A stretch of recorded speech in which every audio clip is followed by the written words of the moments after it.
everybody back into the fight. Do you think, are we final lap? Did we see the white, or we got one more? I'm trying to look out at this. So this is one more lap to go? Oh, this is, they'll get the this is the final lap. This is the final lap. Half a lap to go. They're down towards turn 10-11. The order is Palacio, Tarango, De Janeiro, and Lipka. Then a gap back to Sterling Mulata. 3 corners to go now. And, of course, they've got that last lap lunge. I think it's a bit early to see any last corner lunges. This is only Heat 1, Rob. But 2 corners to go. It looks like Palacio has done enough. Yeah, indeed. You don't want to throw something away here. I think we'll keep those last corner lunges for the main event on Sunday.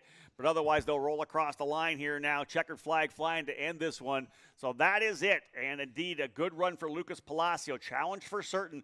And our first look, I think, Henry, at the massive draft. Almost turbo as they're coming up the straightaway. You get that draft. We saw a Tarango just get reeled right back into the bumper. So the draft is going to play a huge role when we're all said and done here in this micro category. Well, I got to say, I think this circuit, for those of you familiar with Formula One, this circuit is a DRS zone without the wing. It's those 2 long straights. So, yeah, unofficial rundown in Micromax. Heat number 1, Lucas Palacio beats Lucas Tarango by 0.3 of a second. Then it is Enzo De Janeiro in third. Connor Lipka, Sterling Mulata, and Holden Meyer as your top 6. Cam Becker from the back of the grid up to 7th place, followed by Tyson Underwood, Isaac Payne, Danny O'Gara, Hudson Howard, and William Vita. Benjamin Sosa had a moment that we didn't quite see, but he dropped back to 30th position. However, after one race, I think Xander is down in the pit lane.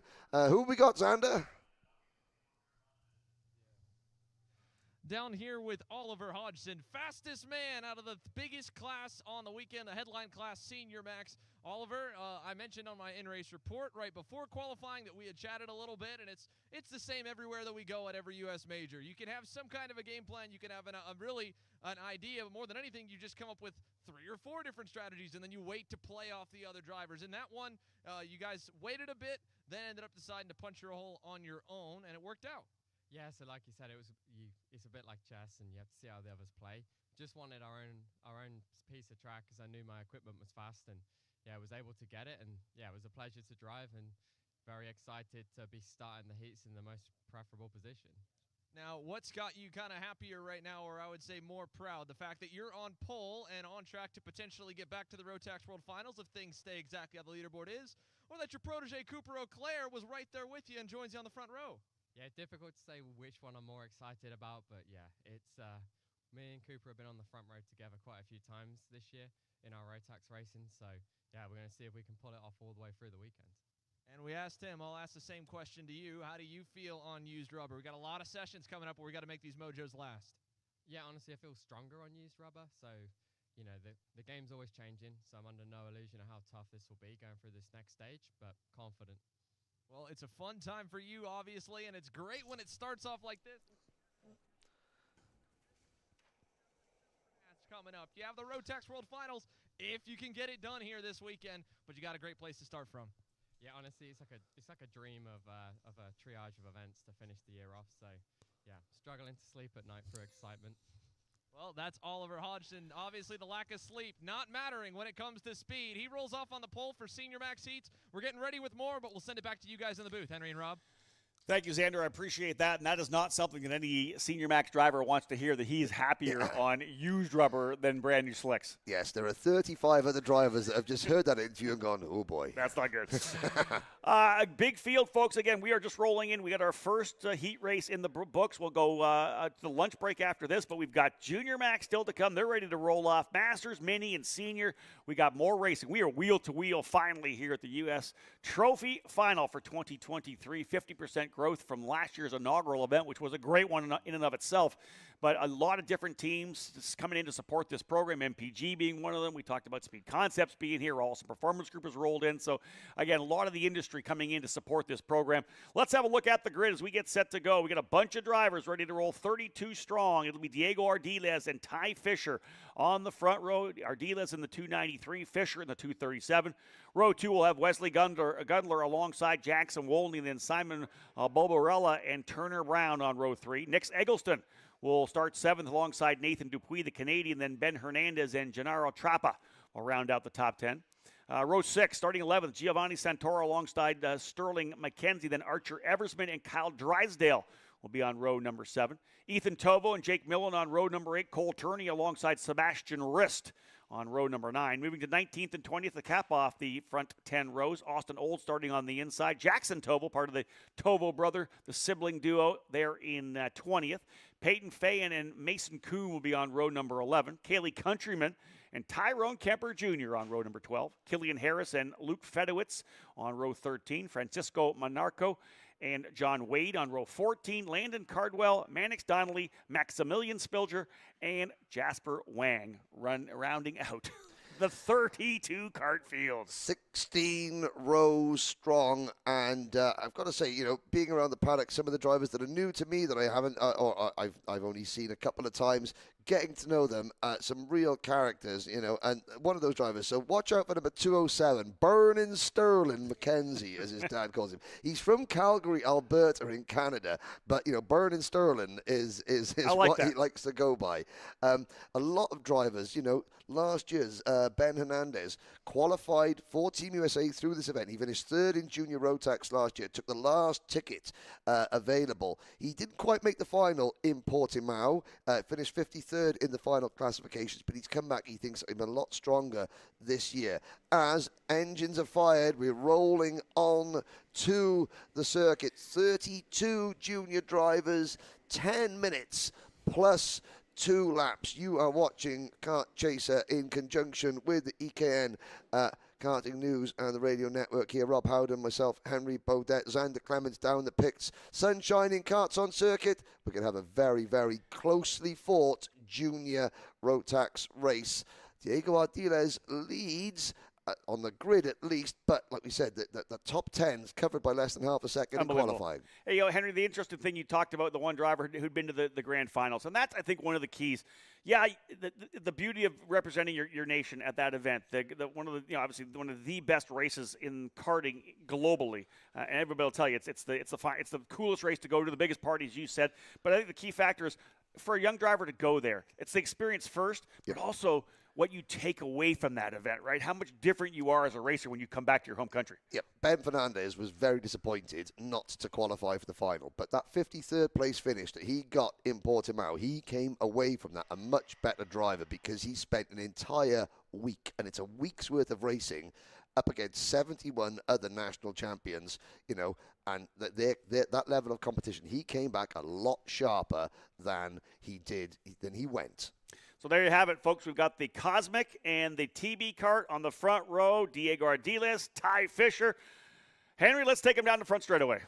Indeed. 32 drivers. They come into the tram lines. The 293, Miami's Diego Ardiles on the outside. Ty Fisher on that bright green TB kart, 15 rows deep behind them. They wait. There's the start box, those 2 sets of cones. Now the speed goes up. They pass the racetrack. There's lights are out. We're off and racing through turn number 1, and now they fan out to go into turn number 2. Hard on the brakes. Well, we have 32 karts come out, pointing the right way. A couple of drivers, and at the back of the field, we have a spinner there, and running very wide is the 244 kart of Mannix Donnelly. Oh, and there's the collision going through turn number 3. Some pretty hard contact. Oh, a couple dear. of drivers coming up the front straightaway, going off on the outside of turn 2. Not hard to do. You drop a wheel, and it's pretty easy to go off. Major contact there for the 236. That's Turner Brown. Oh, that's Turner Brown. He has lost the front bumper. The rear bumper's done as well. He'll be coming off.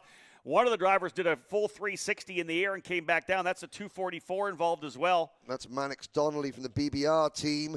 And I couldn't quite see who the third driver was. I think it was a Ruthless Karting entry that was sort of sideways on the circuit. But that was at the back of the field. We'll give you a number check on them next time by up at the front. Diego Ardiles leads Ty Fisher. It was a good, clean start from the front rows of the grid. In fact, Fisher has dropped back to third position, but it's Ardiles from the Rollerton Performance Group who continues to lead at the end of lap number 1. Wes Gundler for Fox & Son is up at the P2. Then it's Ty Fisher, and then it's Argentina's Simon Bulbalera in the number 225 kart running in 4th position. Now, what we see there on the left-hand side of your screen, Rob, you'll see the driver up and out of the kart walking away.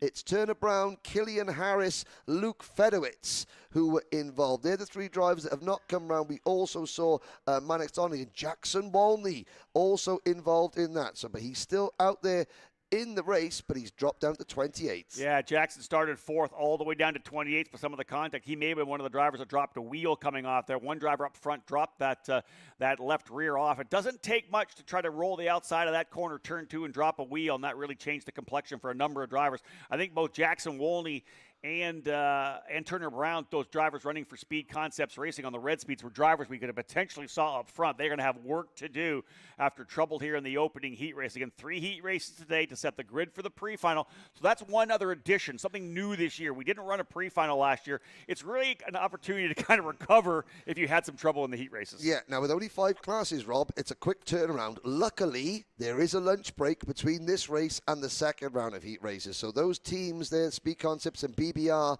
Blake Choker's outfit coming down from Canada, they have a bit more time to get those karts, those chassis, get them repaired. But look at that, a little bit of damage on the front end of Wes Gundler's kart there. We talked about the nose cone bracket, the front bumper bracket. You know, we don't want to speculate on what's dropped or not, but there certainly is a little bit of damage to the front of that kart, and that's a time penalty.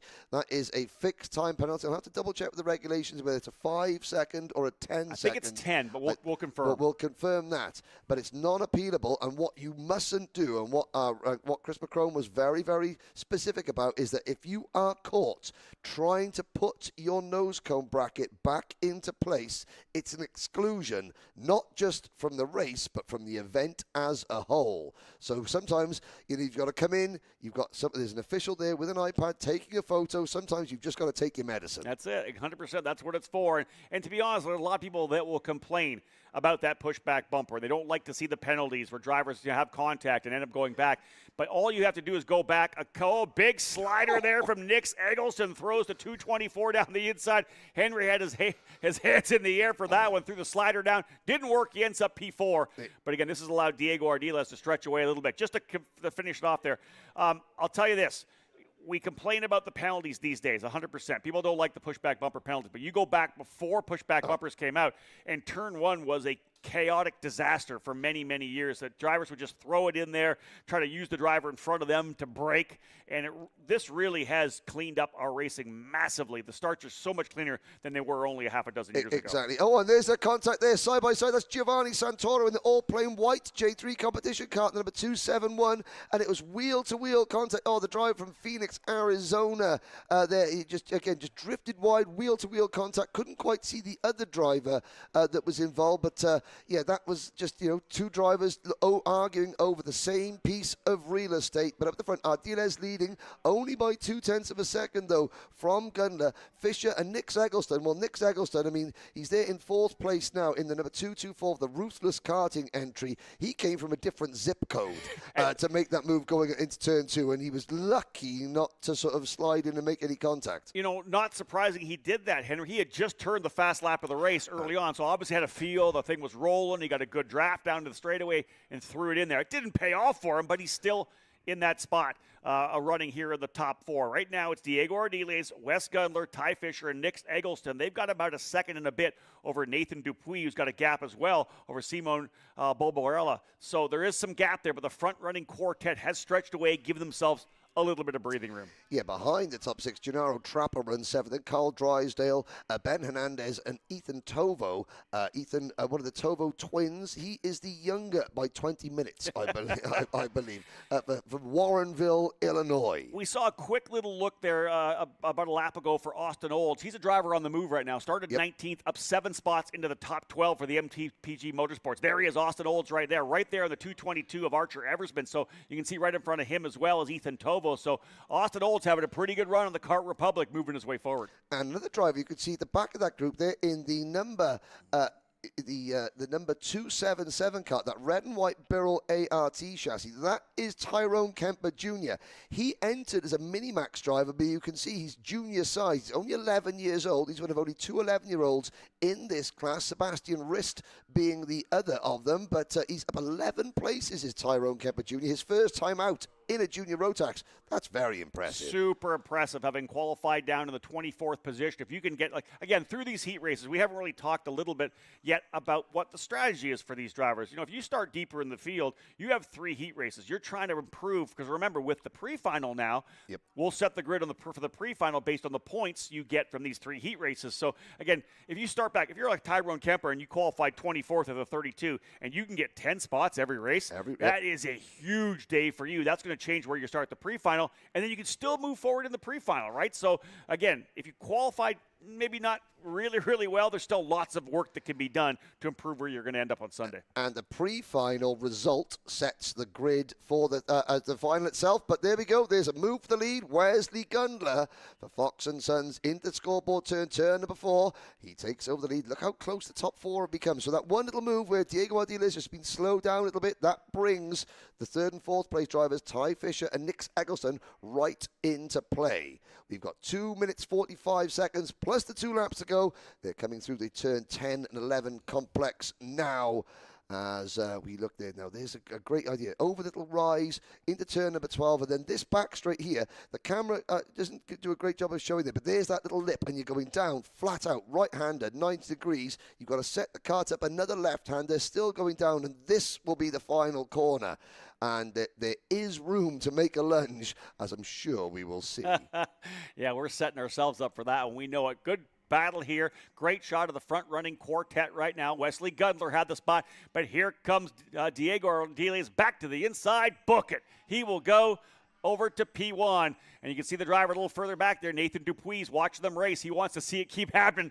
Keep going side by side. Gundler goes back to the spot as well. And indeed, Dupuis will be just wringing his hands, hoping they keep fighting to potentially get himself back in. Ardiles back to the inside of turn number 6. And I've got to say, as a fan of the sport, that's the first bucket we've had of the broadcast. There's going to be many, many more to come. Ardiles, Gundler, Fisher, and Eggleston. Now, after that one move in this, now we're starting to see Ardiles defend. Watch Nathan Dupuis in 5th position. He's closing in. The gap was 1.8 seconds. It's now about half a second as Eggleston finds himself on the inside there trying to get past Fisher. I was going to say, after that one lunge we saw from Nick Eggleston, he's done a good job of just staying back and watching things unfold in front of him and not taking any other risks. But we're going to have a 5-kart battle of the lead very soon, because I'm sure that Gundler is now going to get a great slipstream with 1 minute to go. Gundler's there, and he gives him a little love tap going into turn number 2. There's another move for the lead. Wow, and I'll tell you, I keep talking about the fact that the minute you start going on the defense, you bring more players into the fight,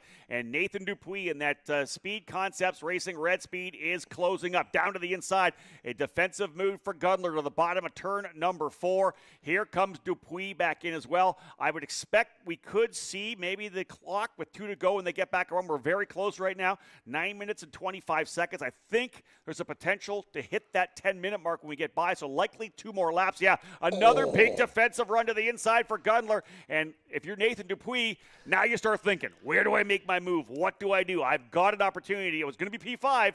I could finish anywhere now in the top 5. Yeah, because Nathan Dupuis got extra momentum. He's got to use that momentum. If he sits now behind it, he's just going to fall into the pace that the front 4 are running. If he gets an opportunity, he's got to go for it. They're going to cross the line with 5 seconds to spare. So next time round, they'll get the 2 laps to go marker. Gundler checks over his shoulder. Now behind these 5, you've got Ben Hernandez, Simon Bulbarella, Archer Eversman, Austin Olds, and we've got more going on into turn number 2. And look who's up into 3rd right now, too. Nick Eggleston was able to get by Ty Fisher. We're going to go 2 by 2. How about 3 wide? Fisher going to go to the inside in turn number 4. No. Not quite enough. It's still Ardiles, but Eggleston's got to watch out. A little contact there. Dupuis has gone to P3. Again, great positioning from Nathan Dupuis. Took a wide line into turn number 4. Looked at the 2 drivers slowing to the down, and then just to sort of hung it high, wide, and handsome, going through turn number 5 up the hill towards green corner. And there's Gundler back up the inside. This is only heat number 1. This is a mere outlier. The drivers just getting a feel for one another, but no quarters asked and none given. Dupuis up into 3rd. So you've got Gundler, Ardiles, Dupuis, Fisher, and then Eggleston the top 5 with Hernandez closing in 6th position. And the fastest lap is Nick Eggleston, but Ben Hernandez the fastest driver last time around. So 2 to go, I believe, this time by. Could Dupuis actually win this? He's currently running in the 2nd spot. rather third spot. Ardiles is looking for a bit of help. He'll cover off the bottom of the track, and he's in fact going to go to the inside of Gundler again. So Diego Ardiles, and I think Dupuis into second. Yep. Now, we need to calm down a little bit here. There's lots of racing still. This is only the first heat race, so we just got to dial it down a bit here, Henry.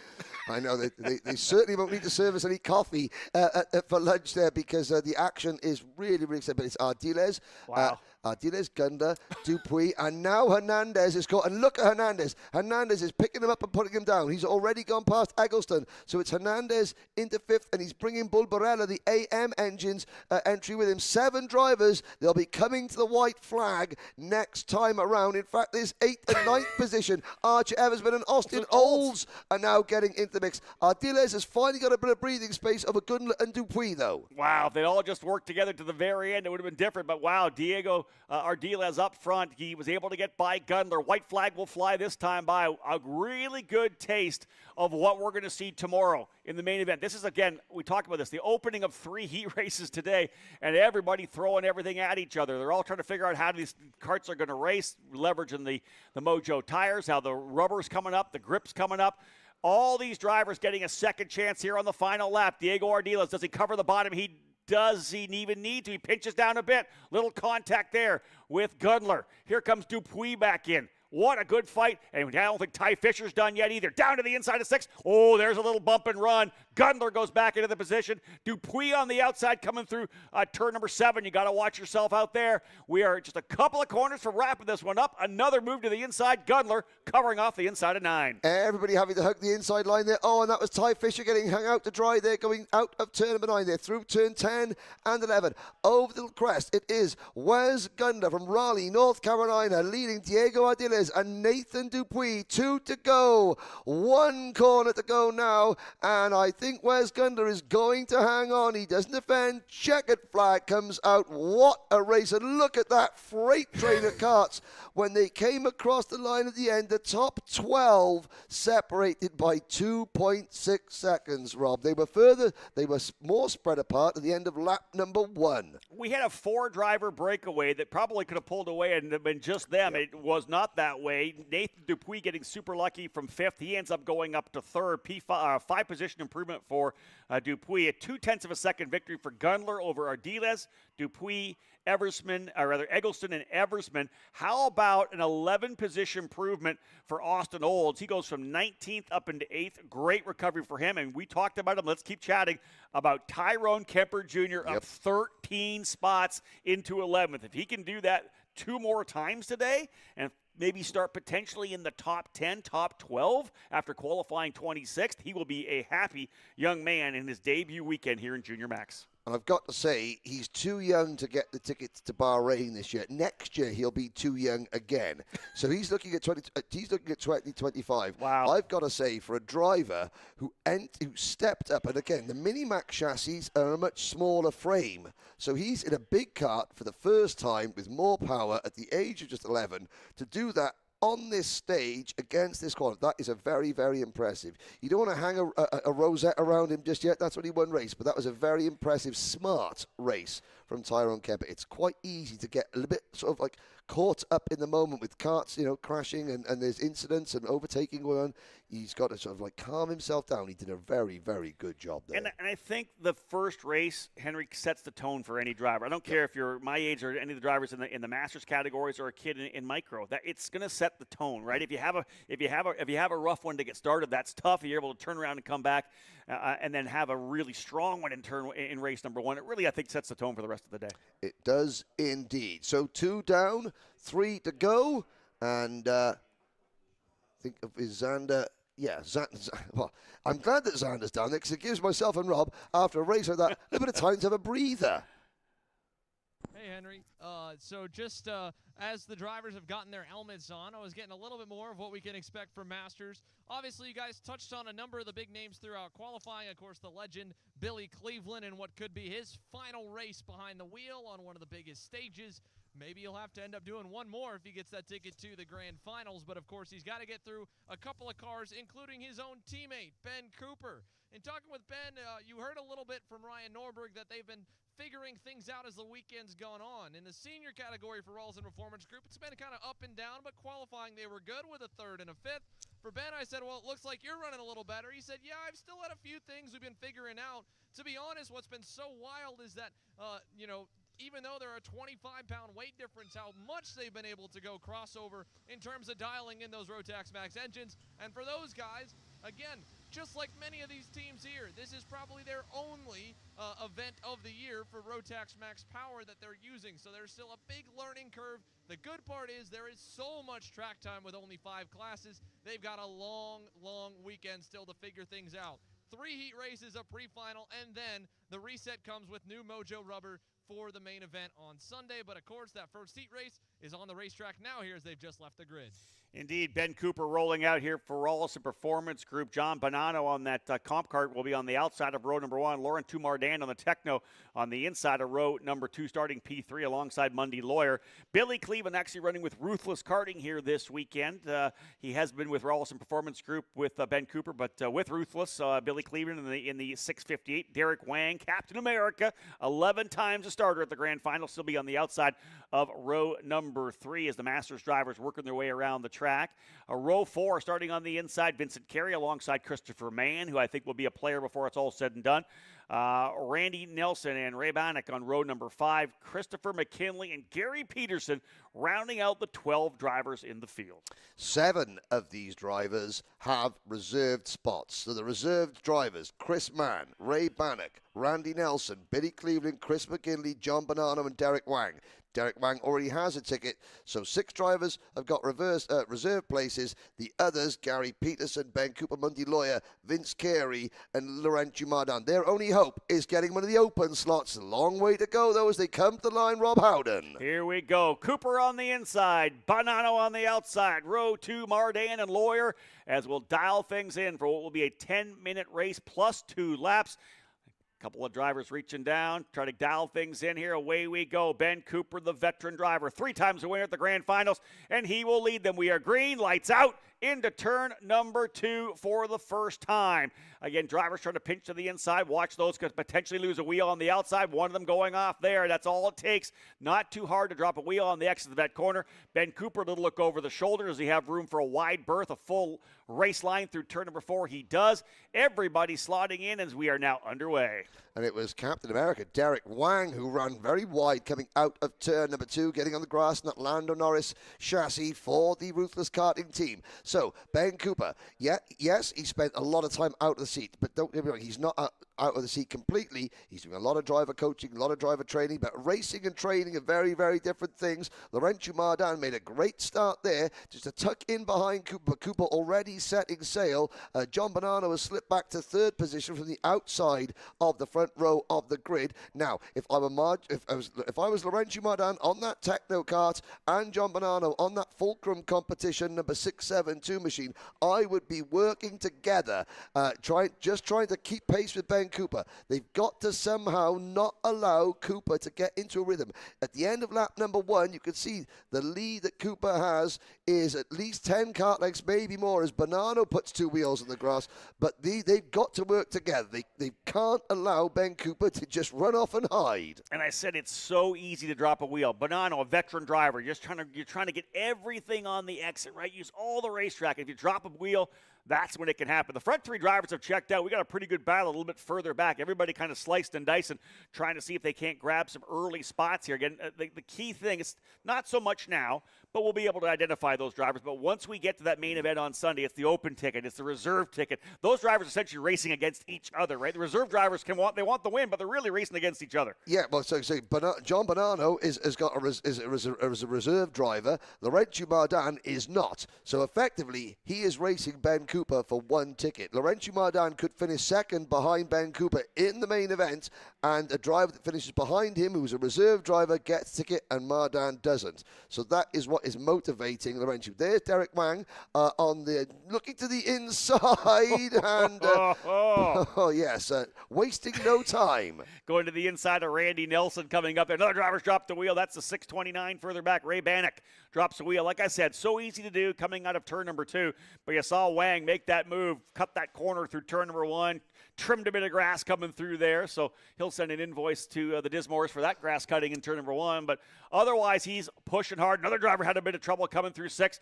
Again, everybody's trying to use every little bit of racetrack here. There's not a lot of major exit curbing here, right? So no. It's a very interesting exit curbing. You see a lot of drivers who have dropped wheels, especially coming out of turn number 6 as well. And that's because they run this track both clockwise and counterclockwise. So you don't have the exit curbing because, of course, if it works well as an exit curb for one corner, then you're creating a safety issue and an entry curb when you run the track the other way around. Exactly that. So again, you've got to be inch perfect. Ben Cooper's lead, it was 1.0 seconds. He's edged it out to 1.1 seconds. New fast lap of 105.743 for Cooper, but Mardan, and yes, they were talking to Laurentiu Mardan on Thursday in testing. He said the engine wasn't really right, but the engine builder is here, and they were looking at it. So obviously he's got himself dialed in. That's a Technokart chassis, the company originally formed by the Pedrozzani brothers in Italy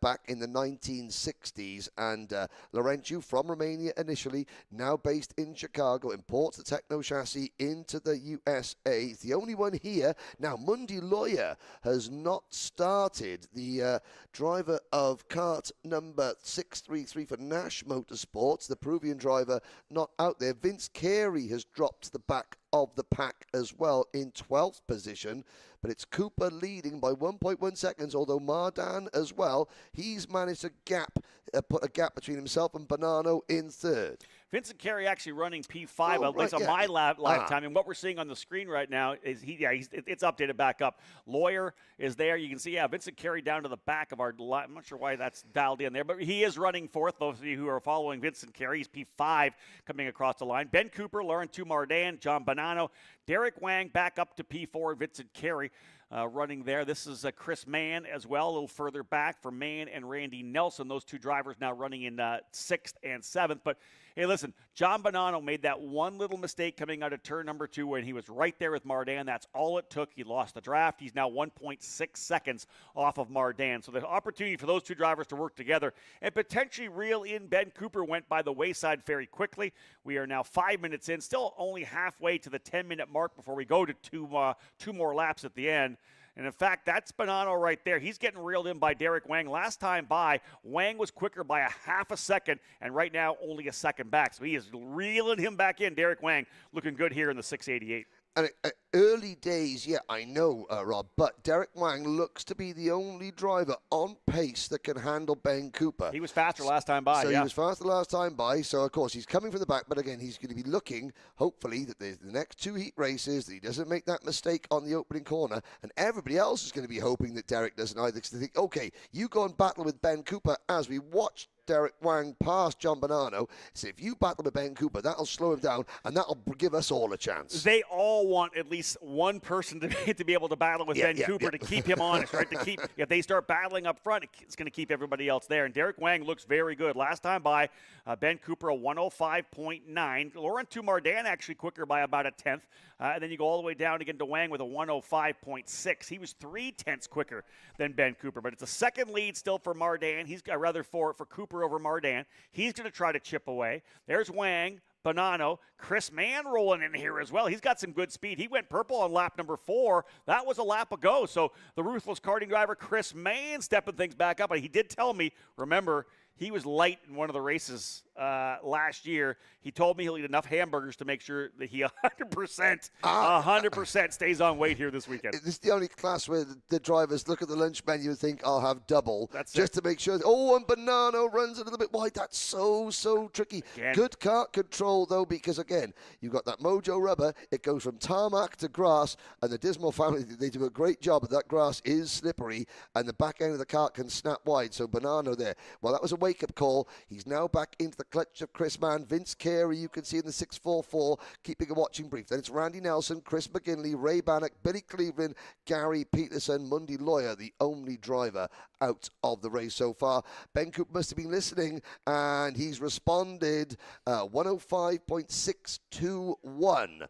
New fastest lap, your race leader. His lead over Laurent Mardan, 1.3 seconds. Working our way through the opening heat races of this year's U.S. Trophy Final here at Newcastle Motorsports Park. Rob Howden alongside Henry Beaudet, the voice of Rotax globally. Great to have him with us here in Indiana this weekend. Of course, this track just located east towards Ohio from the Indianapolis Motor Speedway. A big event going on for IMSA there this weekend, but we've got a massive one here this weekend here at Newcastle as well, as all eyes from the Rotax world on this event to see which drivers potentially qualify for their team for this year's Rotax Grand Finals in Bahrain. Bahrain or bust is our tagline for the weekend. Each one of these drivers trying to see if they can't get on their national squads. Ben Cooper, 3 times a Grand Finals winner, looking like he could be a driver to beat here for that open ticket. Henry looking pretty good, 1 second ahead of Laurent Mardan. Hard to believe Ben Cooper, he's still only 33 years old. He had won the third of his 3 Grand Finals in 2012 at Portimao before anybody here in Micromax or Minimax had even been born. That is remarkable indeed. It shows that, this is why so many Formula One drivers and IndyCar drivers come back to karting. It keeps you in shape. You look at Billy Cleveland, he's fit as the proverbial fiddle. But now Laurent Mardan looks like he's closing in. Maybe, Rob, we close the book on this one a little bit too early. We've got a minute plus 2 laps to go. Laurent Mardan last time around a 105.7 compared to a 105.9 for Ben Cooper. The interesting thing was Cooper put down the 105.6, but then followed it up with a 105.9. He dropped about 0.3 of a second, and that is bringing things back in here. And Mardan with a little bit of extra life. As remember, we're still counting the clock down, as we said. We go 10 minutes plus 2 laps after that. So there's still a long way to go here. And indeed, you talk about the fact that Ben Cooper obviously was, racing before a lot of these micro and mini guys were even born. And I laugh. I've been in the sport long enough now that some of the kids I covered when they were cadets when I first started, I have to race them now in Masters because they're 30, 32, 33 years of age, right? In some of the other categories, it's 30. So, again, that's what I love the Masters classes so much, because these drivers are running for the pure fun of it. They're not here because, like so many young drivers, I want to be a professional race car driver. I really want to be a pro. These guys race go-karts because they want to run karts. That's the beauty of it, they right? want to race karts. They still want to test themselves physically. They want to compete their chosen sport at the highest level, even though it is just a hobby. And I hate calling them hobby racers because they are professional in everything. It's passionate, yeah. They're professional in their outlook. They're professional in their preparation. And they're certainly very professional in their ability behind the wheel. But yes, Laurent Mardan, he's not a hobby karter at the moment. He has got the bit between his teeth, and he's thinking to himself, well, even if Ben Cooper is sort of easing back and looking at his size of 106.0 last time for Ben, so Ben is backed off by 0.4 of a second. And Laurentius, yes, he's using more tyre, but psychologically, and this is a driver of psychologically, it's good for Laurentius to think, I can catch you and I can try and overtake you. You may be a decorated driver, multiple world titles or multiple grand final titles, but I have got your number. Mardan's one of the top Masters drivers here in North America, so indeed dialing things in. I think there'll be 2 to go this time by. Yeah, we're past it, so likely 2 laps remaining here. We'll see the white flag next time by. This time Cooper gets back down to the 105s, but again, another 1/10 of a second for Mardan. Will he be close enough to really leverage that draft? He was faster again last time by. Derek Wang now running in 3rd. You'll see him coming to the screen quite a ways back. Look, there's Wang right there with Bonanno and Mann. That is 3rd, 4th, and 5th. But here's your front-running duo now, Laurent Mardan and that Techno, trying to reel in your leader, Ben Cooper. And if he were to be able to do that and make an overtake here in the final couple of laps, I think that would really change the kind of storylines for us right now, Henry. We're believing that Ben Cooper's going to be the guy to potentially run away here this weekend. But Mardan stepping things up here. I like to see that. He is indeed. He's never raced the Grand Finals. He's come very close several times as Laurentius. He said he's not sure if he would race for Romania or his country of birth or the USA where he makes his home. But you can see the Romanian colours just inside that NASA panel. He's a very proud Romanian driver. I commentated on him in the Transylvanian Trophy earlier this year. Now that is a unique event. But white flag in the air. Cooper still has half a second. Mardan not quite in the slipstream. He was quicker again, though, but only by about a half a tenth of a second, 5 or 6 hundredths of a second. He was quicker that last time by, gets it down to less than a half a second. He's got these 2 long straightaways to potentially use the slipstream, and I think that Cooper's got enough room that he's not going to need to cover down the bottom at all. You can see how much closer Mardan's getting, but that was the slipstream. That's pretty much it from here. White flag remaining in the background there. You see the rest of the drivers seeing that 1 to go signal through turn number 6. Still about a comfortable gap right now, maybe a little less than a half a second, but Cooper in the position to close it out. And again, I think Laurentius wants to get as close as possible, and it'll be interesting to see once they've taken the checker flag, whether Laurentius just sort of drives alongside, gives Ben a little nod, saying, yeah, no, I was here, and then that puts it back on the bank and think, oh, how hard was I pushing? Was he still there? We'll see what happens. And will Cooper look over his shoulder when he comes out of the final corner? How close? I thought I heard an engine. How close is he? We'll see it here. Checker flag will fly this time by. Heat 1 winner for Masters Max is Ben Cooper. He will win over Laurent Mardan. Nope, not even a look over the shoulder from here. He was focusing forward for sure. I like that. Derek Wang coming home in the 3rd spot. John Bonanno in 4th. Chris Mann 5th. Those drivers were coming across the line separated by 0.4 of a second. So 3rd, 4th, and 5th were nose to tail across the line. Vincent Carey ends up in 6th. Randy Nelson 7th. Billy Cleveland, who started 5th, fell back into 8th. Ray Bannock in 9th, and Christopher McGinley rounding out the top 10. Biggest movers were Christopher Mann and Derek Wang. Both those drivers 3 position improvements from their starting position. And Gary Peterson was the last driver home, but yesterday that we went around the paddock, Rob, we caught up with a lot of drivers in the senior class. Of course, that's the headline class, and I think that we're going to time to hear from some of our travels yesterday around the paddock. We saw many different personalities, and here just a couple of them who we caught up with. If you watched any of the action here throughout the weekend, you know that we have some top guns from North American karting here with us at the US Trophy Finals in Newcastle. One of them, of course, Diego Ramos here for PSL Karting. Diego, obviously a big race. Last year was big in terms of getting started. This year, 30 or 40% growth and a huge field, 36 in the senior max class. Coming into this weekend, what drew you to come to be part of the action here this weekend? I mean, for sure the race is going to be big. A lot of driver. Big names in the front. Rotax is growing a lot. I'm happy to be here, race for PSL and work with the in the program. The whole package is good. The tire is good, and yeah, it will be challenged this week. I'm fast. Be hard this week because I'm my own mechanic. All right. And but yeah, gonna do my best and try to bring the victory. Let's pick your brain a bit as one of the pro drivers. You know, obviously in some of the other organizations, different tires, different engines. What does it take to be fast? For anybody jumping into Rotax with the Mojo tires, with the Rotax package, what does it take to go fast in terms of a driving style? I mean, like driving style, you need to change a little bit because the tires, I think, is softer, and the Rotax engine is fast in the straight. But in the same point, like driving, you feel slow, but the straight you're fast. Like with this engine you're fast, but I mean it's weird, but you change a little bit your driving, like you brake a little bit earlier, not overdrive, because if you overdrive the rear, the sprocket in the rear is really small, and then you need to drive like perfect. It's a little bit different than X30 because in X30 you go big at gear because you have the limit in the end of the straight. Then you always run big gear and then get off in the corners, you have more speed. And the Rotax is different, you have less bottom but more mid engine, and yeah, you change a little bit your style to drive, and you'll be fast. There you go. Some good insight from Diego. That's one of the interesting things. We talk about the reliability of this engine, what makes this program so great, but also understanding, like Diego just told us, exactly what it takes to be able to go fast in this particular engine package. This is a guy to watch for sure. Diego Ramos for PSL Karting. Welcome back, ladies and gentlemen. Great to hear from Diego Ramos and a great insight into how you could get around the circuit on these tyres and what the drivers have got to go through. 2 races to go before we break for lunch here at Newcastle Motorsport Park. We're going to see every single driver compete in at least one heat race before we go to lunch. Next up is the Mini-Max class, the drivers aged 10, 11, 12 years old.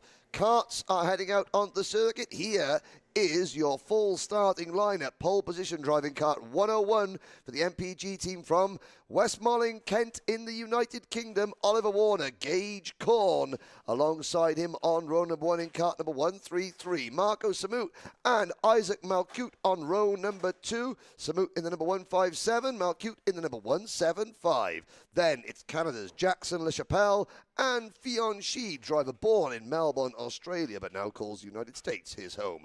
Ryan Chandur from Canada and Gage Grant from the United States go from row number 4 with Jeremy Sencia from Canada and Argentina's Martin Bortocaccini in row number 5. Feliciano Bruschi from Uruguay goes from row number 6 alongside Peru's Iago Lempen with Luke Conjanapitak on row number 7. Luke is joined by Max Mukaram from Lebanon originally, now based in Virginia. Mateo Quinto and Darren Kidd share row number 8, and Paxton Romero starts shotgun on the field in row number 7. Indeed, 15 drivers or we got 15 total 17. here. 17 total. Yeah, 17 total. Again, 9 rows rolling up here, and we'll see what happens to the drivers a little further back. But again, as you can see, it's all MPG Motorsports on the front row. Good qualifying runs for Warner, the UK driver, the Brit alongside Gage Corn. They'll roll their way into the tram lines to get things underway. And again, the drivers all looking at the lights. And when those lights go out, that's where we run. They're into the start box. Time to get things underway. Lights out, and we are racing. Green as they work their way down in to turn number 2. To the inside goes Warner. Going to block that bottom. Gage Corn going to roll the outside. There's that driver losing a wheel.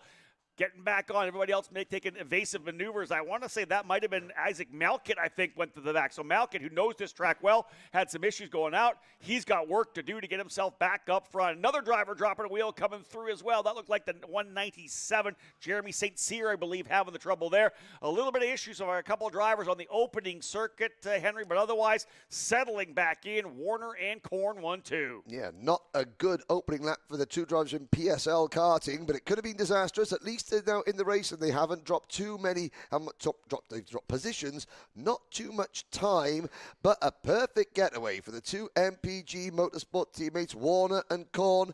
And I think Gage Corn did a great job there. He just slotted in behind. He wasn't trying to overtake Warner going into turn number 1 or turn number 2. He just, slotted in nicely. Marco Samut there on that Lando Norris chassis, number 157 for Mike Doty Racing, and Jackson LaChapelle for the RPG group. He's got the Ben Cooper Racing. He is one of the Ben Cooper sort of drivers that Ben helps to tutor and coach. He's slotted into 4th. Jackson LaChapelle last year in this event finished 6th in Minimax. In fact, in this race, we've got 5 of the top 10 in Minimax in last year's US Trophy Final are back. So here's an interesting thing. We've now had, of course, as we know, 3 races already in. Minimax is rolling here right now. The Senior Max drivers getting set up on the grid, but they've had a chance to kind of see how things played out.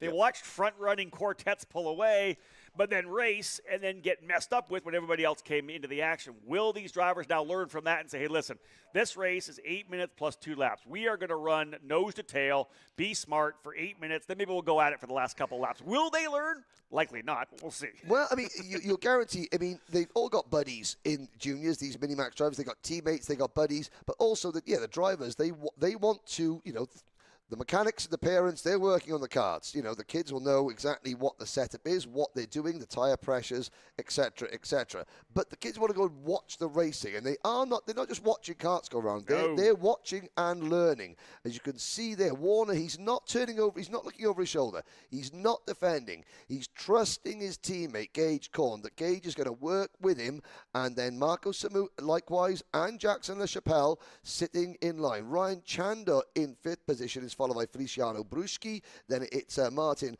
Bortocaccini. So the two AM racing drivers in 6th and 7th. Then Gage Grant, Malkout recovering, Fionn Shee rounding out the top 10. I'm really interested, like I said, to see how this plays out. Right now, the front 4 drivers still playing very nicely. You can see that Gage Korn playing the perfect wingman right now to his MPG teammate Oliver Warner. We'll see whether or not that rolls for the entire 8 minutes plus 2 laps. But right now, they're doing what they need to do. We'll look at lap times for Ryan Shandor as well.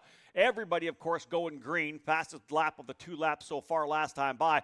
But now we're going to start seeing drivers settle in. Who is quickest? Are they able to kind of drop Ryan Shandor from the back here to be able to pull away as a 4-driver front group? There's the number 179 right there. That is Bruschi, Feliciano Bruschi. But there's a wheel drop. That's all it takes. Henry, little look there from his teammate, the number 102, Bertolini. So saying it's okay. Very quickly, because I know that there's going to be a lot to talk about, I want to say one very thing about Feliciano Bruschi. Last year at the Grand Finals, he raced in the Micromax class. At the start of the final in Micromax, another driver, Marco Farley from Hungary, got clipped and turned over and was left trapped under his kart. All the other drivers went past. It was the opening lap of the race. Feliciano Bruschi stopped his kart, positioned his kart in front of Farley, got out of his kart in front of oncoming traffic, ran over to Marco, lifted the kart off him, and then pulled Marco off the circuit to safety, then went back onto the track, which was still a hot track, to push Marco's car out of the way so no other driver got involved. Now, for those of you that know me, I have these Viking hats at the Grand Finals, and there's every Grand Finals I pick one moment and one driver that goes above and beyond, and I give them my Viking hat for that year. And Feliciano Bruschi, I gave him that because he was an incredible bit of sportsmanship. He sacrificed his own Grand Finals for another competitor who he didn't know. They don't speak the same language, one from Hungary, but that was perfect. We've had a movement on track, Rob. Amazing story there. Thank you for that, Henry. Amazing. We'll watch Bruschi go. But indeed, Gage Korn has made the move by Warner. He has now gone to the lead. We'll see whether or not this plays out to bring Shandor and Bertocaccini back in. Isaac Malkett went purple last time by as well. Remember, he fell to the tail after the issue in turn number 1. He's got his way back up to 7th already. So Isaac Malkett, little sizzle, with his head down, trying to work his way back forward up into 7th position, part of that next group. In fact, he is ready to reel up here as well on, I believe, Bertocaccini. So watch for him to make another move here in that 175. That's Malkett. He knows this track incredibly well. But Gage Korn making the move by. Wasn't content to sit there. He's still another, 2.5 minutes before we get to the 8-minute mark here, plus the 2 laps. So right now, Korn, though, wanting to flex the muscles a bit, take his turn out front. Yeah, and of course, this is the two teammates. You know, one kart might be better in a straight line, the other one might be better through the twisty bits. So they've got to sort themselves out there. I've got to say, that's a great crash helmet design from Gage Korn. You would look at it up close as well. It's very, very intricate indeed. But again, Warner and Korn, they've got to work together. They don't know each other before this weekend. Now they're teammates. They're both fighting for the same prize in Minimax. There are 2 open tickets and 1 reserved. Here's a battle behind. And for 5th position, and that is a move. That is the number 171 of Ryan Chanda picking up a position. But, of course, every time that they make a move, the top 4 pull clear a little bit more. And that was he and Malkett. Malkett was able to get by Bertocaccini. Fionn Shee got in there as well. Malkett actually got up to P5 at one point. I think he's back to 5th indeed, yeah. So Malkett's gone to P5 in the 175. So that's going to give him a little bit of confidence, having the issue where he dropped a wheel, first time through turn number 2, fell back at least 5-6 spots, maybe even more than that, but he has scrapped his way back up to P5. We'll look at lap times. There's still about 1 minute and 15 seconds before we go to the 2 lap mark, so still a ways to go in this race. But you can see, they're up on the wheel already. He's got Shandor right there, as well as Fionn Shee coming up here strongly. She's able to get by Shandor, so move Fionn Shee to P6. Fianchi qualified for the Grand Finals last year, only finished 53rd, but I think with 50 seconds to go, Xander down in pit lane with, I believe, Race Liberante. Thank you, Henry. Down here with Race Liberante. Race, up and down practice day. Is that fair to say? Some good sessions, some sessions where maybe at the time charts probably didn't look so good, and then qualifying, I'm sure, not where you'd like to be, starting mid-grid here as you watch your driver Gage Corn, and of course, a number of MPG drivers here this weekend. But what have you seen, and what can we expect from you? Yeah, quality didn't go well for me. I'm definitely struggling to focus a little bit while helping tune some of the engines in the go-karts with Chase while we drive. So I got to get my head right. It's definitely all on me. All the other boys on the team are doing a great job and rallying forward, and the two are 1-2 right now in Mini. So things are going well as a team. But for me personally, yeah, I made some changes for this heat race. I definitely it's struggling a little heavier on the heavier side and bigger side. So when it grips up like this, like it has this weekend, I got to get a little more creative with my setup. So we're going to throw a swing at it. But honestly, I've never been a qualifier, and I don't think I ever will be. And I love seeing if I can race forward. So it'll be a show at least. Yeah, we hope to see it from you, of course. Now, looking into heat number 1, there's still a lot of unknowns. It's the first Rotax race for you at this kind of grid this year. You've run a partial schedule. What's your biggest concern coming into heat number 1? Is it hoping the changes worked? Is it trying to survive the first corner? What's on your mind right now? To be quite honest, most of the competitors race X30 on the pro schedule throughout the year, so they're not guys I even have much experience racing against. So I'm going to, slot in where I fit in and, see how these guys are racing up front and, try and adjust to race the way they are and show them the same level of respect I'm getting. And it's a little bit different than the last time we saw you on a KC broadcast in the seat. At the Miami Grands, you got to just be a driver, you, Chase, and Braden having fun with Austin Olds. Now you got team guys to watch, so we're going to let you get back to that. And, of course, good luck here in the heat. Thank you, guys. Appreciate it. All right, white flag, boys, back to you. Thank you, Xander. Indeed, Race Liberante, work to do, but when you're doing double duty, working on the karts, working on the engines that are MPG Motorsports, the focus is, of course, your customers, but they want to do some racing as well. The great thing about this opportunity is to work their way forward, as is the one right now for Oliver Warner, as we're white flag, 1 to go. Warner goes to the inside of Gage Corn, up into turn number 2. That is going to bring the 104 of Jackson LaChapelle in there. Here comes a move to the inside for Marco Samet as well, but look who's arrived back on the scene. Welcome back, number 175, Isaac Melkett. He ran wide of the opening lap. It's taken him 8 minutes plus 2 laps to get back up into a position where he can challenge, if not for the lead, for the top 3 in this race. With the 2 MPG karts, Warner went for the move. Corn didn't defend, so they didn't lose too much time. They are about 3 kart lengths in hand as they work around turn number 10 and 11 up the hill. Time running out for Gage Corn, but it's as you were at the start. Warner and Corn are 1-2 at the moment with Samut in 3rd. We'll see whether Malkin can make a move on the end. He's not got one yet, but otherwise Warner looking good. I don't see Corn trying anything too crazy here. He started P1 and P2. They're going to finish P1 and P2, but almost side by side coming across the line. That is a strong run for MPG Motorsports. They locked out the front row in qualifying, and that's the way they will finish. Although Corn went by to lead a number of laps, Warner making the move down the straightaway into turn number 2. At the start of the final circuit, he wins by 87 thousandths of a second over Gage Corn. Marco Samet ends up in 3rd. Isaac Malkett was able to get by LaChapelle. He does get back to P4, so what a run for Isaac Malkett. He was purple on lap number 8, second last lap. So Malkett, even with the issue, flexing the muscles, I think it's almost for him better to say, hey, I made an issue, it fell back, but I know I was able to catch the leaders again. That's going to be big for his psyche going in for the remainder of the day. It is indeed. So LaChapelle, well, he lost out there on that last lap, but he still comes home in a strong 5th position. And I got to say, with running through the rest of the top 10, Fianchi, Ryan Chander, Feliciano Bruschi, Gage Grant, and Jeremy Sincere were the top 10. But the Minimax drivers showing the juniors how it could be done, because we had a breakaway of 4 karts at the start of that race, and it was only Malkett who was able to catch them because Warner and Corn controlling the race, working well together. We could have had a group of 17 at the end of it, like we had in juniors, but the Minimax drivers, they're showing the way. Now, will the seniors have picked up anything watching that race? Here's the crazy thing, to just look at this here. All that action, all the movements, all the slide jobs, all Malcolm going to the back. Top 7 drivers all finished where they started. They ended up coming back to where they started. So interesting to see all that happen, but everybody kind of slotting back in once again. Exactly. The results are in black and white, but the race tells the full story. The race in 100%. colour, and yes, it was not a processional race. There was an awful lot of overtaking, but yeah, at the end of it, the top 7, as you were when they started. One more race to go before we jump into the lunch break here right now, folks. And again, we talked about a number of drivers. We just talked to Race Liberanti as well. We talked that Henry and I got a chance to work through the paddock yesterday. I had a chance to talk with Frankie Mossman as well. Let's have a listen to what he had to say yesterday.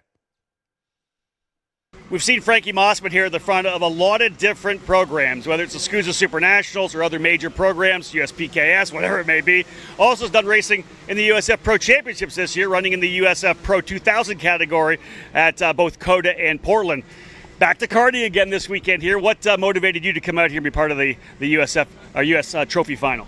I mean, definitely the Race Rotax guys with Justin Stefani and all them. They've always put on a good program, and my background with Comp Kart and everything, they always put on good events, and I'm glad to see that Rotax is getting the recognition that it deserves in the field that its credibility should be at.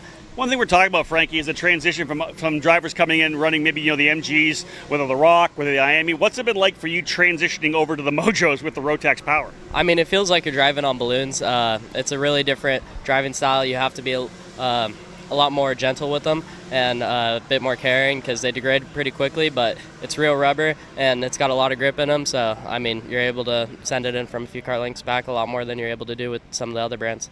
A lot of great races here in North America and abroad, but of course the Grand Final is one of the coolest ones, right?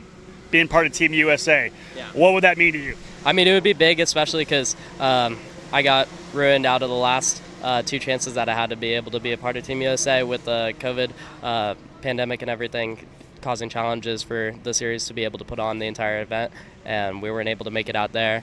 And so, I mean, it would just be a big redemption for us, and that's the kind of goal for this weekend because it's just the finale for my karting career, really. That's unfinished business. And that's what I was looking at. This is like hashtag redemption for you. That's this weekend, right? It's all about getting that one opportunity. Because you're going to cars now. This is kind of, to a certain extent, the swan song. Putting on the red, white, and blue one more time would be pretty good. Yeah, I'd be happy. I mean, I'm already wearing it now. I may have not gone into or travel with it overseas, but I mean, I'm always proud to represent. So, Frankie Mossman been part of Team USA before. If he gets it done here this weekend, he'll be back to Bahrain as well. Because as we said, keep it on this. We'll talk more about the whole redemption story for Frankie Mossman, but quickly for a quick report down in pit lane, back to Xander. Yeah, Frankie Mossman, of course, redemption story. The same for a handful of drivers after some rough qualifyings. But the biggest thing to keep your eye on, turn number 1, that off-camber hairpin to start things off where the grass just completely falls off. Feels like you fall off a cliff if you get pushed into the dirt. So keep your eye on the start. That's what really everyone on the grid's concerned about, is survive the first heat race, because as well we've seen 4 so far, we haven't seen 36 on the... Well, thank you, Xander. Here we go then. A very quick rundown. Hodgson and O'Clair, row number 1. Norberg and Ramos, row 2. Rivera and Williams, row 3. Then it's Dowler, Contesha, Mossman, Zimmingwang, Ian Q, Yash, Rampol, your top 12. There are 36 in total. Watch out, starting shotgun the feed, Nick Mercer, who didn't qualify. Rob, take us to start. Here they come into the tram lines right now. We know the MPG drivers, Jones and Liberanti deeper in the field. Aiden Fox as well. Drivers dialing in. It's all Comp Kart up front. J3 with O'Clair on the outside. Hodgson on the inside, your defending winner. And we are underway. Lights out racing here for the first time. Heat racing for Senior Max. And we stack a bunch of them up coming through. And indeed, one of the MPG drivers, one of the PSL drivers, a number of drivers collected in the incident there. They'll slowly work their self away. A couple of drivers locked up still. We'll see who came out of the bottom end of that one. Race Liberanti, one of them. We talked to him earlier. Tough one for him. Ryan Norberg going to work quickly, though. Norberg's got his way up into second. Hodgson with the early lead. We got ourselves a battle. I think that might be Rivera up into third spot here early on. Yeah, I couldn't quite see. There was one kart that went right up the inside. It could have been Ian Quinn, who made it about 4 wide going up the inside and just offline on the marbles. Couldn't get the kart slowed down enough, and that was then there was a chain reaction that blocked the circuit. That was for about 10th place on back. So if you were starting up at the front, then you escaped it. But if you were down in the middle of the pack now, the good news is that I'm looking down at turn number 2 and I can't see any karts left there. So everybody did get back in the race as we complete lap number 1. It's Hodgson. in the lead for J3 competition. Then you've got a pair of RPG drivers sitting right on his rear bumper. It is Ryan Norberg and Ernesto Rivera. Norberg looks to the inside. Norberg versus Hodgson, and it's only the opening lap with Rivera now moving into P2. Hodgson down to third. Auclair is fourth. And then it looks like one of the MPG drivers, possibly Griffin Dowler, the Speed Concepts team, into P5. It is RPG versus J3 up front right now, though a guy making a move, Griffin Dowler, able to get by Cooper Auclair. Drivers involved in that early incident. We talked about the fact that Race Liberanti was collected in that. Who else was involved in that as well? Rafe Shaw, Ben Gaunt, Jeremy Cooper, Yash Rampel, all the way from, 12th spot all the way back to 32nd. Tough one for him for sure. Timothy Pernod was involved.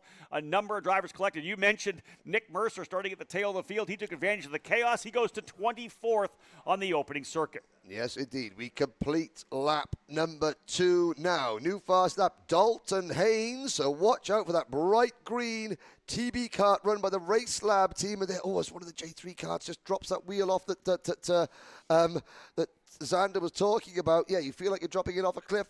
And there's number 337 kart making a move. That's Diego Contesha from Colombia.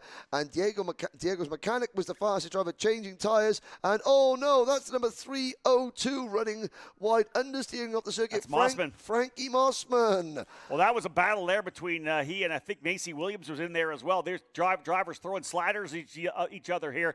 Williams kind of got into them as well coming through. So a lot of drivers, again, talking about the different mindset. If you start up front, you're trying to hold your positions. If you had a rough qualifying, you got to dig a little harder to try to work your way forward. Yeah, and Cooper Auclair is one of the drivers that has dropped backwards. We saw him running wide there, so there's Hodgson in third position, but we look back, we're waiting.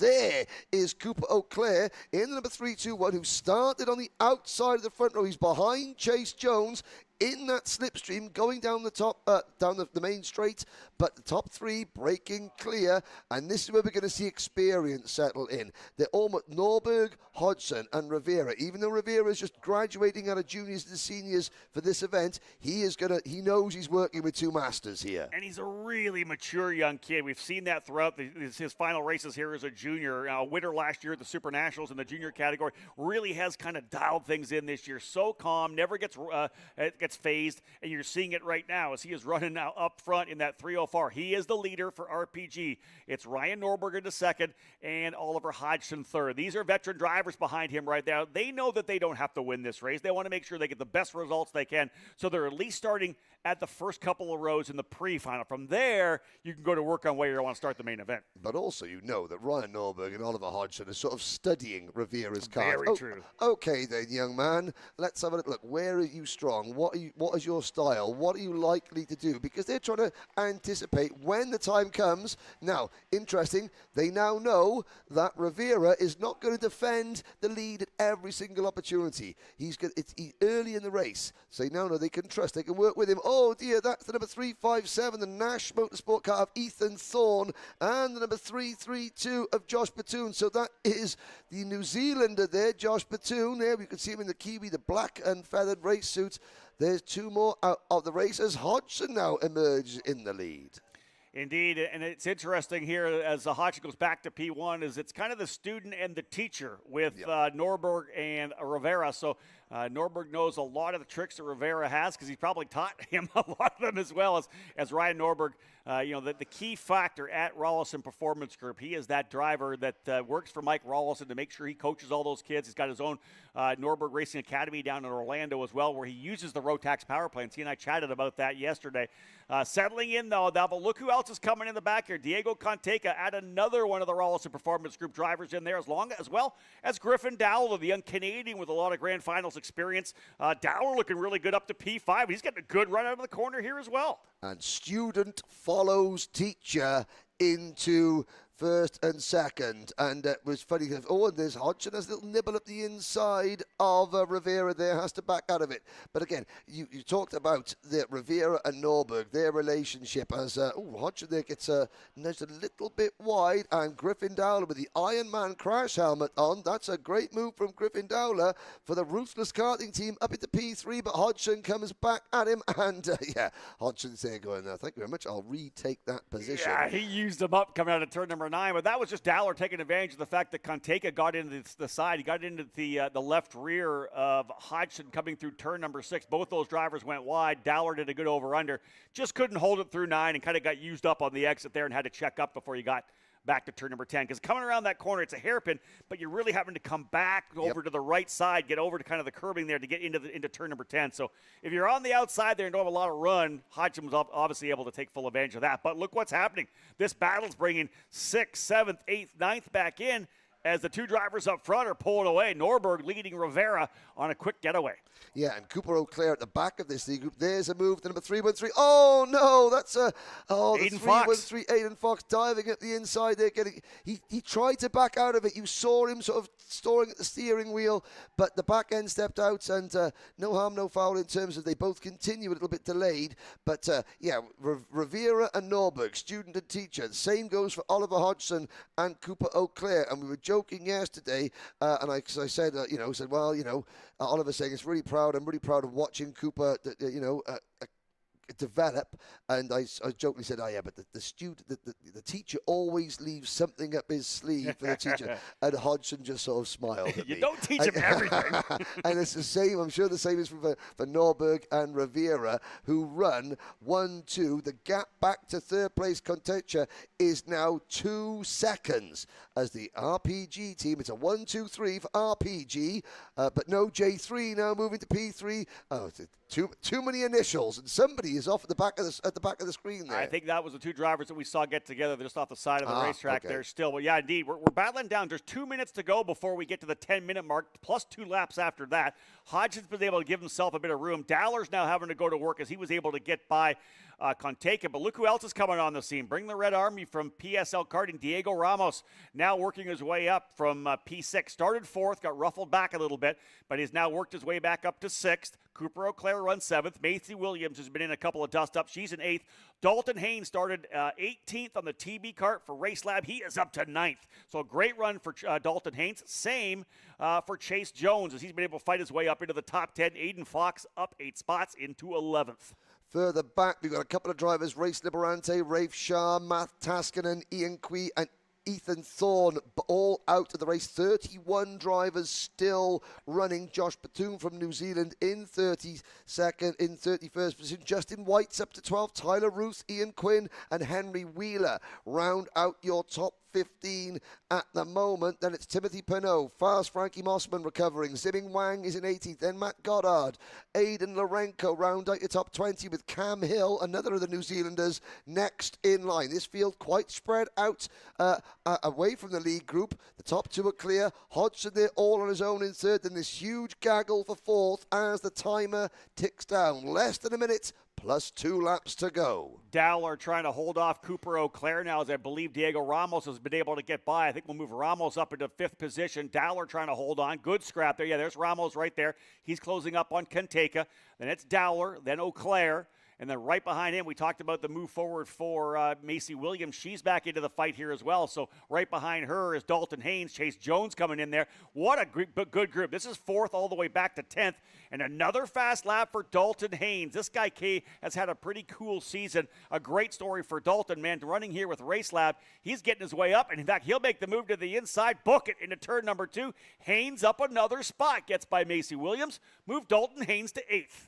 Yeah, he used that fast lap and the momentum in front of them. There's Ramos and Aiden Fox following him through Cooper O'Clair. So that was the RPG kart of Diego Felipe Contesha losing 3 places. And Contesha now, who raced in Bahrain 2 years ago, actually qualified as a senior in the top 5. Went backwards a little bit, by the time that the event sort of played itself out. But a very, very quick driver on his day. The driver from Bogota, Colombia. and he's in contention for one of the open slots here. Of the 36 drivers here, there's about 15 that are eligible for a reserved spot, so 20 of the other drivers. Now the senior race, as the clock strikes 0, 2 to go. The white flag is not out this time, so 2 to go. There are 2 tickets available for the senior Rotax class, the grand final. 2 tickets available for the DD2 class in Bahrain. So 4 of the drivers in this race, Hodgson's already got a ticket already. So 4 other drivers will get a ticket, some in seniors, 2 in DD2. Cooper Auclair one on the defensive there, trying to hold up Dalton Haynes, but Dalton able to make the move down into turn number 2, so move Dalton Haynes up another spot as he continues to work his way forward. What a great run for Haynes on that TV kart for Race Lab. That team out of British Columbia, Canada. They are the North American importers for the TB kart, and they've had some great success over this last year. And again, running really good. Ty Fisher's been quick as well. Yep. But Dalton Haynes in this kind of new relationship with the Race Lab crew, Craig Feiner and everybody at that program, and he is on a roll right now. Did not qualify particularly well, was back at 18th, but he has marched his way forward. I believe now up into potentially the 6th position now for Haynes. White flag will fly this time by. Norberg and Rivera leading by 1.5 over Hodgson. You got 2.2 back to Griffin Dowler in 4th, Diego Ramos in 5th, Conteka 6th, Haynes now up into 7th, Cooper Auclair 8th, Chase Jones 9th, and a 4-position improvement puts Justin White in the top 10. Macy Williams dropped a wheel a lap ago. But look at the fight further back. We'll pick that up in a bit. Diego Ramos in the middle of the scrap there, but there's your 2 leaders coming through turn number 4. Yeah, and Norberg didn't defend going into turn number 2. Ramos didn't wait till the last minute. He pulled out nice and early, so Norberg knew his intention, and Ryan's like, okay, kid, you go for it. Let's see what you've got. And now the question is, will Rivera trust in his sort of teammate and mentor? Oh dear, and there's a problem. And Griffin Dowler, say less about that. Griffin Dowler and the number 337 kart of Diego Contesha. And Griffin's got to be careful. He better watch himself, indeed. Ladies and gentlemen, you know, this is an intense thing. But let's cover the last couple of corners of the race. We don't want to focus on that situation too much. The checkered flag goes out. Ernesto Rivera, welcome to seniors, Ernesto. He starts his senior career on the same position that he ended his junior career. Top step of the podium. And Ryan Norberg in 2nd place. Just gives him a little thumbs up there. Hodgson in 3rd. Ramos in 4th. Dalton Haynes in the midst of that last corner, last lap schmozzle, I think would be a good word. Haynes up 13th place at the 5th. Cooper Auclair, Chase Jones, Justin White, then Tyler Ruth, and Macy Williams round out your top 10. A little craziness at the end. We'll come back to that in a second. Again, Rivera and Norberg, really strong run out front. A full second over Hodgson. He realized where he was. He was 3 seconds up on Diego Ramos. But the action there between Conteka and Griffin Dowler at the end really brought everybody back up. Haynes able to capitalize. They were running 5th and 6th. So it moved Haynes up to 5th, a 13-position improvement. Cooper Auclair 6th. Chase Jones up 9 spots into 7th. Yep. Justin White up 8. Tyler Ruth up 20 spots. Qualified 29th at a 36, and you go top 10. That is a huge result for Tyler Ruth to start his day off. He goes to 9th. Macy Williams struggled. She ended up back in 10th. There was a number of contacts and offs there. But again, the big show there at the end was the contact between Conteka and Griffin Dowler, and not a good show of sportsmanship afterwards. No. What's going to happen now is that the officials, they're going to be the first round of heat races. Some great racing, Rob. For sure. Absolutely great racing. But obviously the pressure looks, in every single race, there was a little bit of niggle. And I think that will be nipped in the bud. You know, I wouldn't be surprised if there's another briefing goes on or someone, or the race director on the dummy grid brings the drivers together and say, okay, we're not gonna stand for this.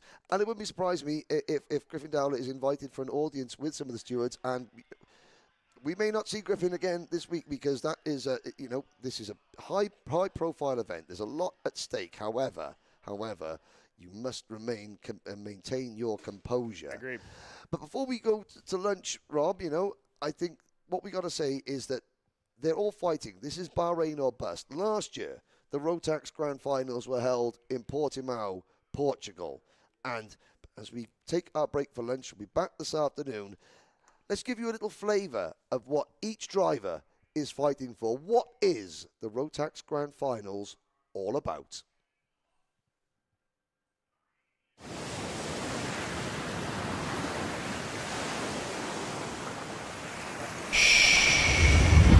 Can you hear it? 1 week where the silence is broken.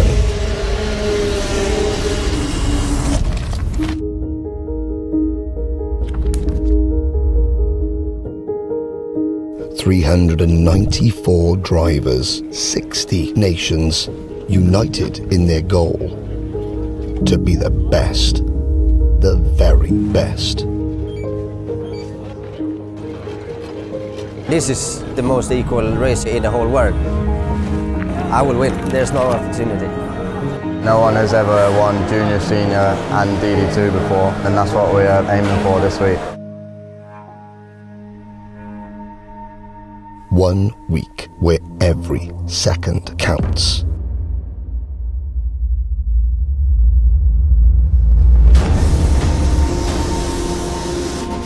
Every corner, every pass.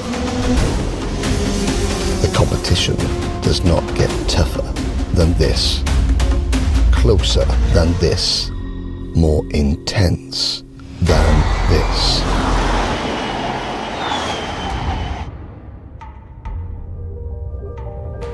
"7 days full of pride, passion, your nation, your roots. Our family is united from all corners of the globe, now together as one. 1 week to change your future, your career, your life. The time is now. Be bold, be brave, be brilliant. Stand tall and celebrate. This is your week. And when all is said and done, and the silence returns, 12 months of hard work is about this week. 1 week. The 2022 Rotax Grand Finals.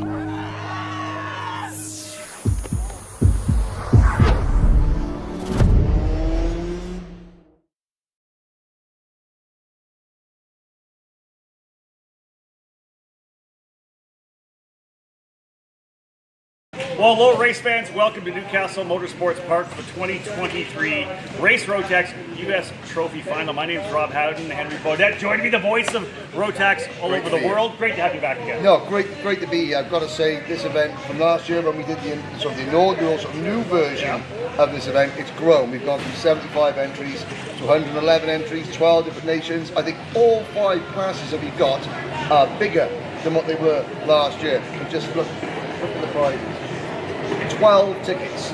So this event is being billed as Bahrain or bust. 111 drivers it is. And I love that tagline. That's great. What we're going to do, we're going to show you around the paddock because we've had 2 days of testing in this beautiful weather. The circuit looks fantastic. The weather's been playing ball. You know, fantastic scenery outside. Let's go on a wander around this Rotax paddock. Paddock walk right Paddock now. walk, yes. Come on with us here. And this is where we try and see, can we get a cameraman to fall over and break their ankle before the racing we starts? can't do this because our cameraman just won the USF 2000 championship. Oh, right, we got Could be an IndyCar. Simon Sykes behind the camera, folks. Could be an IndyCar driver. Yeah, so Carl Drysdale, come this way. Come and walk with us. So, we're talking about people trying to qualify for Team USA. Carl, you've been in Team USA before, haven't you? Yeah. Yes. So, Let's go. Tell us a little bit about what is the Grand Finals like? Grand Finals, they're amazing and they are just so cool, set up by Rotax, and they're just amazing and they're so fun to drive at. It's so fun. I got a question. So, every sports guy, if you're basketball, hockey, or baseball, you want to play for your national team, right? The Olympics. Yeah. What was it like to wear the red, white, and blue? It felt so cool to go out there and represent my country. It was just amazing, and I had so much fun doing it. And you want to do it again? Yeah. That's the whole idea. Yeah. Right? Who doesn't? Who doesn't? Tell you what, Carl. Good luck. Now, Carl's racing in junior. So junior, we've got nearly 30 juniors. We've got a capacity grid, 36 seniors. That's going to be the. Oh. I think we talked about the 75 drivers we had last year. We had great racing, right? It was amazing racing over the 5 categories last year. The beauty this year is 36 drivers in senior. You said almost 30 or 30 drivers in the junior class. I think that's one of the big things. Is 2 of the marquee classes that we always watch, massive this year. Yeah, and it's a growth. There's drivers that you're used to seeing all year. You know, the events that you cover, the events that Kart Choose to cover. These are familiar names, familiar faces. But of course, it's all about having fun. Right, we've got a collection. Let's get these guys. Right, there we go. So, Lucas Palacio. Lucas Palacio, running under the guidance of Martin Pierce and the Tiki JT. Now, you've won 3 different classes not in Rotax, in other championships so far this year. Yes? Tell us a bit about what it would like to make 4 wins out of 4. It'd be amazing. I mean, getting 3 wins, 3 championships, and this win would be amazing. Now, big for the resume. It's big for the resume. Now, of all these drivers, 2 of them have been to the grand finals before. Can you guess which 2? Can you guess which 2? Anyone? Hands up. 3 of you have been before. No, you haven't been. You haven't been before. You haven't been before. Marco Samuk last year in Micromax. Luke Konjanapatak represented Thailand last year, and Isaac Malkit. I was going to go, but it got cancelled due to COVID. Ah, right, you were the one. We don't talk about the one, the finals that never was. Well, first of all, Luke and Mark will come forward a little bit. Try and so you got to tell the people what the grand finals is like. Yeah, and did you have a good time? Was it fun? Yeah, it was very fun. It's different. We talked to Kyle Drysdale about it as well when we were walking over here. What's it like to wear the red, white, and blue? Wear your American colors when you're running for America, whatever country you're in. What does it feel like to wear your country's colors?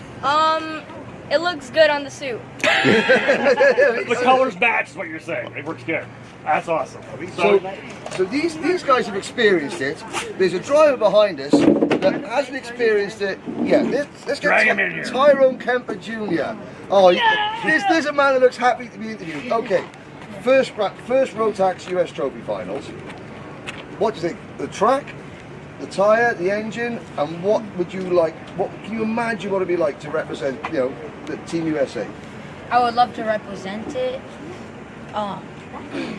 I would like to go to Bahrain, but I'm too young, so. Oh. Well, then we're looking for experience right now, right? Yeah, exactly. Just moved up to junior and everything's going okay. Took the Norberg class and. Ryan Norberg shot. What was the track like? One of the persons said to me they haven't seen this much rubber go down in a while. Did it feel like there was lots of grip on the track? Oh yeah, there's a ton of grip on the track. A lot of people race on this track. This track is very populated. I love this track. That's awesome. Some drivers who know it, Henry, could have some home track advantage. We'll see. Malkit's one of the guys that's really good here all the time. Exactly. Thanks very much, guys. Thanks, guys. Into the paddock. We'll have a wander in the paddock because, again, that's the kids are excited. There's John and Jim Giacomelli there, part of the J3 competition team that are hosting this event. There is a different buzz. I mean, I think so. There is a different buzz. Certainly there's a Rotax buzz, and of course you've been part of every major karting event in North America for many years. Each event has its pluses, its cons. 100%. It's different culture. But there is something about this. There's no second place. Well, there is second place, but this is win or bust, isn't it? It is. You said it was Bahrain or bust, right? So there's tickets up for grabs. Nobody cares who finishes 5th, 6th, or 7th. Everybody's going to be digging and trying to be part of their national teams because there's not only just the tickets for Team USA, those reserved tickets for those who ran in the Trophy Series East or Trophy Series West. There's also the open tickets as well. That's why we have how many countries here? Exactly, 12 countries. Yeah. So in Micromax, there's one ticket, and that is going to go to an American driver. We know that. In Minimax, there's one reserve ticket. That's a ticket for a driver. Maybe we'll go down this way. Let's get that driver here. We got Captain America. Nobody has represented Team USA more than Derek Wang. Derek, we're doing a little paddock walk here. This will be you've got your ticket from the Canadian finals, so you're going to your 11th grand finals. Yes. Just try and explain the buzz of what Bahrain is like, because you've been to Bahrain, you've experienced that, and what it's like, the Olympics of karting, the biggest party in karting. Well, the karting is awesome. The track is fantastic. It's right next to the F1 track, so the pictures are awesome, the facilities are awesome. you have the party at the F1 track, so that's pretty exciting. And you race under lights as well, because the temperature, so you're racing under the floodlights. That's got a short track USA feel, has it, Rob? Yeah, I mean, for old guys like me, it's really kind of hard to see at night. I'm blind, I know, I get it. It's all right. I mean, I can probably give you a, I can classify myself. Derek, you keep coming back, right? What keeps you coming back? Obviously, the Rotax package. I talked to a lot of people in the paddock. They talk about just how great the package is, and they've continued to really fine-tune it. What keeps you coming back year after year to try to put that suit on? I mean, the Grand Finals is a pretty cool race. We've done all the Super Finals and the Miami stuff, and the Grand Finals is just unique in itself. That's it, right? So I mean, that's what keeps us coming back. And the Rotax package is pretty easy and simple, so it's reliable. That's it. Yeah. That's it. There you go. Check all the boxes. Thank you. Thanks, bud. Officially, Captain America. Captain America, Captain 100%. America. Yeah, let's keep walking down this way a little bit. But last year in this paddock, there weren't as many big teams. We've got most of the big teams in the sport here, which is good. And they're here, they've got more drivers. That's a sign that, of growth, is a sign, because the teams go where the customers want them to. Yeah, we got PSL Karting, we got Rawlson Performance Control, and you got MPG Motorsports, which is a local Indianapolis team. They run a bunch of different organizations. This is them jumping in. In fact, I talked to Billy Vincent, who's one of the team principals over there. They're super excited about Rotax. Bought a bunch of engines. They're going to use it with school and their camps back at Whiteland. So, which is really good. Again, you've got the AM engines. There's drivers in this team from Argentina, from Uruguay.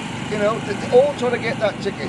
Kartworks, Jerry's team, he's got Vince Carey there, Justin White, he's strong under the squad for sure. But I think what is important to note is that despite you've got the big teams, you can see the infrastructure, there's still plenty of room for the privateers. I love the lads and dads. You've got Sterling Rolata's kart there, you've got Luke Honjanapatac's kart, you've got Max Makarov. You can still rock up in the truck, with an easier morning and compete for a place in the world stage. What I like to say is that go-kart has no idea how it got to the racetrack. No, it can come in the back of a pickup truck, it can come in a transport truck. It doesn't matter, right? It's just, it's machine. It's rubber, it's an engine, and it's tubing. You just got to do the right stuff. Yeah, and okay, obviously there are people who've got different ways and means of doing it, but with J3 competition, with the Rotax support arm here, if you are struggling, Rotax has got Alex Vandal over here from Austria, they've got Tobias from Austria. You can go up to Rotax and say, help, I'm not quite sure what I'm doing, things aren't performing how they were, and they will take the time to look and show you carb settings. I think we've got a few minutes left of this very brief paddock walk. We've got our hosts J3 competition there. We've got Speed Concepts Racing here as well. And I think, these guys, the team looks good. I think we're going to speak to J3 quite a bit, but I mean, basically we got let's go have Alex, let's get Alex Speed over here. Yeah. Right. Get over here. Right, you are live, no swearing. If you've been part of American karting for many years, the Speed's been around for 25 plus years. Mike, of course, then Scott. We still think probably the best speed driver ever was Alex here right now. But Alex, here you are now kind of almost taking the reins a bit away a little bit from your dad. He and I talked about Speed Concepts Racing. The Rotax program is growing back, right? You remember when you were racing in younger days, but man, it's rocking right now. I'm super excited to have this program back. We were always a fan of it. We had a really big part of it, 10 years ago at OGP days. Excited to see it. Engine parity is awesome. Really good focus, just work on the drivers, which is what I enjoy to do. So the engines are all out of the box running great. Everyone's got equal engines. You can see in the times, the whole field is really, really close, and I can do my job and just keep working on my drivers getting better. People talked about the Mojo's being a little stickier right now. We got rubber down there. We're going to get some grip this weekend. We do. I love the Mojo tire. It's getting a decent amount of grip out there. The truck's developed nicely. The big thing, the tire's a bit tricky to drive, which I think is good. For the drivers, you got to be on point. You make a little mistake, you outbrake yourself a little bit, you're up in the rubber marbles, which is not good. So you make mistakes, it penalizes you, but that's great. Yeah, one thing, when you talk about working with the drivers, so every driver will get 2 sets of tyres for racing. So you've got to put a brand new set up for qualifying Saturday morning. Pretty much everyone's going to save a brand new set of tyres for that final.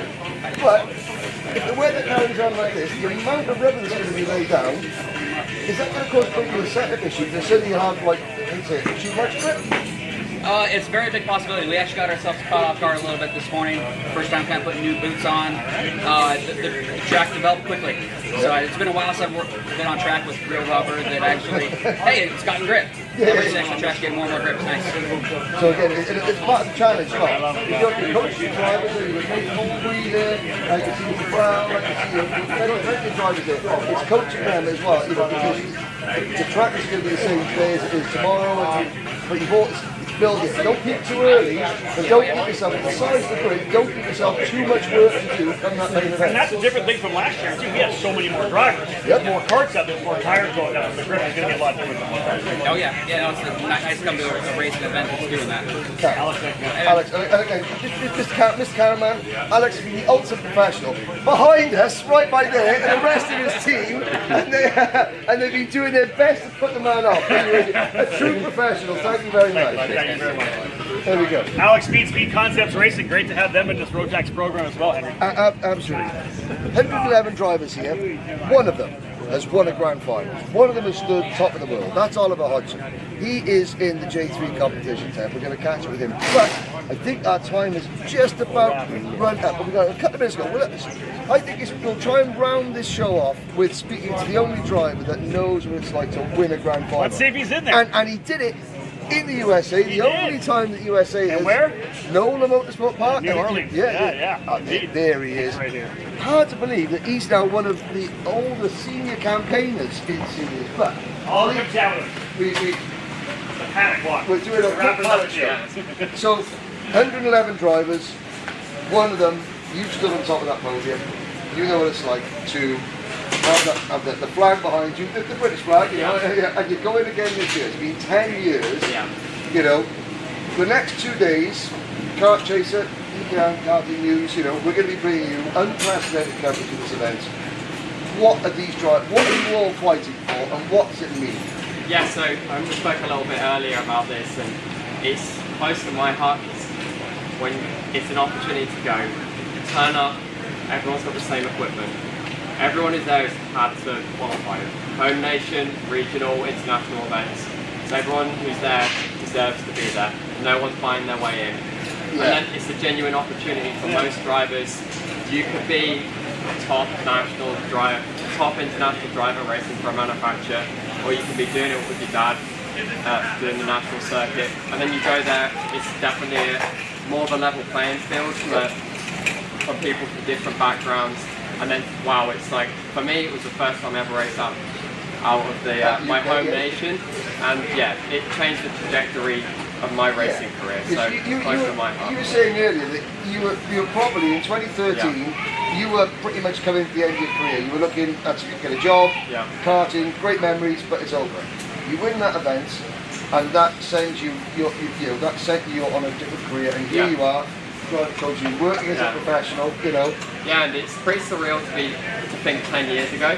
Honestly, it's like gone by like that, but yeah, I'm really excited to go back at it just the same way I did 10 years ago, and genuinely excited because it's not been really necessarily a personal choice, but it's just been how, you know, the people I'm working with and what I've been involved with. So to come full circle now, and then also a little bit, it feels how it's worked out. I won in America, on American soil, and then now being on American soil doing racing karts full time.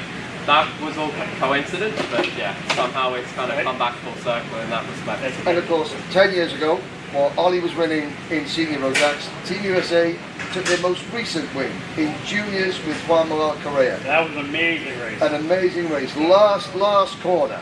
Are we going to get another American winner in 2023? It's been 10 years. Got to say, this event is providing any driver that qualifies with a really good basis. Because if you qualify this weekend, you're going to have to get your elbows very, very sharp, aren't you, Ollie? And I think that's true. I think the level of competition we have here in the senior max class, whoever comes out on the other end is going to be good. It's going to be a challenger waiting at Bahrain. May I say, sorry to jump in, but I think that with I think you've seen we're getting this coverage across worldwide now because people are watching Kart Chaser, people are paying notice to e-karting news around the world, and you're now seeing manufacturers sending more professional drivers to the US.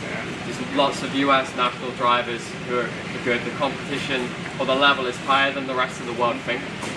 And so there'll be yeah, no doubt you'll have American drivers near the front. Look out.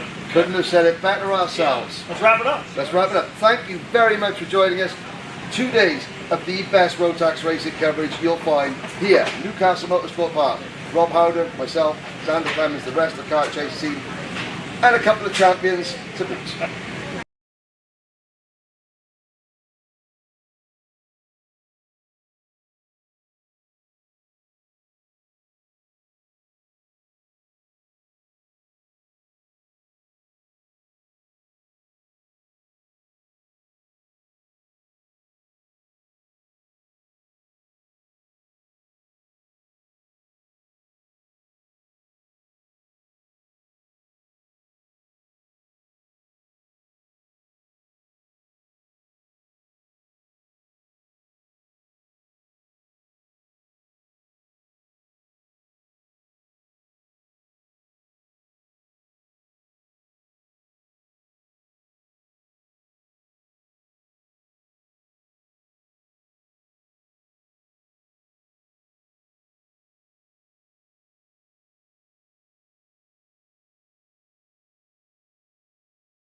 we've had a really exciting time throughout this project, and we've moved forward now to a complete in-house project, E20 electric powertrain, and it's really been an exciting journey because with anything new there's a lot of learning along the way, and this has given us a lot of strength for the future.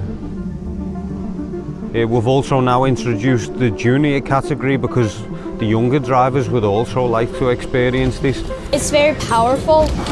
Like coming out of the corners, you can definitely feel its power, but it's silent, so you can actually hear the tires squealing. I had a wind sound because there's no engine sound. To see the kart on track now, the way it performs and how easy it is for the customer to handle, this is really fantastic. I must say it's really nice, and also with this boost button you have to be some clever also. Boost button, boom, and poof.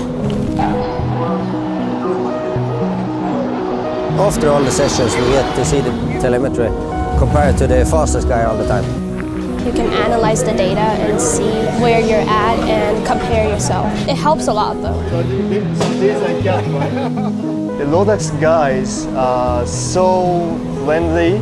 They have so many knowledges about E20. It helps everybody, not only me who needs a 10, it helps also the other guys. We will have electric powertrains for every age group, and this was what it was all about at the start, is to try and bring new people to the sport, and it's there trying to grow the sport as a whole, and I think this is the key message.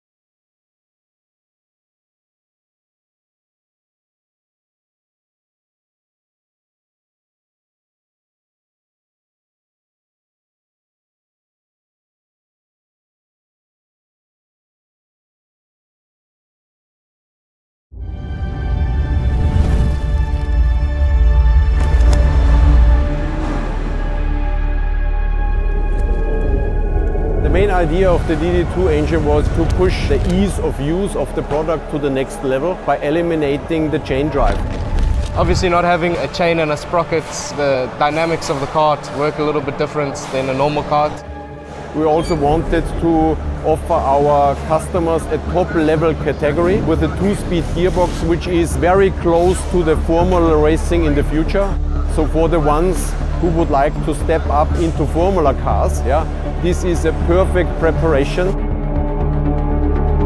I've done junior and senior for many years now, so I wanted to try something different this year, and that's why I made the switch to the DD2 category.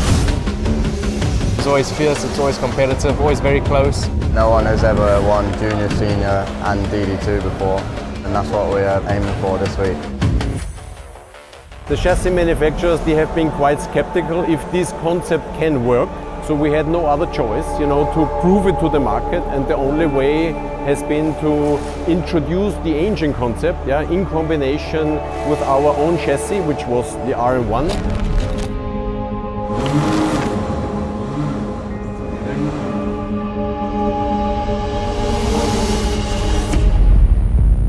For me, it's unmatched to anything else.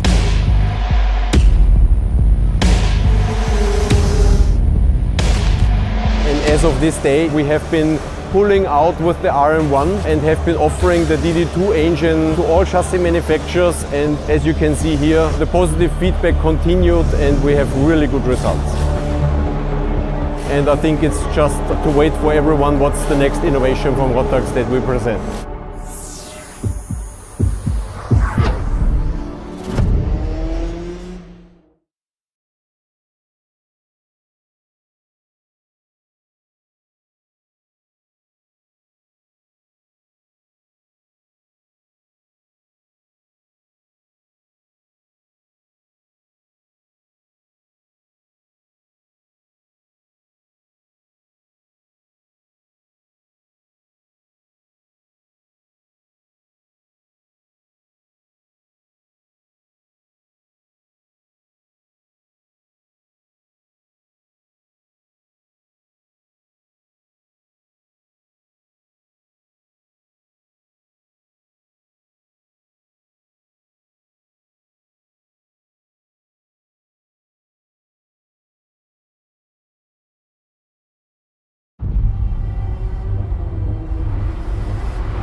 Why do you come here? Is this your career? Or is it all about fun? A chance to get away and leave it all behind?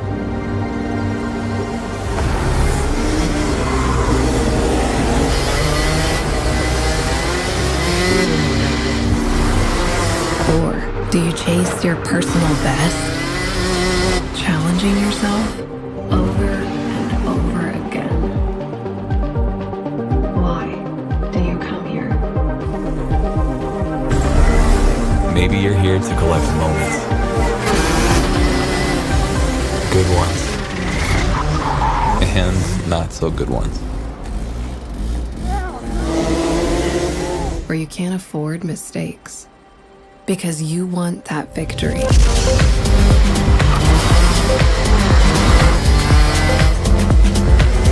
It's all about this one moment when the hard work finally pays off.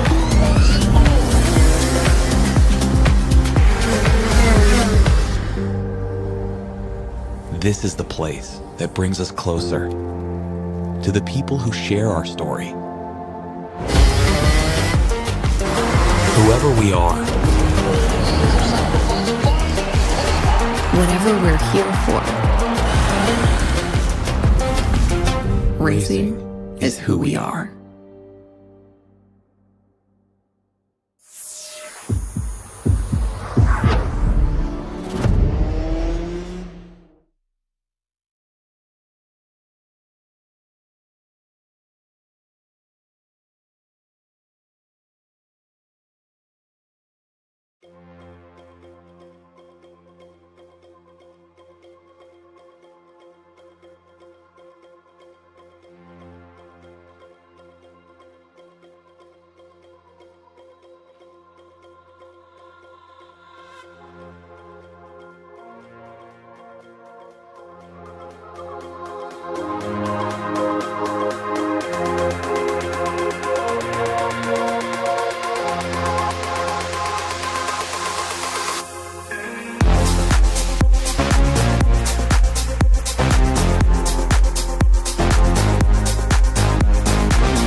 welcome back to Castle Motorsports Park for the 2023 Rotax Max Challenge US Trophy Final. Rob Howden here alongside Henry Beaudette as we get set to get back at it here in what is a gorgeous day. A little bit of breeze, as you can see here at Castle Motorsports Park in Spiceland, Indiana.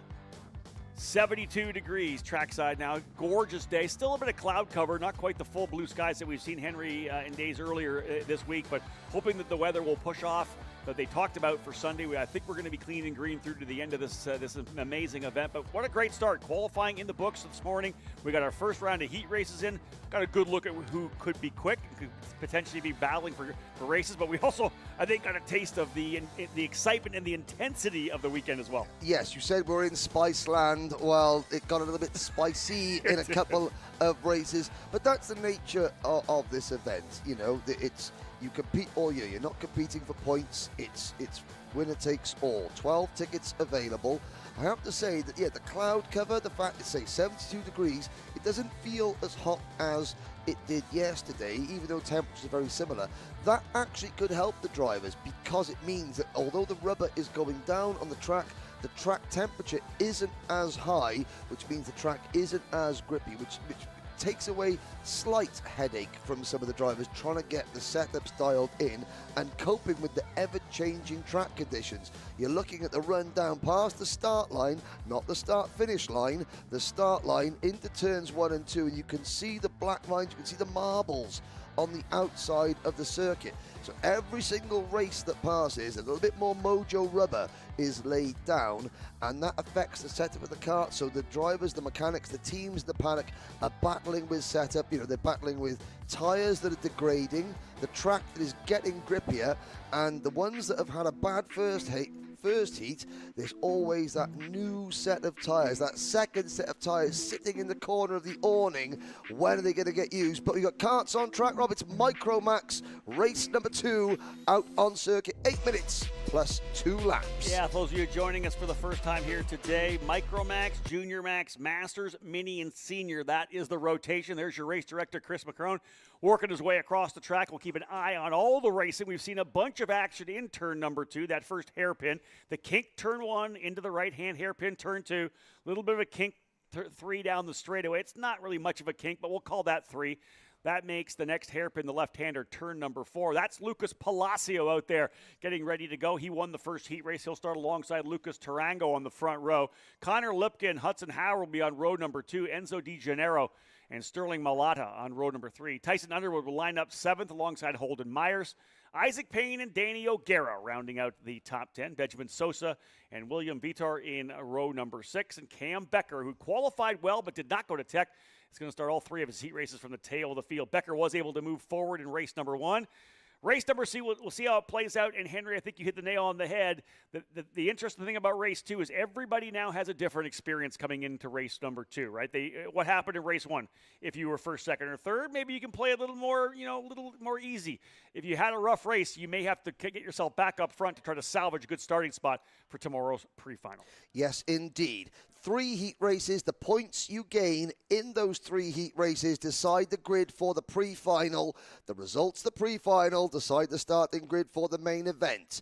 They're into the tram lines. On the right of your screen is Palacio. The left is Tarango. They hit the yellow cone. They pick up speed. Lights are out. We're off and racing through 1, down into 2, with Palacio leading and Tarango on the outside getting freight trained back to 5th position. And that is Connor Lipka up into P2 in the number 44 kart. The driver out of Indianapolis. So local thing, and Lipka looking for the lead into 4, but Palacio holds on. Really, at that corner, turn 4, it's really the battle of the first driver to the exit point of that corner. Then they'll have the inside line coming through turn number 5. Couple drivers getting together there, Cam Becker being one of them. He got run off to the side of the racetrack, but otherwise underway with what will be 5 races in round 2, 5 races round 3, so essentially 10 heat races to wrap up the day. The points from these heat races will, of course, set the grid for the pre-final tomorrow, and then the pre-final results is how we'll line things up for the U.S. Trophy Final on Sunday afternoon. Up front, though, Palacio with the early lead, getting things underway. As Henry had said, for the cadets, 8 minutes the distance plus 2 laps. Once they've hit the 8-minute mark, it's 2 laps after that, so the drivers know exactly how much time they'll have to get things done. Yes, and 13 drivers, only one ticket. This really is the only class where winner takes all. There are 12 tickets available across the 5 classes, but this class is one ticket available, and it goes to the winner of the main event. Palacio led the majority of race number 1, took the win, but you had a big challenge from Enzo De Janeiro, who currently runs in 3rd position in that navy blue and black number 90 kart. The privateer driver out of Poughkeepsie, New York. In 3rd position, we also saw Lucas Tarango competing up at the front in kart number 7. He's down in 5th at the moment. Make that 4th because he's made the move and passed Tyson Underwood for that position. So Underwood for the J3 competition team. His teammate Connor Lipka runs in P2 as Palacio continues to lead. And Rob, this is the part of the circuit where Palacio was really strong. The tight and twisty bits. On the long straights, the Micromax class, the draft, the slipstream is incredible. Yeah. But through the tight and twisty bits, Palacio can just keep everybody at arm's length. And that's really what we saw, right? Palacio was able to kind of stretch out 2, 3, maybe 4 kart lengths coming out of the tough stuff here. Out of turn number 15 through 16.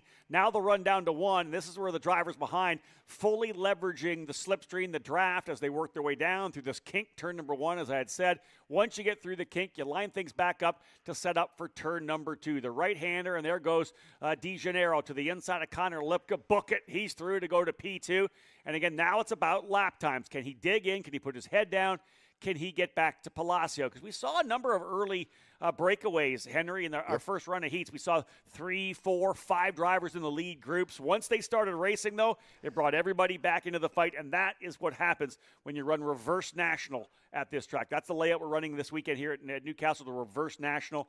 The first couple of hairpins, all you got to do is defend, and everybody's back in the fight. Exactly. Into turn number 9, that tight right-hand hairpin. Now downhill. They flick right, then left to the double apex. Turn 10 and 11. Uphill again. Right into turn 12. Now this will be the last run down to the checkered flag. This downhill over the crest. Downhill 90-degree right at 13. They set themselves up for 90-degree left at 14. This will be the last corner. The flag's down there. There is our flagman, Trey, on the inside there.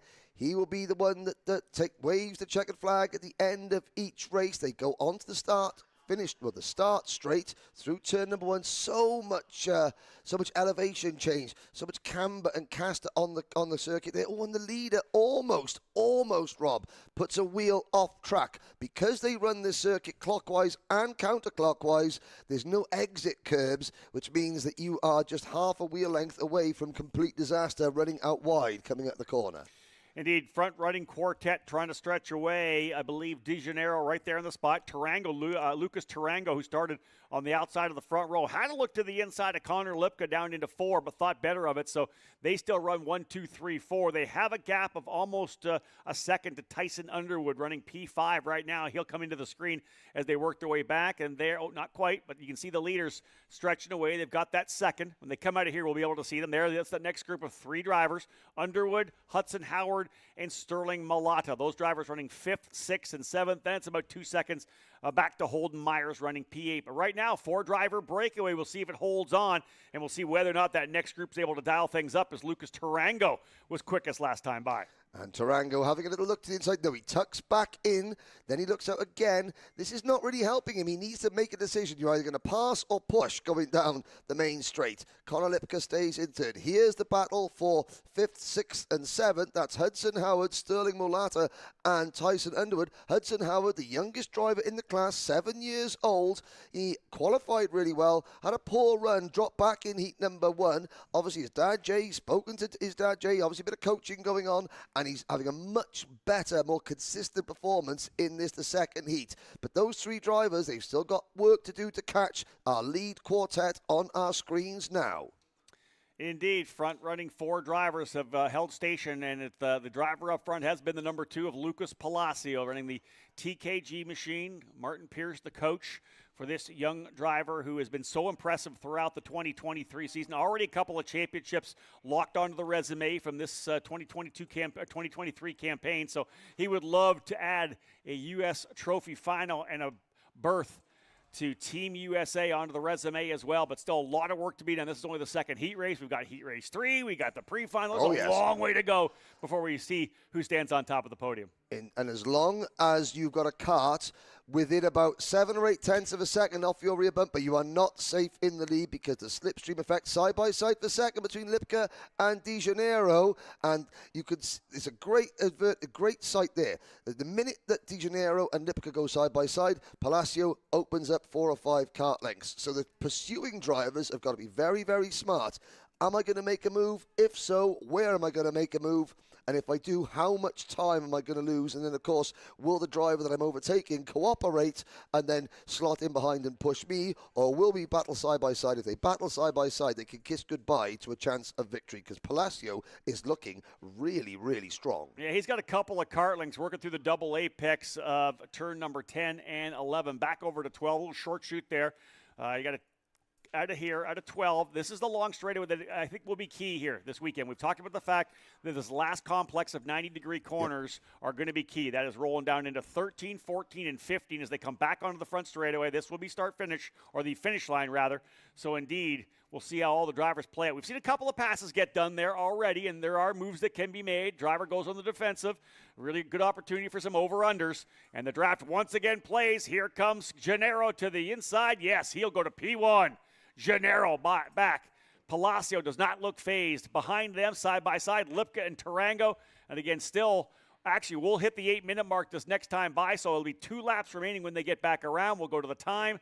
So again, good run there for De Janeiro, but looks to me like Palacio maybe trying to push him away. Yeah, indeed, because De Janeiro, he set a 1:13.246 on the previous lap. This is lap number 7, and Palacio has decided, okay, you've overtaken me, but I am going to push, and that means he knows that he's never going to get too much of a gap, but what he's trying to do, he's trying to give himself enough of a gap so that he can maybe take a very wide entrance into a corner and try and undercut without the driver directly behind him sticking their nose in where it's not wanted. Yeah, when you don't have that person behind, you're able to focus forward. You can get the job done. And there's the first pass there. That was a move down to the inside of 13. We're going to see passes like that happen, especially on Sunday when we're talking about running for a ticket to go to the grand finals. Palacio goes back to P1, and I believe I said there'll be 2 to go. They'll see the white flag this next time by. Big run for De Janeiro. Further back in the field, purple lap for Cam Becker. Remember, he started at the tail of the field, having not gone to Tech after qualifying, started 18th. He's now up into the 8th spot. He started 13th, rather. He's up into 8th, and he's only 1.6 behind Hudson Howard, but was faster by 1.3 seconds last time by. He was over a 10th quicker than Palacio. So Becker digging his way forward. Hey, we may be talking about him on Sunday, especially when he gets a chance to do the longer pre-final to come back from wherever he ends up starting. And, of course, Cam Becker, we saw him on the opening lap of the race getting forced off the circuit wide, so he's had to come, not only did he start at the back, but then halfway around the opening lap, he finds himself not just at the back, but at the back 20 kart lengths behind everybody else. Into turns 10 and 11 for the penultimate time. Trey Lister, our start line, our flag man. He's channeling his inner Jason Burgess, wearing the sports jacket to wave the flag. I like it. Good to see. He's going to be giving the drivers the white flag next time around. There's Trey Lister waiting with the white flag. Here comes Lucas Palacio and Enzo De Janeiro. They start one more tour around Castle Motorsports Park. A look over the shoulder from both drivers. Now, De Janeiro knows he isn't under pressure, so he can afford now to make one really swooping out wide. There he goes, out wide. He knows that no one's going to try and cut underneath him, so he can set Palacio up for a move into turn 4, the scoreboard turn. Indeed, whether or not Tarango and Lipka close enough. Lipka went purple last time by, so there's going to be another big run to the inside for Palacio. Not quite the over-under for De Janeiro. It's going to bring Tarango and Lipka back in. Look how much closer they have got here over this last couple of laps. Again to the inside for Palacio. He'll cover the bottom coming through turn number 6. Tight line into turn number 7 as well. And yeah, there is Tarango. Here we come. Tarango looking to the inside. 8-0. Back to 9. Palacio to the inside. Here comes Tarango down the bottom. No contact. Great final lap here. Out of turns 10 and 11. Lipka up to 3rd position ahead of Tarango. So it is now Lipka in P3. De Janeiro's got 3 corners in which to do something. This is where Palacio passed him a lap ago for the race lead. It looks as though Palacio has done enough. Both races so far, Rob, in Micromax. Palacios led the majority. He's been overtaken. He's fought back, and he takes win number 2 on the day. Big one for Lucas Palacio. 0.2 of a second, the margin over Enzo Di Gennaro coming across the line. Connor Lipka ends up in third. Lucas Tarango, part of that front-running quartet that was able to pull 4 seconds away from Tyson Underwood.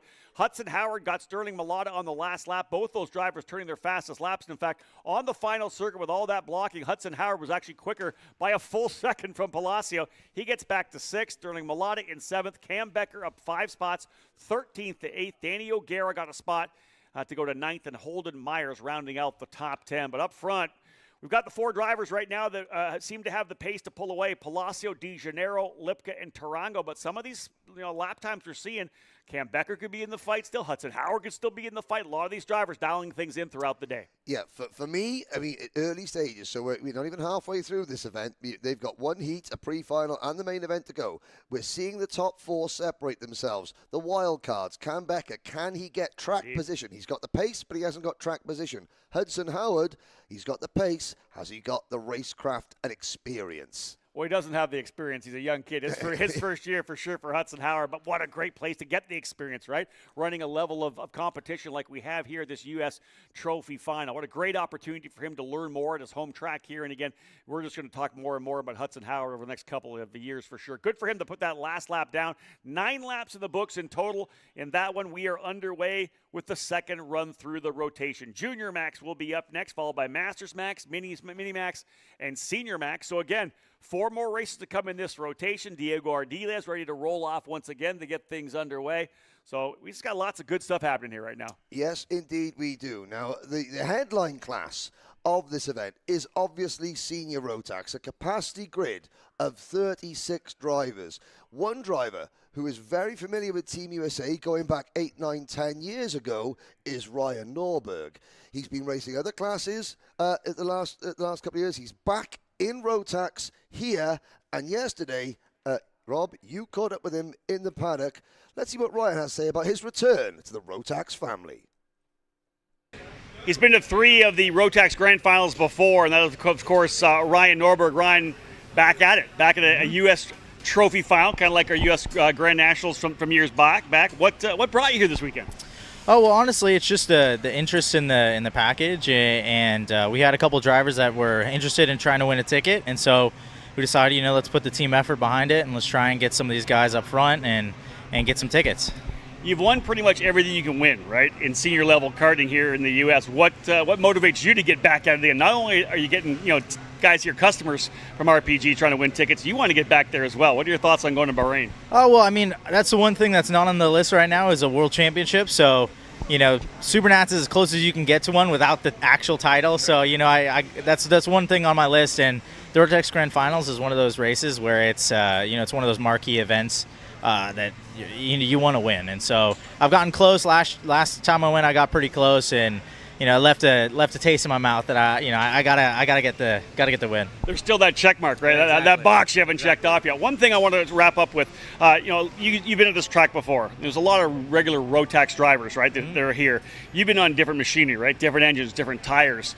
What are some of the challenges that the drivers that run nationally are coming in to run different tires, the Mojo tires, and the different engine package? Well, I think the tires are a big difference. I mean, they have a much softer sidewall than the normal tires that we're used to. And so, running the Mojos is mainly being our biggest struggle. I think the other thing that's a big difference for us is is just the throttle control. I mean, the Rotax, if you dump the throttle, it's got power. And so when you dump the throttle, I mean, you just get wheel spin off the corner. So it's kind of, managing how you get off the corner, making sure the cart's really straight, and that whole situation. But it is a different thing for us. I mean, we've all kind of been running the same, 2 engine packages for a while, and so we're all kind of used to that. So this is definitely throwing that wrench in it for all the national guys. Thanks, Ryan. Yeah, thank you. Obviously, lots going on, folks. A lot of big hitters here this weekend, but they all have to adapt if they want to get one of those tickets to be part of Team USA.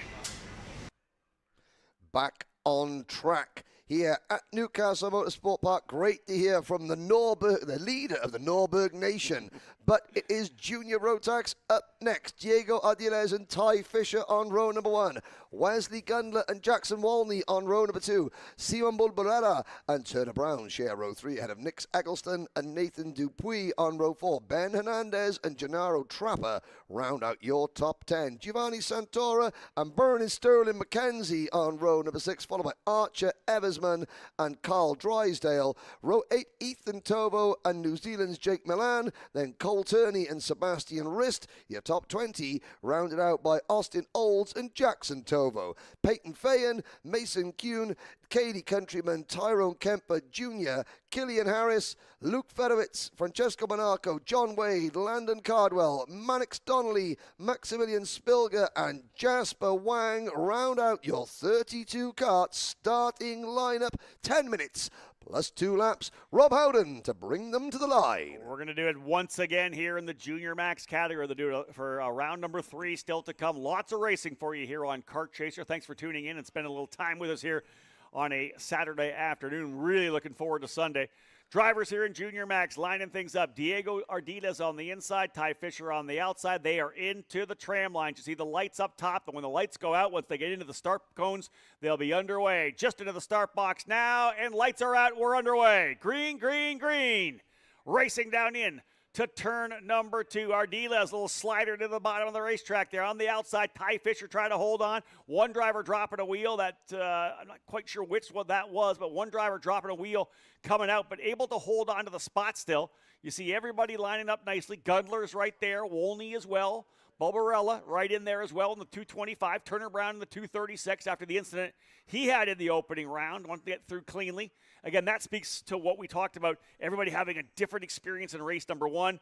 You're either kind of maintaining up front, or for a driver like Turner Brown, you're trying to recover from a rough opening race. Exactly, and what I did see there is that obviously maybe race director Chris McCrone has had a word with these drivers, because the opening start, the start for this race was far calmer than the opening race start. Everyone getting around turn number 1 and 2 cleanly, and that's what you want to see. So yeah, tensions are high. There's a lot on the line. We've got a lead change. The TB Kart Race Labs Ty Fisher takes the race lead, and number 237 then runs wide. That's going to open the door for Diego Ardiles and Wesley Gundler to repass. And look at that. Freight train. He got hung out to dry like yesterday's laundry. And somebody got rooted there coming into the corner as well. Somebody went deep in and moved them out. Look at the lead that Ardiles has.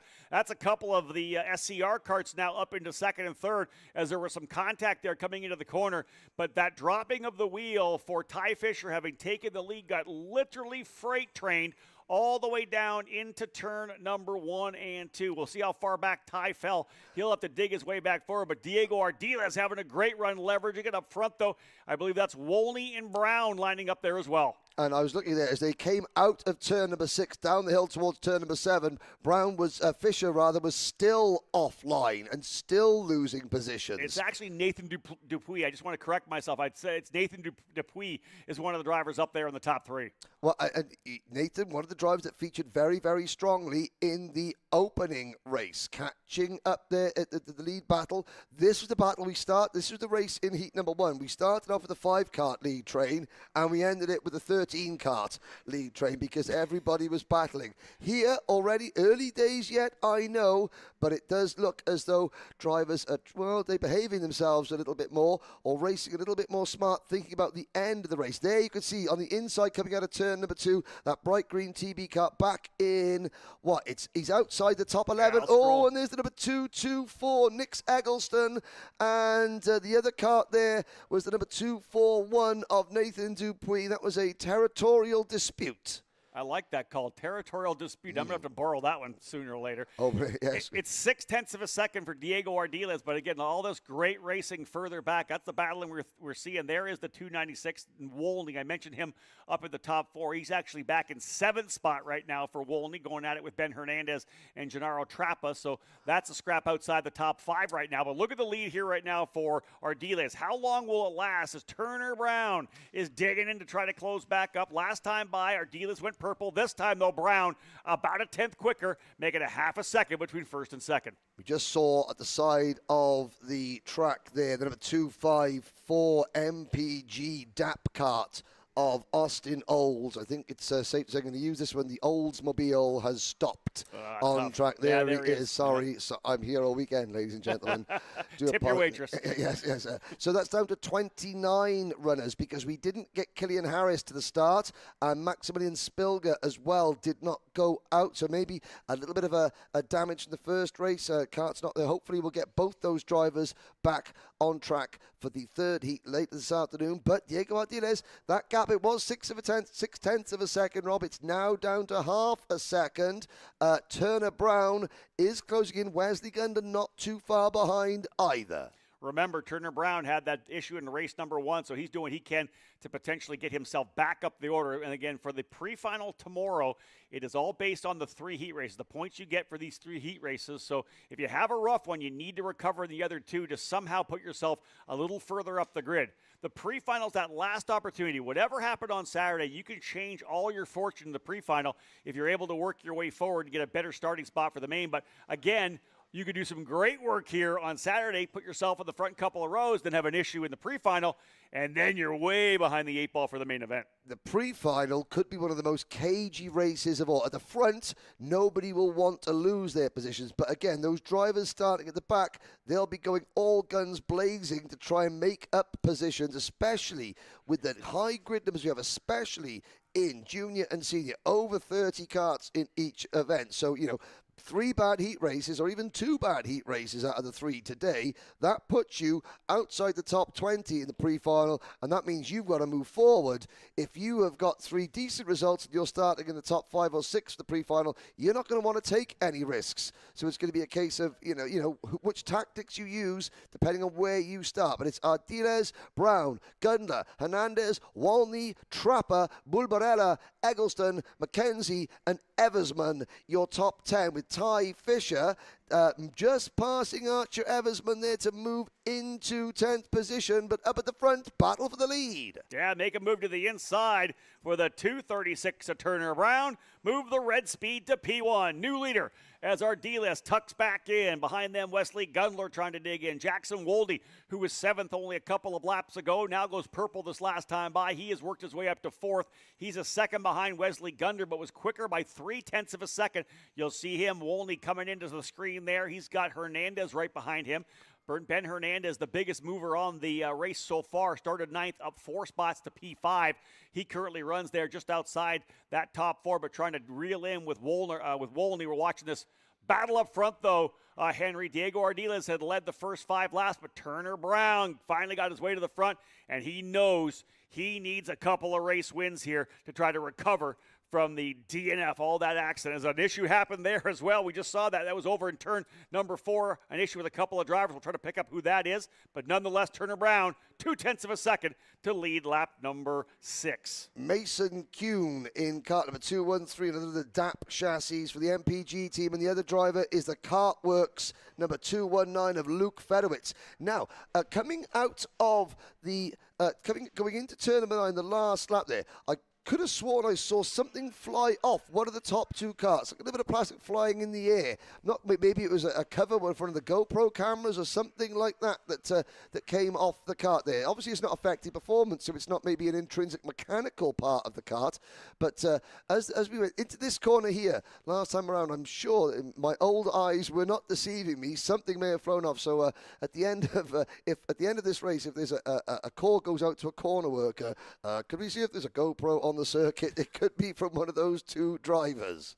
Front 3 drivers, you can see the lead that they have right now. We'll get a complete gap on it. It was 0.8 of a second from Gundler back to Wolney on the last lap. They'll come across the line to put lap number 7 down. Remember, 10 minutes plus 2 laps, so we're only at the, not even at the 8-minute mark. Still a number of laps remaining in this one. Everybody in the top 6 turning their fastest laps. The best lap belonging to Hernandez, who's now P5. Ardiles decides it's time to go back to P1. He'll throw that Kart down the inside. So move Ardiles back there. But here comes Turner Brown again. He said, no, listen, I like leading. You're going to have to go back to second again. And right there to watch the whole thing, the 246 of Wesley Gudler. It was actually only 0.6 of a second between the third and fourth.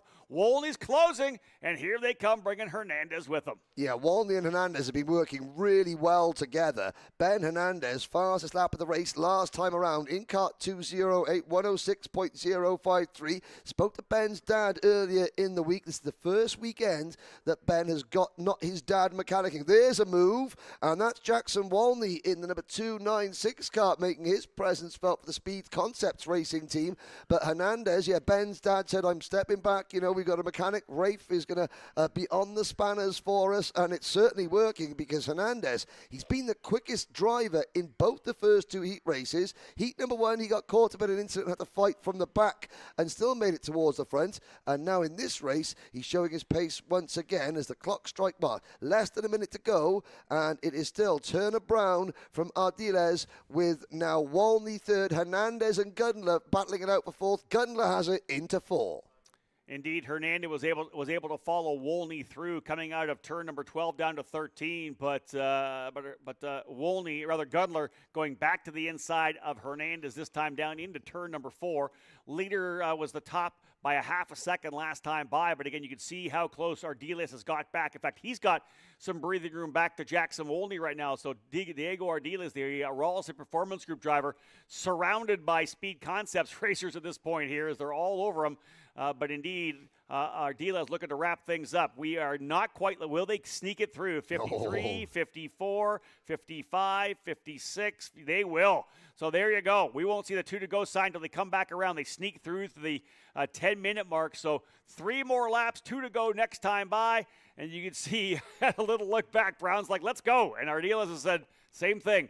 Let's just keep focusing forward right now. Turner Brown needs a good result here. Yes, indeed. Now, of course, if Turner Brown sort of would start to defend, that would give a problem to Diego Ardiles, not because he's got someone catching him, because he's got one of Brown's teammates, Jackson Wolney, catching him. And Ardiles knows that if he's the meat in a Speed Concept sandwich, they will try and get him out of the way as quick as possible. The two teammates will work together if at all possible. So Ardiles, it's in Ardiles' interests to push Turner Brown away. This is what Darrell Waltrip used to call co-opetition. The difference, the sort of the combination of competition and cooperation. Frenemies is another word. Friends and enemies. Ardiles needs to push Brown away, or at least, not force Brown to defend, which will then put them both back into the clutches of third-place driver Jackson Wolney.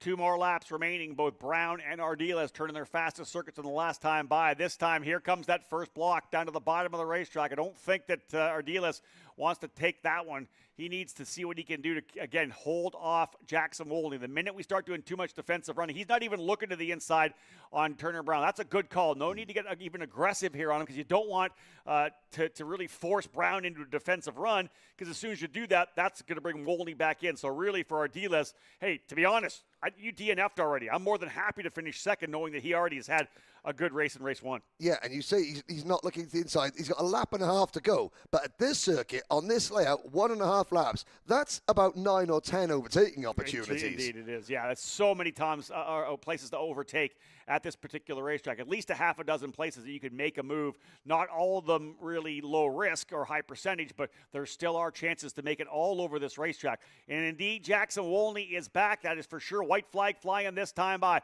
I would think Ardiles will likely get aggressive now. Yep, has a little look over his shoulder. Here goes Brown to the bottom. This is about to get exciting. Gudler and Hernandez coming in as well. Here comes the slider down to the inside. He'll go through, but an over-under. And he goes back at it. Brown, perfect over-under. Here comes the other guys in, Gudler and Hernandez. Gudler took a really tight, wide line in turn number 2. He's got a good run down to turn number 4. The problem is that he's got karts in his way, so he cannot utilize that extra speed. He does not have the track position. They're coming up on, is that a slower kart they're coming up on? No, sorry, that is the brake that Turner Brown has got. Ardiles now now has been back right up. So the tactics for Turner Brown has worked perfectly. And now it's Jackson Volney that has to back up. And who's this coming? It's Simon Bulbarella in car number 225, the AM racing driver out of nowhere to try and make it to the top 3 with half a lap to go. But it's Turner Brown and Diego Ardiles 1 and 2. Who's going to be third? That was a wild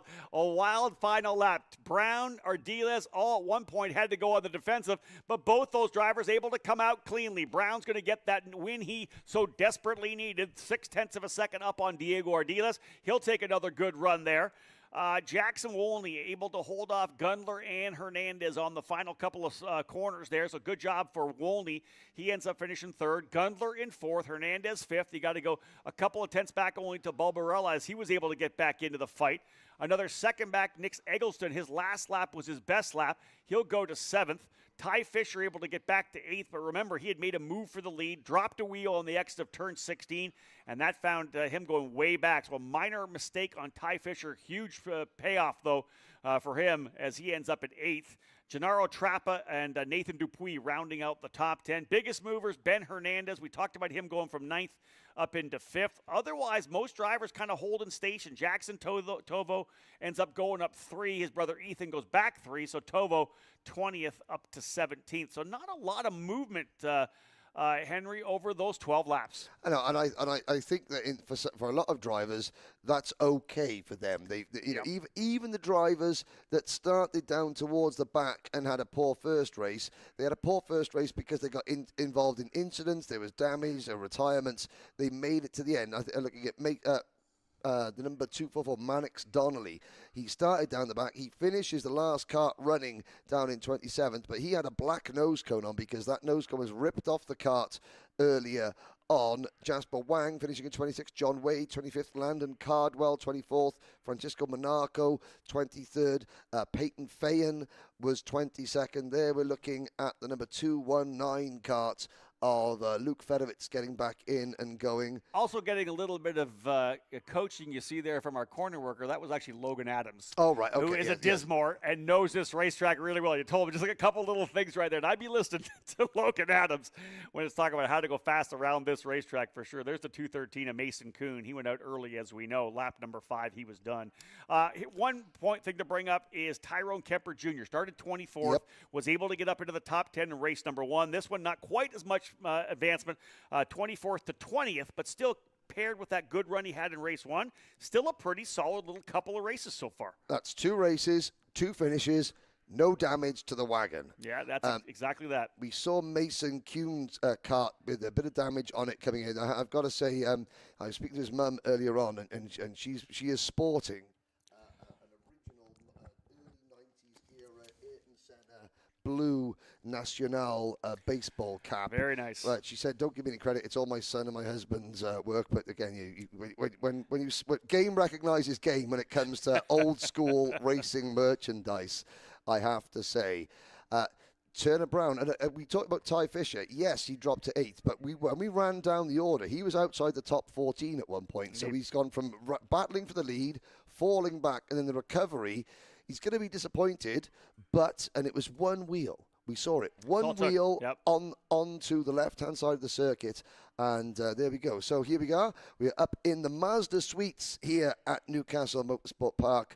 Again, some great Rotax branding behind us. This is a Kart Chaser image. This is EK Karting News and myself bringing you this broadcast. A lot of fun. We're having a lot of fun. We hope you guys and girls watching back home, wherever you're watching in the world, are enjoying it. The one thing we try to get across, of course, in any of the races here, that you see the action on the racetrack. Just tremendous racing so far, as we had last year. Not surprising. This track always shows that. But what we can't bring you too much, we could talk about it, is the kind of atmosphere, Henry, at the track itself. Kind of a buzz this morning getting here. Last night was tremendous. You were front and center hosting the tire-changing competition.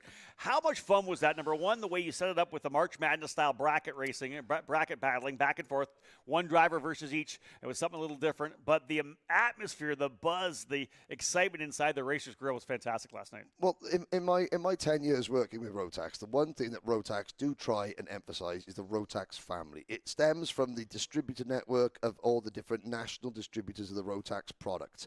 And then it goes further down to the drivers and the teams.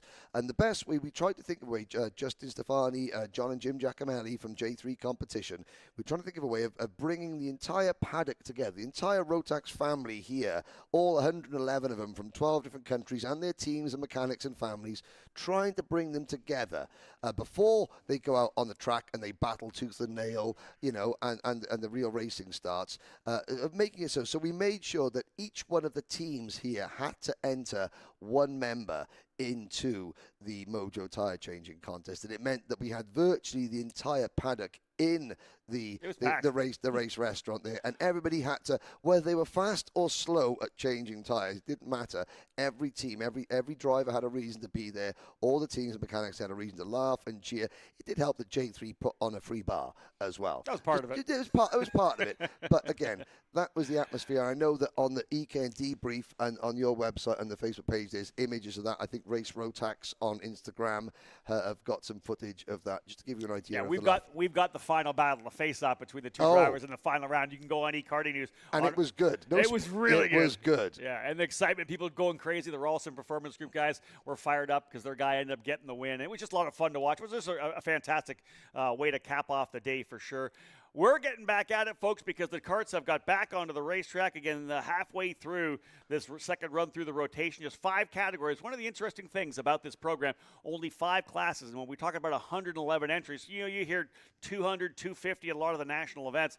We're talking 5 categories here. That is it. A couple of them over 30. We know 36 in senior. A great group of 12 drivers here in the Masters Max category, which is rolled out onto the racetrack with some really legendary names in terms of North American karting, and drivers with a lot of experience as well, not only in Rotax competition nationally, but at the Grand Finals as well. Ben Cooper, 3-time winner of the Grand Finals for Rawlson Performance, starting on the pole alongside Fulcrum Motorsports' John Bonanno in the number 672. Laurent Mardan out of Chicago, Illinois, from Romania, starts third in the Techno alongside Mundy Lawyer. The ageless one, 66 years young, Billy Cleveland will start the Ruthless Karting number 658 on the inside of row number 3 alongside Derek Wang, fellow teammate there. Wang, an 11-time starter at the Grand Finals.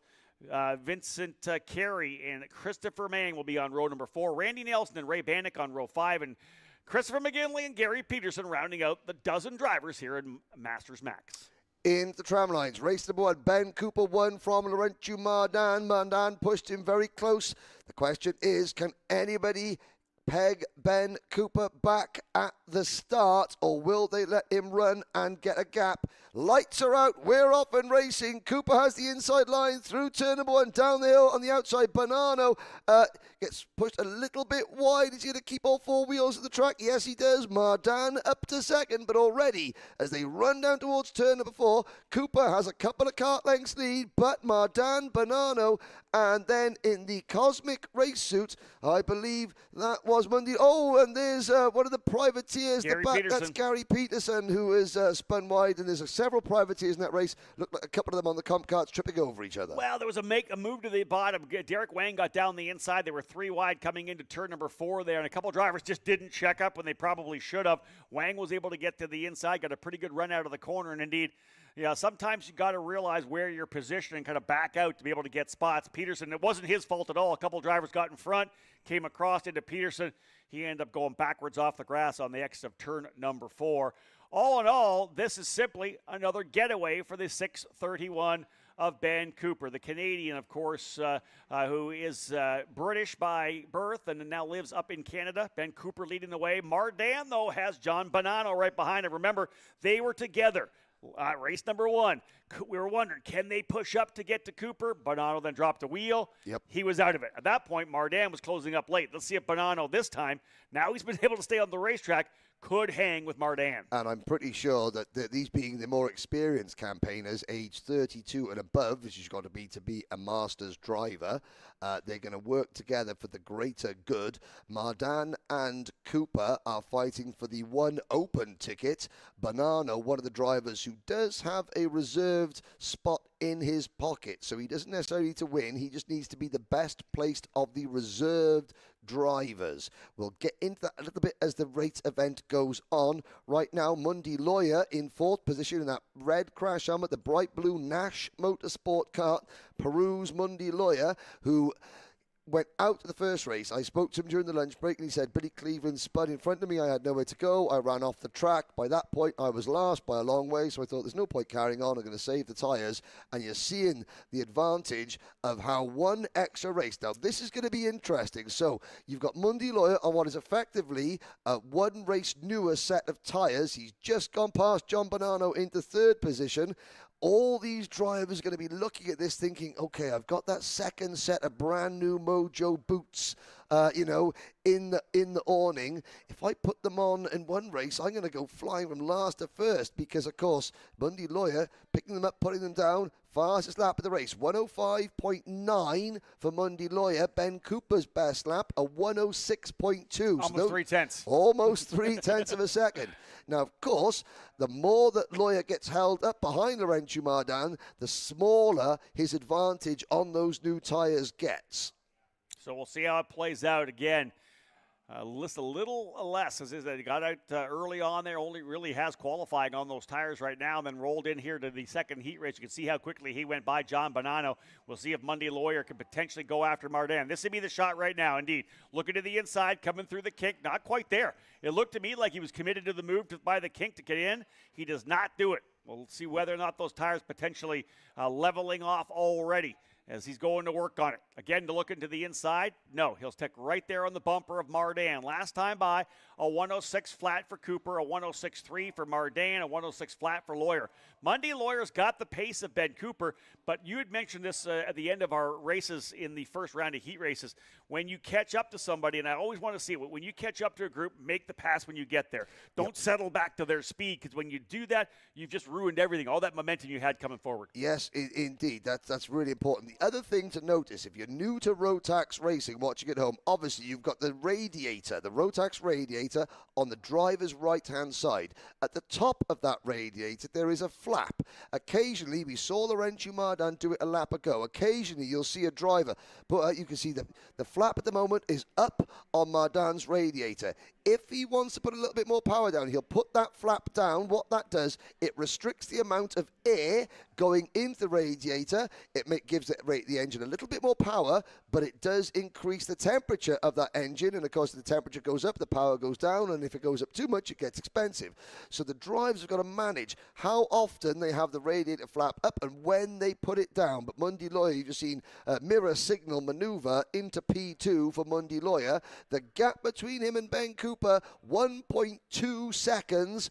Will that come down? Yeah, it's still 5 more minutes till we get to that 10-minute mark before we go to the 2-lap countdown.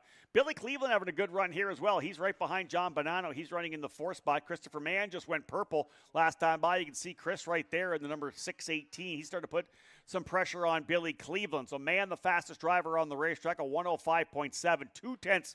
Well, yeah, essentially 2/10 faster than Ben Cooper on the last lap. Will he get hung up here behind Billy Cleveland? For Mann, we just talked about this. He's rolled up. Last time by was quicker significantly than the time before, quicker than Cleveland. This is when you got to pull the trigger. He does not get a good run onto the straightaway and then can't capitalize on it. This would have been his opportunity. He'll tuck back into 6th position. Derek Wang back at 7th. Yeah, Derek...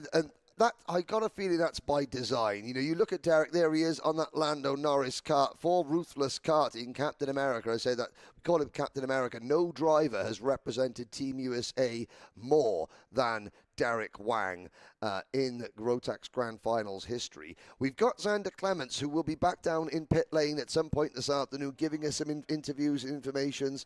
But what I want to know is as in this class particularly, when Xander's down there, he's got to be on tyre spotting duty to see if anybody is going out. If anybody is going on new tyres. We've got 3 minutes to go. Ben Cooper leads. Mundy Lawyer less than a second behind. And Xander, what do you see? What do you know? Thanks, Henry. Down here with Chase Jones. Chase, you and I were talking. That first heat was about as wild as they come. Can you walk through did you expect it to be that crazy coming out of the gate? Man, I knew the aggression was definitely going to rise just because, throughout practice it was getting, more attention throughout every session. But I had no idea it was going to be like that, especially going into turn 1. I think we were 4 or 5 wide at one point, and fortunately I got through okay, but it kind of altered my run. So dug deep and, put my head down and ended up catching the lead pack on my own, then had to avoid even more wrecks. So to finish, 6th from 16th, I'm pretty pumped about, and, finishing was basically the goal I had after seeing all the carnage that was going on. And that was one of the longer runs we've gotten to do so far this week. Even with all the carnage, were you able to learn anything more of where the track's at right now and how your piece handles on long runs with used rubber? Yeah, I mean, I felt pretty good. I made a change, and, the cart seemed to be pretty good. But I think, for this next heat, it's about that time of day where I think the track's going to get a little bit slower, a little greasy. So I think you're going to probably see some more defending. And I think the aggression is going to be even higher. So we'll see, and hopefully we have another good run. All right, well, that's Chase Jones, boys. He rolls off on the outside lane for the next 2 heats. Hopefully some more good results can put him inside the top 10 for the pre-final. Back to you. Thank you, Xander, and awesome to get some insight from one of the drivers who's been out there in the middle of the battle, right? Yep. In Chase Jones, getting us kind of a feel for the way the temperature is rising in that senior max category. It's starting to get a little more aggressive, as he had said, and he felt that coming through the practice sessions as well. What we're seeing on the racetrack is, again, when we're doing our interviews, as you can see, we're staying with the action on track. Yep. So we're not going anywhere. We're going to let you. We'll get some interviews from Xander, doing a great job on pit lane, but we'll make sure we stay on track here. We've seen Mundy Lawyer continuing to close up. It's been a couple of tenths of a second quicker.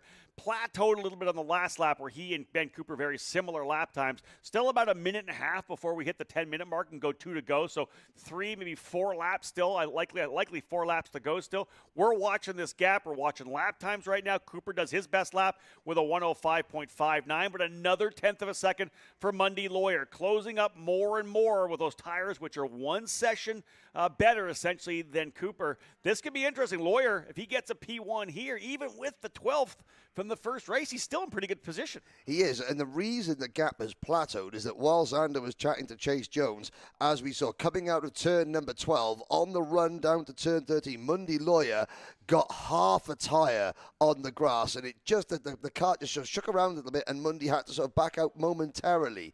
Once again, showed just how difficult it is, because you've got to push. You've got to give it 100%. But if you give it 100.5%, then you've got a wheel on the grass, and, it could be game over. That's the nature of this circuit. This circuit, the fact that there's very few curbs on the exit. It was at this point here, 2 laps ago, that Mundy Lawyer almost saw all his hard work come undone in spectacular fashion. And ladies and gentlemen, at that point of the track, these karts are doing over 80 miles an hour. No, sorry, they're doing over 90 kilometers an hour. Both drivers 105.6 last time by, and again, Lawyer, who had that little miscue, lost a bit, but now get to the point where he can potentially get that draft as well. Did not go any quicker in the last lap. Cooper having a little peek over the right shoulder to see where the competition is right now, and he's fairly happy with the way things are going. He's been very consistent. His fast lap, a 105.59. Last time, 105.68, so less than a tenth off his fastest lap, which happened just a lap before that. So the speed is going well right now for Cooper. He's got the win already in the books, qualified on pole, won the first race, going to try to see if he can't win race number 2. And again, a late entry to the program here. Ben Cooper, 3 times a winner at the Grand Finals already in his career, potentially trying to go back for number 4, but still lots of work to do, because Lawyer's shown good speed. Mardan put the pressure on him in race number 1, not happening here in race 2, but Mardan was there in race number 1. And Chris Mann, we've seen some good speed out of him as well. He eventually did get by Billy Cleveland. Mann up into 4th. Cleveland runs 5th. Bonanno has dropped to 6th, and it's Wang 7th. Randy Nelson in 8th. Ray Paddock is 9th. Vince Carey 10th. Chris McGinley in 11th. Ben Cooper, in Rotax Finals history, the first ever Grand Finals was held in the year 2000. Cristiano Morgado is the all-time Grand Finals event winner. He's got 6 Grand Finals to his name. Ben Cooper at the moment is in a tie for second place with Team UK's Mark Kimber, with 3 Grand Finals victory to his names. Kimber has got a ticket this year in Senior Rotax. Cooper wants to try and, if not, take sole possession of second on the all-time Grand Finals winners podium, or at least stay equal in second. But they've all, both him and Kimber, have got their eye on South Africa's legendary driver Cristiano Morgado. As Billy Cleveland, well, in the that was the number 6, the 658 car of Cleveland. He was hanging it high, wide, and handsome, and getting two wheels on and off the grass there a little bit as well. John Bonanno going backwards. Not sure what happened there with John. Here's the white flag flying this time by. Cooper and Mundy Lawyer separated by less than a half a second. His Lawyer again about a tenth quicker. Mardan third, Mann fifth, Cleveland sixth, Wang seventh. Bonanno, who was up there in the fourth spot at one point, has worked all the way back to seventh, moving Billy Cleveland up to fifth, Wang up to sixth, Randy Nelson runs eighth, Ray Bannock in ninth, Vince Carey and Christopher McGinley round out the 11 drivers on the field here right now. But look how close Mundy Lawyer's got. A little wide coming out of turn number 2. And here comes the action. Lawyer is closed right up. Defensive run here. What has happened to Ben Cooper on this lap here? Just a minor miscues, but Mundy Lawyer right back into the fight. Yeah, indeed. I mean, I wouldn't want to say there was a mistake from Ben Cooper. We didn't see him move offline, but certainly, not as intense as he was before. And that's given Mundy Lawyer an opportunity to pounce as we come out of 11, up towards turn number 12. Time is running out, but I certainly think that Ben Cooper, this is not the most relaxing last lap that Ben Cooper had in mind for himself. And Mundy Lawyer, he's not going to take any unnecessary risks here. But in both races, Ben Cooper has won, but his margin of victory as the checkered flag comes out has not been as comfortable as he would have wanted. But there's Trey Lister with the checkered flag, and behind him is a good battle eventually for third position between Mardan, who takes third, Chris Mann in fourth, Cleveland in fifth, Wang in sixth, and Bonanno in seventh. There's that second group of drivers: Mardan, Mann, Cleveland, Wang, Bonanno, and Randy Nelson. So I said that Cooper must have made a mistake there. His mistake lap, if there even was one, was 3 thousandths of a second off his fast lap of the race. Yeah. So a 105.591 to a 105. It's 106.959 for a full second off. So there was a bit of a mistake there. Yeah, but I mean, it just showed that I think what happened was, though, is that Lawyer might have just got himself coming onto the start straight for the final time. He was just sort of in slipstream range. So maybe, yeah, Cooper, because he was only a tenth quicker. They both had much different lines through turn 4. That's a little wide on the exit of 4, I think, for Cooper, but nonetheless. Again. Yeah, I mean, but again, it shows that. I mean, Ben Cooper, with all the great achievements that he has had in his career, just because he rocks up late does not mean it is a foregone conclusion. No doubt that he is going to take the open ticket. And he certainly has his hands full in Masters. Now, the next race we've got, Rob, is Minimax. Now, in the first heat race in Minimax, we saw the 2 MPG teammates of Gage Korn and Oliver Warner finishing first and second. On my travels during the lunch break, I bumped into Gage, and he went, we both got a penalty from the start. So they were trying to appeal it because the camera footage showed that they were, and what it was, they accelerated before, well, they were deemed to have accelerated before the start line square. Okay. That's sort of the start square. But their point was, they said, if you look back at the cameras, it's the drivers on rows 2 and 3 that were already pushing them. And we just hear, thanks, Rob, that their penalty was overturned. Okay. So the officials here in Rotax, they said we're going to use camera footage if we've got it because, we're only human and no sort of official is right 100% of the time. So they've obviously reviewed the camera footage, and there is a box. There is a sort of 4 orange cones and a set of yellow cones. That is the acceleration zone. You're not allowed to accelerate until you get into that zone. We're going to have a look at it now. So there's Trey out there. So there are the start line cones, the orange cone with the white, and then the yellow cone is the start line. So you can't accelerate until you hit that first cone.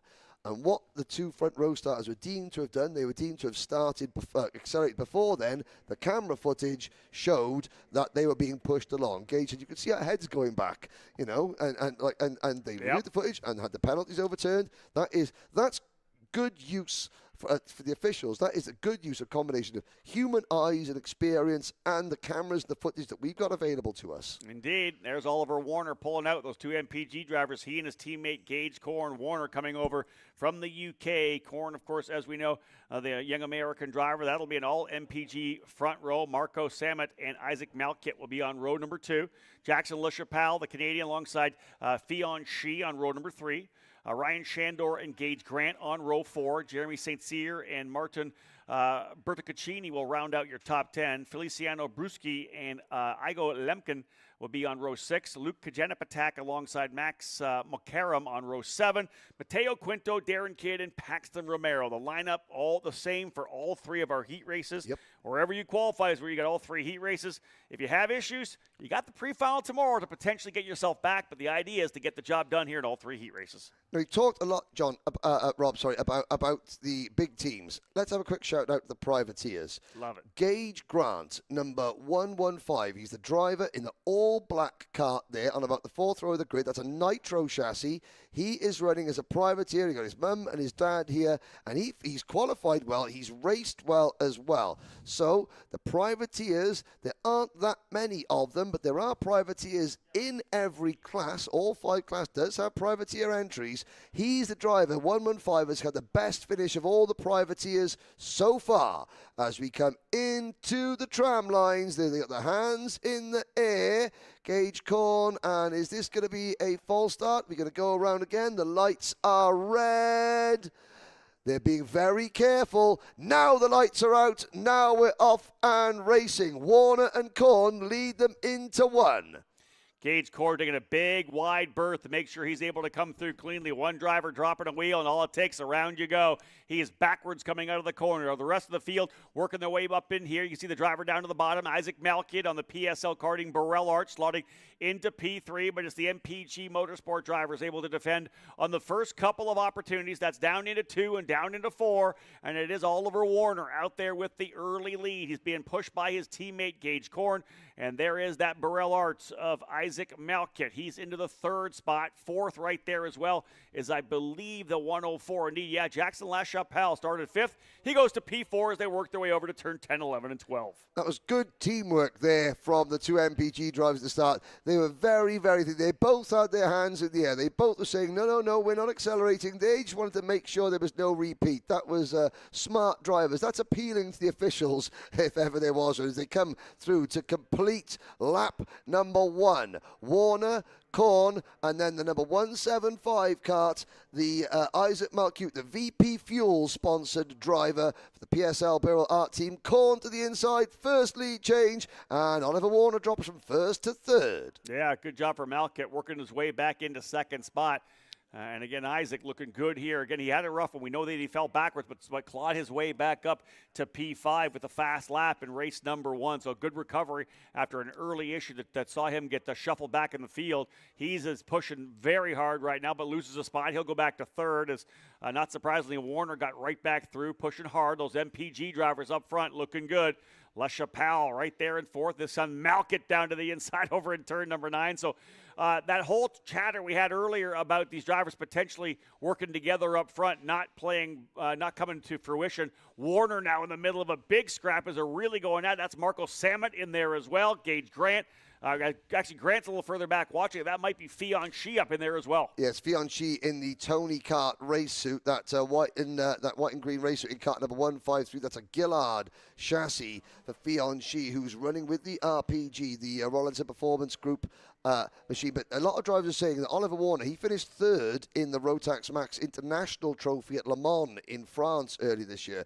And in practice, some of the other drivers are like, we can't believe this British guy. Every time we pass him, he comes straight back in on us. So I say, well, that's in the UK where we've got huge grids.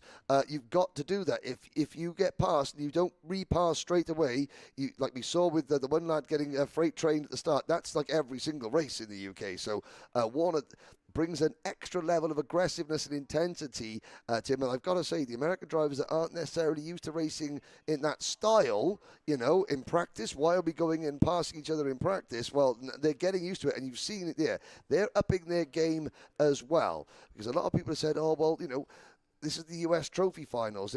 All the tickets might not go to Team US drivers. I said, well, the ones that do get the tickets, they'll have worked a lot harder for the tickets, and they'll be a lot better prepared for Bahrain when that happens. Oh dear, That's Gage Grant. Curse the commentator. Gage Grant is one of the 3 drivers there. We've also got good work by the track worker to get out of the way.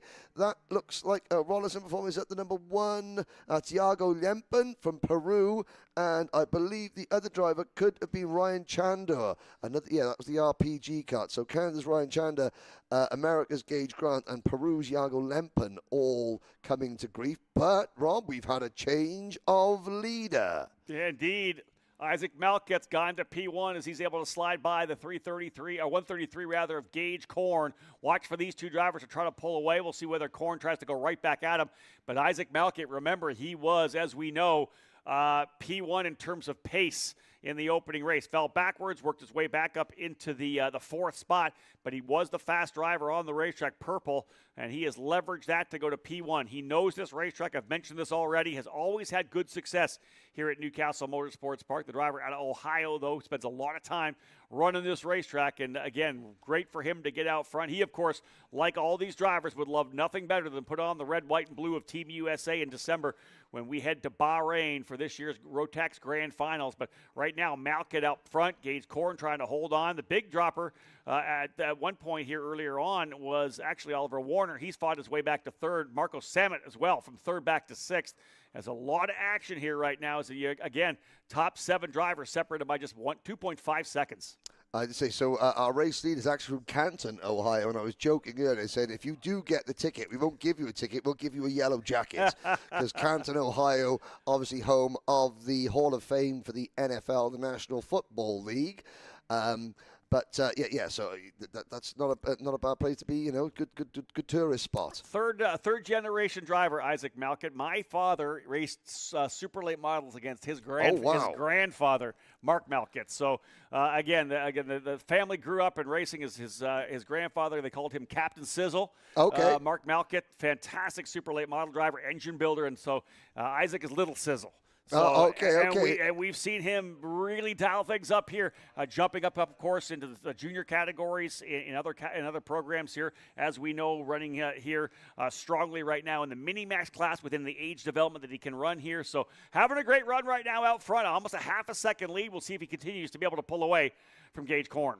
Indeed. A bit further back, you can see Warner in 3rd, Fianchy in 4th. Then this battle on screen for 5th, 6th, and 7th. That's Jackson, LaChapelle, Marco Samut, and Jeremy Sincere. Then it's Uruguay's Feliciano Bruschi in 8th. Then Martin Bottaccini in 9th, following Maximo Karam rounding out the top 10. Matteo Quito is in 11th, the number 134 kart for the Team Bordonia racing operation. Then it's Luke Conjanapatak and Darren Kidd, 12th and 13th. Gage Grant, Ryan Chandler, and the rest are still in the race. All 17 starters, including Paxton Romero, are still on track with 90 seconds plus 2 laps to go. Again, 8 minutes for these heat races for the drivers in the 2 cadet categories, plus the 2 laps after they get to the 8-minute mark. For the other classes, it's 10 minutes, and then we knock off those 2 laps at the end. So a good opportunity for the drivers to see the clock as they come to the final corner onto the long straightaway right here through 15. As they come through 16, you won't be able to see it. There's a clock right there at the apex as they're turning in and coming down the straightaway there. Before they roll into 16, they can see the clock. They know where it's winding down to, so they get a better feel, Henry, over the last couple laps. Hey, when do I got to go? I know where to position myself. A great opportunity for them to understand the strategy and when they got to go. Yes, indeed. Now, there's a little look back at this battle between the 104 of LaChapelle, the 157 of Samut, and the 197 of Mont Saint Hilaire's Jeremy Sincere out of Quebec in Canada. And behind this group, there's a big gap, but then there's a huge squabble over 8th position, led by Feliciano Bruschi. But Isaac Malkut, last time around, a 109.129. Here's a look back further back in the pack. And again, when we get the main events, obviously we're going to focus on the front rows, the battles for the tickets and the race win. But during the heat races, it's great to give as many of the 111 drivers that are here a little bit of coverage, a little bit of love. They've all got families, friends watching this on the Kart Chaser YouTube YouTube channel from around the world. And even though they're not battling for the win, the battles fought further down the order are often just as frantic, if not a little bit more frantic, because, of course, each of these drivers, they all want that ticket. They're not all going to get one, but they all are desperate for it. They're all getting one thing for sure, and that's the experience they need running at a major event like this on a track, such a fantastic facility that we have here at Castle Motorsports Park. Watching some of the battles a bit further back. Here's that scrap again. This is that 101 of Warner and the 153 of Fianchy and the RPG Gillard.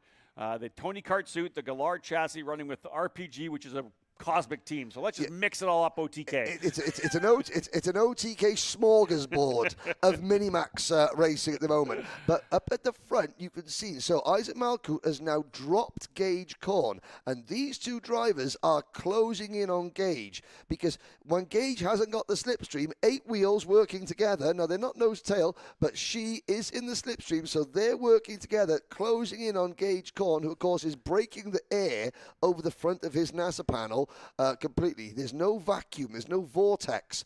Fianchy is in the vortex as white flag in the air. 1 lap to go. Lap number 9, Malkout leads by 1.5 seconds. Will Gage Korn hang on to second? Will Oliver Warner hold off Fianchy for third? And Henry, is this our first breakaway? A driver actually essentially breaking the draft and pulling away. We've seen really everybody run together, but this driver right now, Isaac Malkout, pulling away. We'll go back to that battle a little further back. It's Warner versus Shee. Warner looks to the inside, going to do a little bit of a run, but goes way wide. Blows the entry into turn number 4. That allows Fianchy to go to the inside, so just a little bit of trouble getting the kart to whoa up and get down onto the apex. It opens the door, and Fianchy walks on through.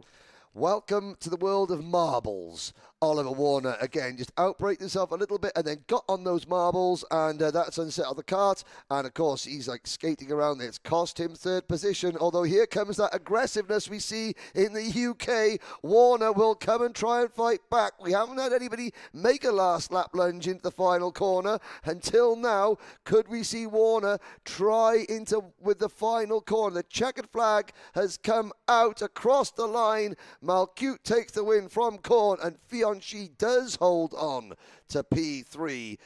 Warner has to make do with 4th position ahead of Samut, Sensia, La Chapelle, Bruschki, Quinto, Mokarem, and Bertocchini, with Luke Konjanapatak in 12th.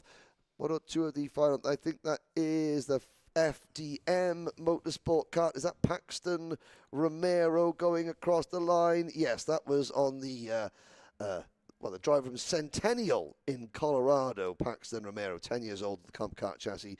And the last couple of drivers, they were delayed earlier on. They had that incident, but nose to tail right to the end. That was the number 111 of Iago Lempen from Peru, and the aforementioned Gage Grant, who had a great run as a privateer in race number 1. Not so great in race number 2. 4 down, 6 to go. 6 more races still. We'll wrap up the second run through the rotation, second round of heats with the Senior Max category. Those drivers getting set to go on the grid right now. We'll roll them here momentarily. We'll also have the drivers coming out as well to restart the third round of heats. Micromax drivers probably pushing themselves up here pretty soon to take their spot on the grid. So, again, let's have a time before we get things rolling here right now. The senior drivers getting ready to roll out. Had a chance to talk with Dalton Haynes. I believe you talked with Dalton Haynes yesterday. Spoke to Dalton. Here we are. Now, one of the brightest karts and teams here in the paddock this weekend at Newcastle Motorsport Park is the Race Lab TB kart team. Dalton Haynes, lead driver in the senior class. Dalton, is been a really, really exciting couple of days. The competition level is very strong. How are you finding getting used to the tyre, the chassis, and the circuit? Yeah, so like you said, it's my first time on the tire, the chassis, and the kart, and the engine as well. So it's a lot of firsts for me this weekend, but I'm getting on pretty good. I mean, kart feels great. We've just been changing a lot, making a lot of changes every session, trying to improve, seeing what's good, what's not. We've had a couple of good sessions. We've had a couple of bad sessions. But we mostly kept it inside the top 10. We were top 3 third session, and we were top 10 in the last session, or the last 2 sessions. So we made a change, going new tire, and should be good, yeah. Now, of course, you've got testing yesterday, testing today, heat racing tomorrow, but it all comes down to one race, Sunday, the final, Bahrain or bust. As a driver, how do you sort of build yourself up to that, to not, peak too soon? Yeah, I mean, it's difficult for the heat races because you got to go. You stay on the. I mean, you can do it. They say you can do whatever you want, but everyone's going new for that final. So you really just want to be nice to the tire. And for me, it was really just understanding the tire yesterday and today and learning it and really understanding how it degrades. And after you understand that, you should be good, you know?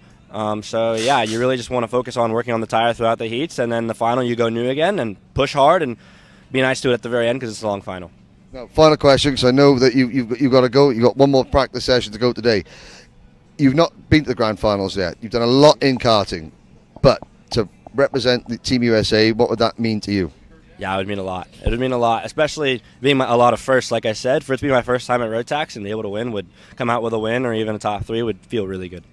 Well, best of luck. A lot to learn, but Dalton's getting it done nice and quickly. Top 10, maybe top 3, maybe even P1. 4 tickets available in seniors. Is this man going to take one of them?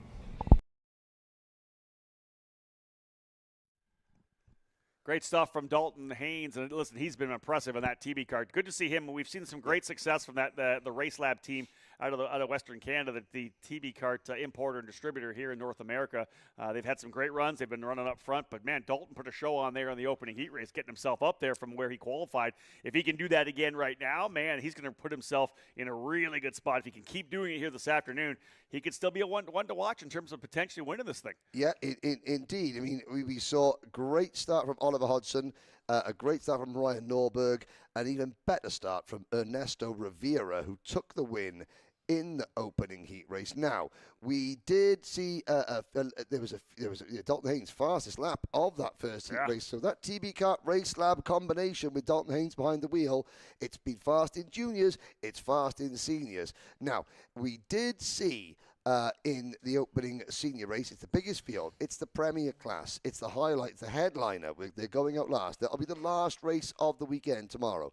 36 drivers from around the world. It's very, very talented. Things got a little bit over enthusiastic, I think we should say in the first. We don't want to see any more of that. We'll see how many drivers do go out in this race, because I think we won't dwell on it, but let's just say that Chris McCrone, the race director, he was a busy man during the lunch break, should we say. I'm not quite sure he had time for lunch. There was obviously just the level of intensity coming up in terms of the way the guys were driving. We did see one incident on camera. We have not yet been told exactly how that's being handled in terms of drivers coming onto the racetrack here. We'll find more about that. There was one position penalty that we know, a 10-second penalty to one of the drivers involved there for not essentially using up a driver bump and run, and then did not heed the black flag either. Yes. So and again, there's black flags, but there's also we want to just keep things sporting. But yeah, it's so intense. In seniors, there are 2 tickets available in seniors for the senior Rotax class, the grand finals. There are 2 other tickets available in this class for the DD2 class.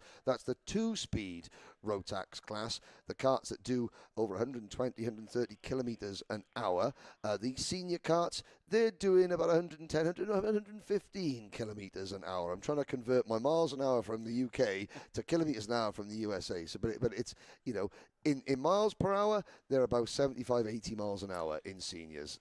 Translating to kilometers an hour, it's a lot. So they'll hustle down out of turn 16, out of turn number 1 for sure. And again, this is what we expected. We looked at what we had last year, a great field of drivers in the senior class. A lot of exciting announcements obviously coming here over the last couple of weeks coming into this event with the MPG drivers for Race Liberante and Chase Jones coming in, Ryan Norberg, Diego Ramos. You got Dalton Haynes again, who's been one of this great privateer driver we've watched run with his brother in their program, right, down at Trackhouse in Mooresville. So he's really been strong. And then, of course, as we knew Oliver Hodgson was going to be good, but then you've got the young Cooper, you got Cooper O'Clair, you've got guys like Frankie Mossman coming to play, you got the Rawls Performance Group glided. We really just dialed this thing up for the 2023 edition. Yes, we have. Now, we talked about redemption. The grid very quickly. Oliver Hodgson and Cooper O'Clair on row number 1. Ryan Norberg and Diego Ramos on row 2. Ernesto Rivera and Macy Williams start from row 3. Then it's Griffin Dowler and Diego Contesha, not the best of friends, on row 4, let's just say that. Frankie Mossman and Zibing Wang, row 5. Followed by Ian Quinn and Yash Rampel, row 6. Ian Quinn and Justin White are next, followed by Henry Wheeler and Chase Jones. Joss Patoon from New Zealand and Dalton Haynes go from row number 9. Aidan Fox and Race Liberante on row 10. The rest of the field, Ethan Horn, Timothy Pernot, Matthew Taskinen, Aidan Lorenko, Cam Hill, Rafe Shah, Ben Gort, Matthew Goddard, Tyler Ruth, Jia Jinban, followed by Jeremy Cooper, Chris Harrower, Carter Sheets, Kai Broben Facino, and Nick Mercer. 35 drivers, so somebody has withdrawn. Frankie Mossman aiming for redemption. Frankie qualified for the 2020 Rotax Grand Finals that were then cancelled due to COVID, and Frankie has never had a chance to go back until now. That's exactly it. This is that redemption you talked about earlier on. Get a chance to potentially get back and wear that the red, white, and blue actually on the racetrack as opposed to just having the suit, having qualified. Hodgson and Eau Claire. It is all the fluorescent yellow up front. For the drivers in the comp carts, they'll see what happens as we get rolling into the staging lines. Look at the lights when they get in there. We'll get things underway. A little bit of bumping and banging further back, and we're at it. Lights out, green flag, and we are into turn number 1. Hodgson looking to control. We saw one driver just throw it in there to start race number 1. This time a little bit better. Still 2, 3, 4 wide further back. They'll line it up nicely down into turn number 4, though, up front, as the 2 Rawlson Performance Group drivers slotting in. Rivera gets a good jump as well, as does Ryan Norberg. I think he was able to go into second. Yeah, Norberg into second. Third is Rivera.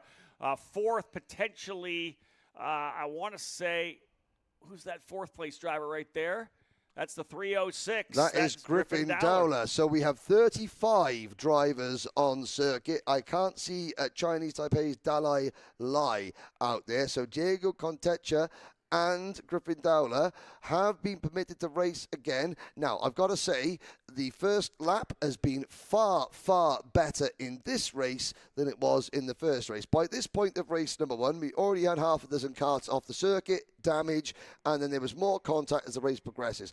I believe that Chris McCrone, our race director, has read the riot act to these 30, well, not all of them, but the entire grid. And to be fair, they have responded on the first lap at least by behaving a little bit more how we would expect our headline class to behave. Yeah, if you actually go back and watch the coverage at the end of the day, you'll see one of the drivers threw it in there into turn number 2 at the start of the opening race and cleared out in the middle of the field, essentially, with an overzealous dive bomb move to the apex there. And then that was the chaos that kind of cleared people out further back. Much better start this time by, as we talked about, a couple of drivers getting bump and run penalties in that first race. I don't know that we had any pushbacks, but nonetheless, things are kind of slotting in nicely here. Griffin Dowler, the man on the move, he has got his way up into, I believe, third spot. I think he's got, indeed, Diego Ramos right behind him. Norberg gets shuffled back a little bit, so it's actually Ernesto Rivera, winner of the first race, who's gone into the second spot. He's trying to chase down Oliver Hodgson, who has the lead.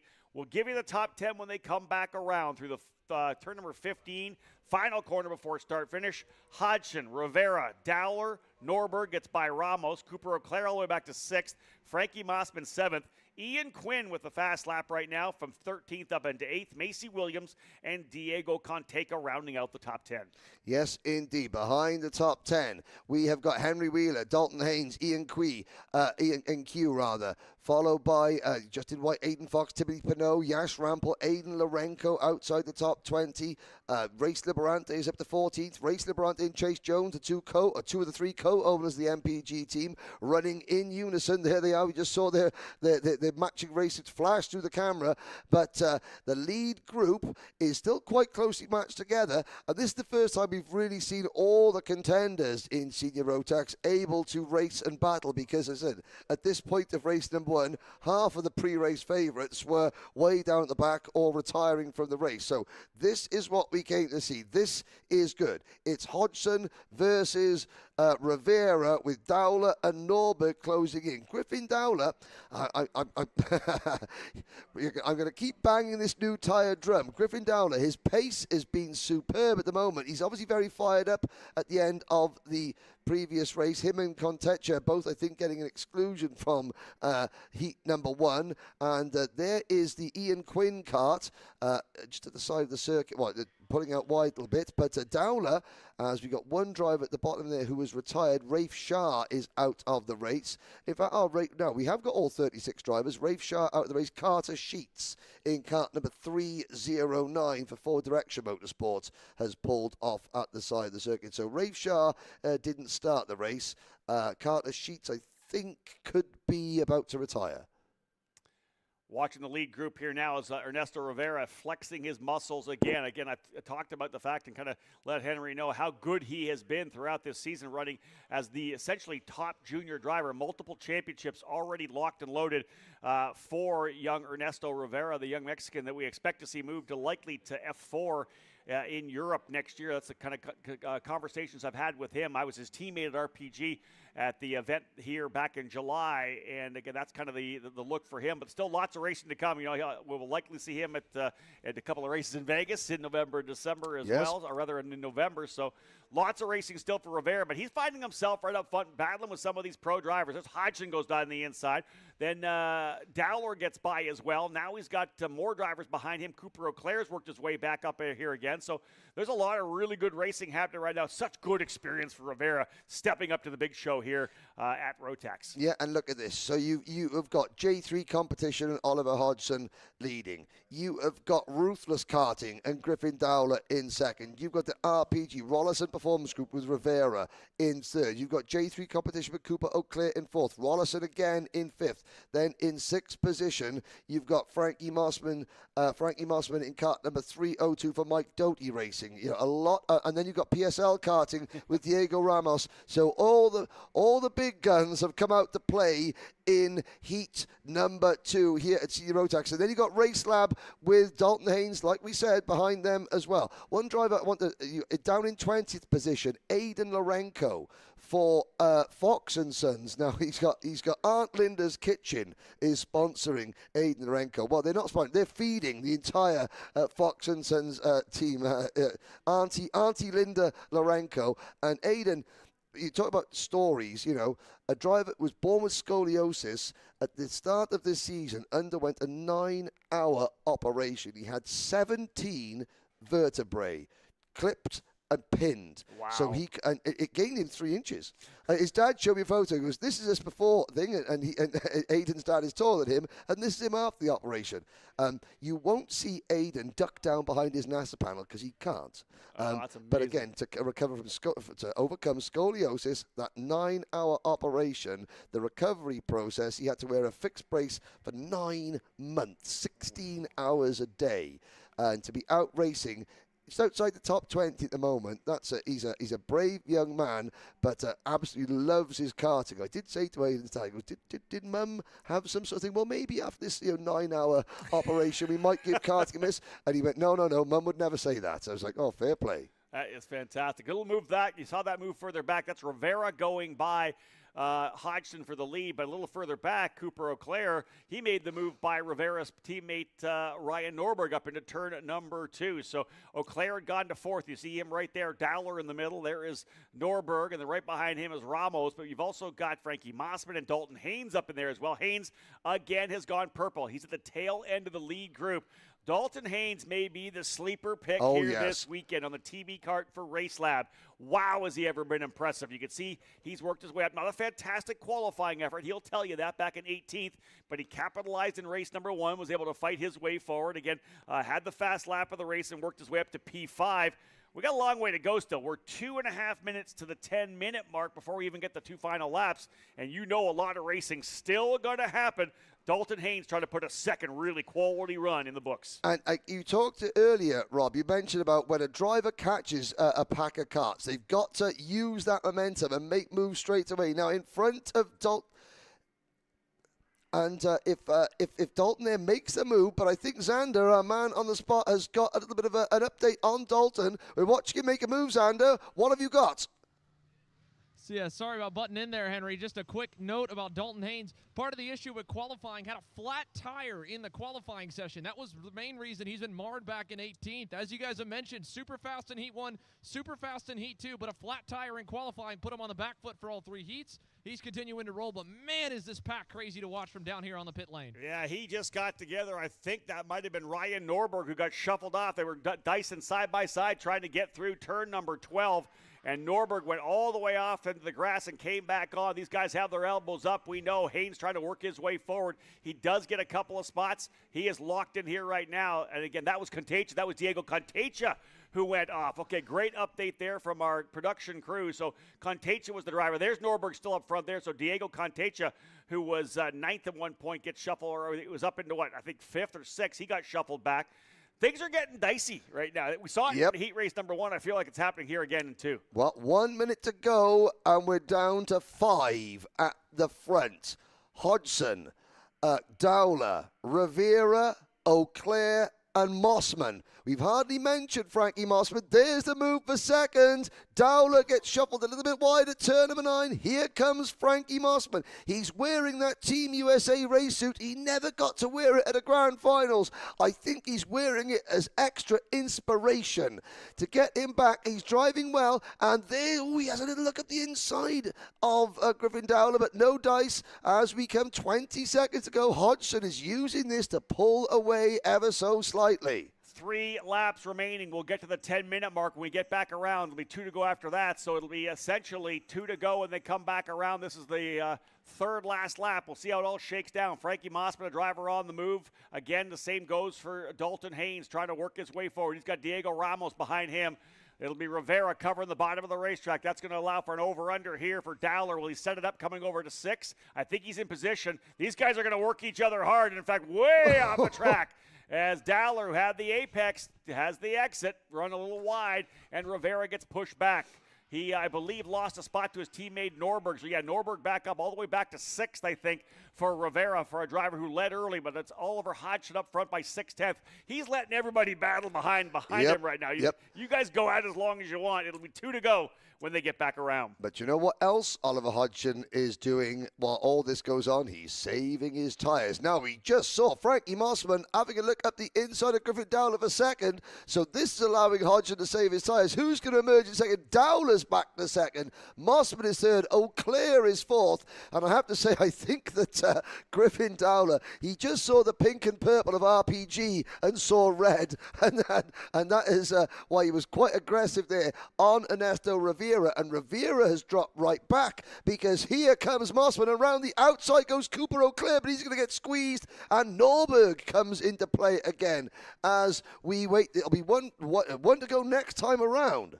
Mossman took a look to the inside at turn number 4, and Dowler essentially drove him down a little bit to pinch down to the bottom. Got a little defensive coming into the corner, and that checked everybody up. That's why Eau Claire tried to go around the outside, watching those guys block. And remember, we talk about everybody having a different situation. For Mossman, remember, he was 12th in the opening run. He makes a move finally to the inside. Norberg's going to come with him. Norberg may bring a couple more drivers. Norberg's going to go to second. Eau Claire's trying to come through, but Mossman's got the elbows up because he's trying to recover from a 12th in the opening heat race. White flag flying this time by. Norberg has worked his way back up to second. The KG veteran, multi-time national champion here in a couple of different organizations. As we know, he's been a Rotax racer as well for many years. Here goes Cooper. He's trying to the inside, not quite there. It's going to start to get aggressive. It is Dalton Haynes going at Dowler. He's been pushed back. Look how many drivers are in the fight here. Final circuit. Let's see what happens down into 4. Norberg's going to low line it into the corner. Mossman's going to over-under him. Does he have the spot coming back up the hill? Mossman's as aggressive as they come. He'll throw it to the bottom. No, checks up. He does. That's a good bit of respect there from Frankie Mossman Jr. You've got the president of the People's Republic of Norberg Nation leading this group, and Frankie Mossman thinking to himself, okay, I'm going to have to battle Ryan throughout the rest of the weekend. I don't want to upset him. You know, I want Ryan to know that he can trust me, that when it comes down to it, when all the marbles are on the line, that I'm not going to do something stupid. Give a little respect, get a little respect. Yep, and get a little respect later on. 2 corners go. Oliver Hodgson comes across the line. It's another win for Hodgson. And second, look at this group of karts. But significantly, Rob, all that group started the last lap together. They all finished it together. And that is, good football, soccer skills. And that is Josh Batoon in kart number 332, the J3 competition, 3 wheels on his wagon. Megan Rapinoe from the US Women's Soccer Team wants to sign Trey Lister up there for a college program. But that, again, good reaction there because that tyre was about to enter the track, blindsiding a driver. So smart thinking there. But the good thing is that last lap battle, it was close and it was clean. Let's unpack everything that happened on that last lap, Yes. because Oliver Hodgson ends up going away to the win. All the battling happened behind him. Frankie Mossman getting aggressive with Ryan Norberg, probably could have forced the issue in turn number 6. Mm-hmm. Instead, backed out of it. He holds on to P3. So that 12th in the opening race is going to get paired with a third. Mossman trying to do what he can to keep himself somewhere closer to the front for the start of the pre-final. Norberg somehow comes back into second from what happened with him. Diego Ramos was kind of on the outside looking in most of the time, back in 7th position. The veteran, though, in the right spot, was able to work his way where he needed to be up to 4th. Cooper Auclair 5th. Rivera, who led at one point, back to 6th. Another good run for Dalton Haynes. 18th up into 7th. A fast lap. Second consecutive fast lap of the race. Dalton Haynes, like I said, could be a sleeper pick on the weekend. Looking very good. Look who finished 8th and 9th.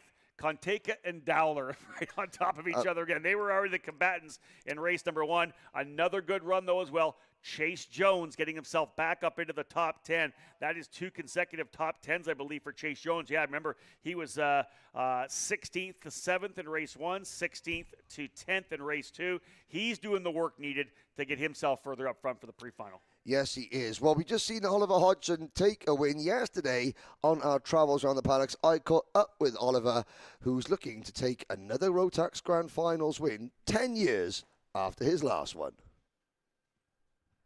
Although Oliver Hodgson is English by birth, Kingsling, Norfolk, he has been a fixture here in the American scene for now 2-3 years, working with J3 Competition, Kart, doing a lot of drive development. But he is a former Rotax Grand Final champion. 2013, the last time the Grand Finals were in the United States at Castle Motorsports Park in New Orleans, you were the top step of the podium. In your lengthy and very successful career, does that still stand out as one of the proudest moments because it's nation versus nation on a global scale? Yes, I mean, genuinely those Rotax Grand Finals are special to me. As a driver growing up, obviously I was fortunate enough I could get going in the sport, but I'd never driven outside of my country until I qualified the first time in 2012. And we came third there, and it really catapulted like a different trajectory in my career, and 100% I wouldn't be here now if it wasn't for that opportunity. I was genuinely at the point where I was likely to go get a job and to end my senior karting, and then it put me on a trajectory where I was able to keep racing as a driver. So that's really special. And then that feeling of going up, turning up, knowing that you've qualified. So everyone there has genuinely been the best in their country or region. And then you all get your equipment, so that's a done deal. So then it's just straight up man versus woman, man versus man as drivers, going at it. The most like for like you're ever going to get. So then to come out on top when that happens, it feels special. It's definitely a feeling of I deserve that and worked for that. And obviously there's definitely an element you feel proud racing for your country because one, you qualified for that ticket, and two, it's kind of the only time this happens in the sport. And I think growing up, we all look at Olympics as a professional sport. It does have that kind of feel to it. And yeah, I feel that I'll be going back this year, and it feels a bit surreal. I've like gone off and done lots of different kind of other top level karting, and I'm pretty excited 10 years later to be revisiting this race. So it's special.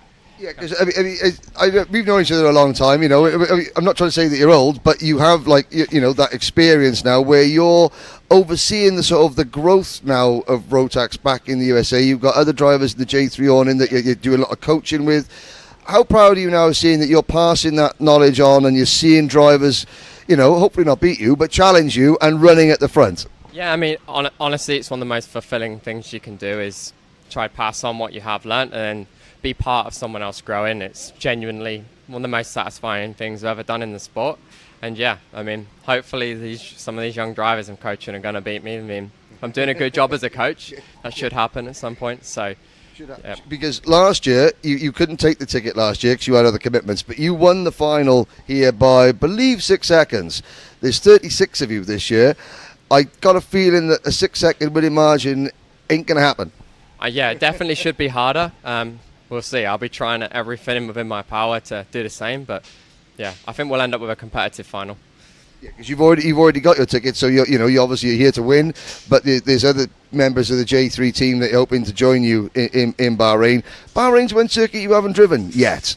Yeah, I mean, not driven it, I guess, but it's the same situation I was in both in Portimao in 2012 and NOLA 2013. Yeah. I think it's a challenge, and yeah, so it should be. I think And I think the majority of drivers turning up probably won't have seen it. So, or if they have, it's not like they're spending every weekend there. So, I think it'll be fairly open playing field. Well, Ollie, you're one of only 2 drivers, I think, here that are former Grand Finals champions racing at the US Nationals.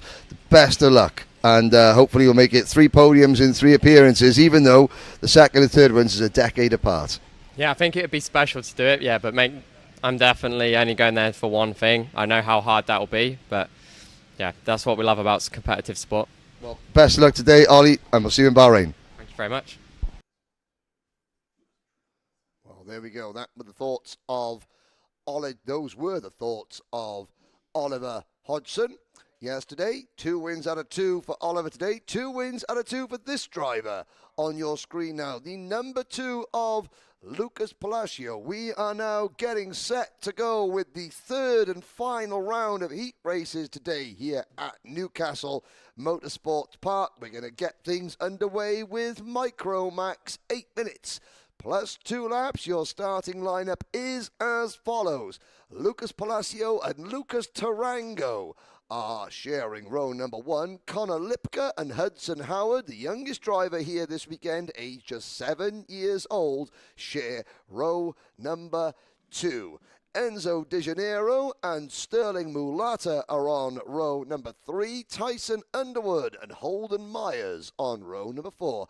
Isaac Payne and Danny O'Gara on row number 5. Benjamin Sosa and William Vita on row 6. Cam Becker starts on row number 7, but he qualified in the top 4, then did not pass tech at the end of qualifying. So watch for Cam. He's got the speed. He has to now earn the track position back. They're into the tram lines. We wait for them to hit the first cone, and they're going to go around again. Lights are out, but it's a false start. That's the first false start that we have had this weekend here at the RMC US Trophy Finals. And they will go around again. You can see they're not up to speed. They go into turn number 4. This is the old scoreboard turn here at Newcastle Motorsport Park. Let's take you around the track very briefly. They're going through up turn number 5 now. Right-hander, uphill, over a crest, into turn number 6. Now they come down the hill again. This is going through turn number 7. Uphill towards turn number 8, that fast kink there, and now hard on the brakes for the right hand turn 9 hairpin. They then head downhill. That's the reason we had a false start. There is a driver at the side of the circuit, and it was Cam Becker who couldn't get, whose car obviously stopped on the original rolling lap, and now it has restarted, and that's not a fly past in particular. That's not something we planned. It just looks nice. So we should have all 13 drivers set for action. Here we go. Washington, D.C.'s Lucas Palacio alongside Phoenix, Arizona's Lucas Tarango. The KR chassis for Palacio, the Nitro chassis for Tarango. Now we're into the tram lines one more time, and this time the lights are out and we're off and racing. It's a good initial jump from Tarango, but Palacio gets the drop down into turn number 2. Around the outside, you can see Hudson Howard. Is he going to get squeezed? He loses a couple more places. Does the youngest man? Oh, and Howard and the number 14 car, Sterling Mulata, get together there, and almost we had an incident there, but they managed to get it back together. Connor Lipka runs in 3rd. Then there's a gap back to the number 90 kart of Enzo De Janeiro in 4th position. Then it's the second of those comp kart chassis. That's Tyson Underwood, I believe, running in 5th position with Holden Myers, Isaac Payne, Souza, O'Gara, Vito, Becker, Mulata, and Howard next in line. I'm just looking back. There's the number 36 kart. That is Holden Myers, privateer driver on the comp kart chassis, up into what I believe is 5th or 6th position. But as he did for the majority of the first 2 heat races, Lucas Palacio leads. He's been challenged both in heat number 1 and heat number 2. You've had Tarango, Lipka, and De Janeiro challenge, and here comes the first pass for the lead into turn number 2. Lucas Tarango takes the point and has the lead down through the kink at 3. Now, will Palacio fight straight back? What he has done most of the weekend so far, the minute he gets past, he goes straight back in, and true to form, Lucas Palacio retakes top spot as we go up over the rise into turn number 6, green corner, but Tarango fights back side by side for the race lead, down to 7, and it's Tarango on that red and black ruthless karting, Ryan Ruth's team, and Palacio fighting straight back. Palacio, he does not want to follow. He wants to lead from the front. I think he probably realizes that when the pack is so closely matched together at the start of these races, if you get forced back one position, the likelihood is you could lose another 3 or 4. Oh, Enzo De Janeiro running very wide there through turn number 13, and that was almost 3 wide with Conor Lipka and Holden Myers all trying to get past into P3 and 4. Then it's the number 9 kart of Tyson Underwood. So we got a 5-kart breakaway at the front. Palacio, and you're seeing Lucas Palacio defending a lot more and a lot sooner than we saw in the first 2 races. And does that mean that his tyres are due to come on a little bit later on as he comes out of turn number 4? Tarango, De Janeiro, 2nd and 3rd. Then it is the first of the 3 comp kart chassis. Holden Myers, the privateer entry in the number 36. Then the number 44 J3 competition kart of Conor Lipka and Lipka's teammate Tyson Underwood in 6th. Then it'll get back to Sterling Mulata in 7th. Hudson Howard runs 8th. Danny O'Gara in 9th. Then Cam Becker up to 10th for the MPG team, followed by Isaac Payne, Benjamin Sosa, and William Vita. Into turn number 14 we go. Running lap number 3 with 4.5 minutes plus 2 laps to go. Out of turn number 16 on the long start straight, with I-70 running just in front of them. And new leader, Lucas Tarango, but the crossover, Palacio straight back in on Tarango to retake top spot. That, by my reckoning, is about 6 lead changes so far. This race, the fastest lap of the race so far, has gone to the driver running in P3, Enzo De Janeiro. So as they come up over the crest into turn 6, De Janeiro now takes his turn into P2. This is the first time that we have not had Lucas 1 and Lucas 2. Enzo De Janeiro into turn number 3. And Rob Howden, it's been a great start this race. Palacio, like he did in the first 2 races, the minute that somebody overtakes Lucas Palacio, he is straight back on the offensive to retake that lead. And with De Janeiro now passing Tarango for 2nd for the first time all race, Palacio has a little bit of breathing space. Yeah, we'll see whether or not it plays out, because we know how much the draft has come into play in the first 2 races, and we're now into the 3rd run through the heat race to cap off the day. 5 events to wrap up Saturday's schedule here at the US Trophy Final at Castle Motorsports Park. Rob Howden alongside Henry Baudette. And again, a great run here for the drivers in this micro category, but the draft just keeps on playing, does it not? Getting that draft there is the number 90 of Enzo De Janeiro. Kind of reel his way in. But listen, the draft has helped the guys stay here. But I'll tell you, Lucas Palacio has just looked really good. And I think when it all comes down to it on Sunday, we're going to see some really good racing. And it's going to take somebody to make the right move and not the wrong move to make sure he doesn't pull away. Well, yeah, and I mean, Enzo De Janeiro and Lucas Tarango have both proven they can pass. They can pass Lucas Palacio. What nobody has proved is they can stay ahead. They can make a pass stick, because we've had 6 lead changes so far in this race, and every single time Palacio has been passed within 2 corners, he has gone back in on the race leader. Now, Xander Clements is watching this down at the pit lane. But Xander, tell us, who have you got with us and what is the situation? Well, I've caught up with Heat 2 winner, Turner Brown. Turner, already, you have had the highest of highs and the lowest of lows. Walk us through Saturday for you. Yeah, it's definitely been a rough one and a good one. Qualifying was a little rough, finished 6th, and Heat 1 was definitely a dismal one. We wrecked the chassis completely, rode it off, turn 1, some incidents, and then came back, won the second heat race. So, yeah, it's been pretty high and it's been pretty low. And that's kind of been a little bit of your season. Is that fair to say? We've had some big runs. We obviously got that big win back in July and then rolled that into more good results. So having gone through, really, I feel like some of the highest highs and lowest lows already this year in junior, do you feel like you've been here before, you know how to keep yourself mentally neutral? Yeah, for sure. We've been here in USPS, SCUSA, especially beginning of the year Winter Series, Florida Winter Tour. It's just been, we'd be 9th and then we go back to 47th and it'd just be wild. So definitely I'm comfortable with this position and just going to try and get the most out of this final heat, finish, get a solid result, start good in the pre-final. Yeah. And speaking of that, at least through that heat, you got to see it. You know that you got speed, and that Speed Concepts Racing Red Speed. So how confident are you in terms of keeping up with the racetrack? Because now we got some cloud cover for what feels like the first time today. Yeah, for sure. It's been a little more chilly than last heat, but yeah, the team's done an awesome job just doing it. The engine's been good, the kart's been good, and I'm confident rolling into this final heat to try and get a good starting spot for the pre-final. All right, well, that's it. Turner Brown's got to get ready. We'll let him go. Rob Henry, back to you boys.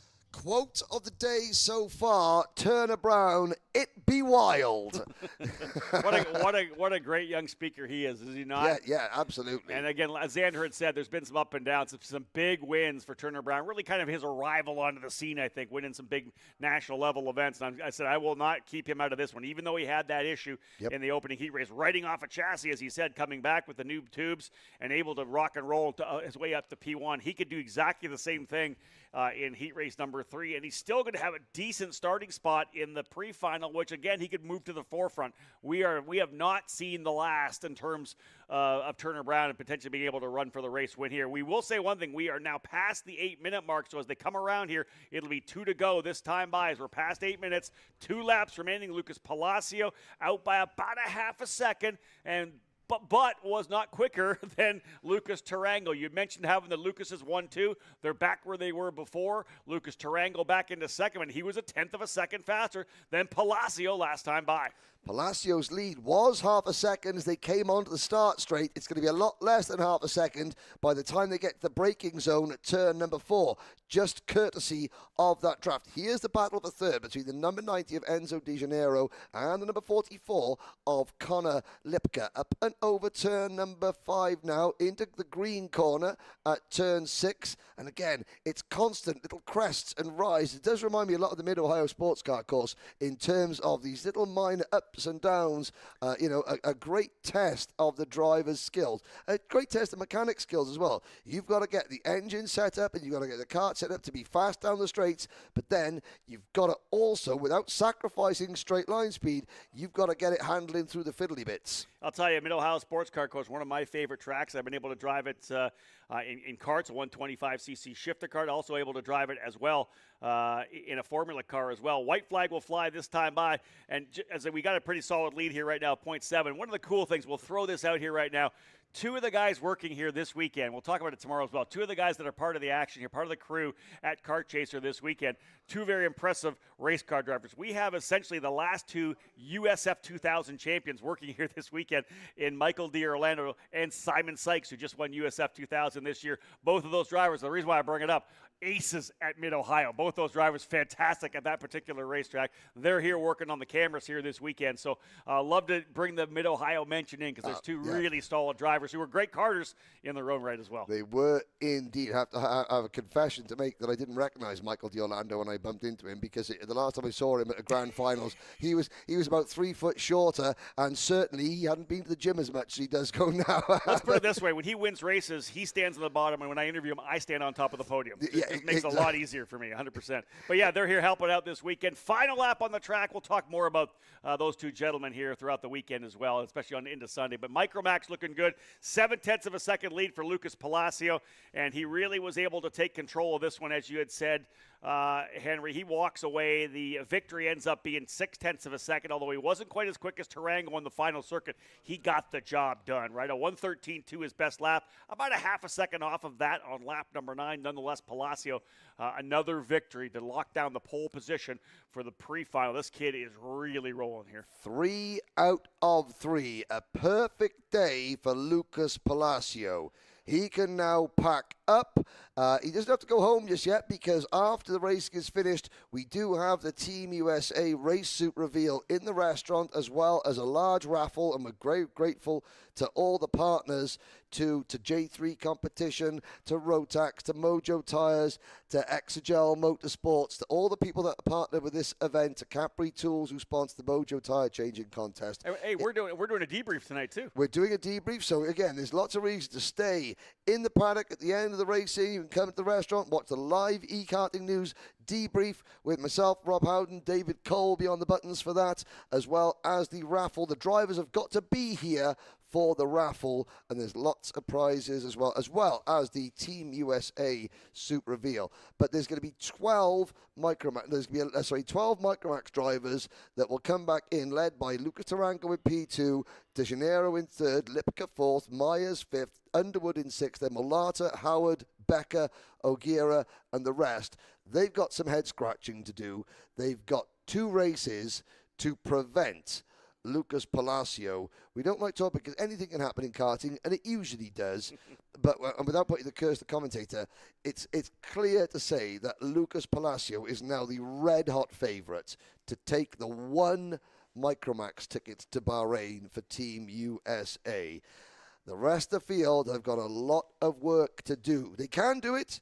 That's why they've got such great mechanics and teams around them, and why they're such good drivers. But this is Palacio's day here in Micromax. Yeah, he looked fantastic for sure, and indeed will be the driver to watch out for sure. And another driver, again, Cam Becker, again, moved his way forward again, got to 9th this time. Started at the tail of the field for all 3 races. I want to say all 3 top 10, so he's probably going to start somewhere around maybe 6th, 7th, 8th if it all plays out for Cam Becker. So there's an opportunity for him to get a better jump in the pre-final. I don't say he's really there for potentially running for a race win, but there's an opportunity to get on the podium, and you never know how things shake out when you're in the top 5. Well, for second place in Micromax, it's a $1,000 Rotax voucher. Third place in Micromax is $750.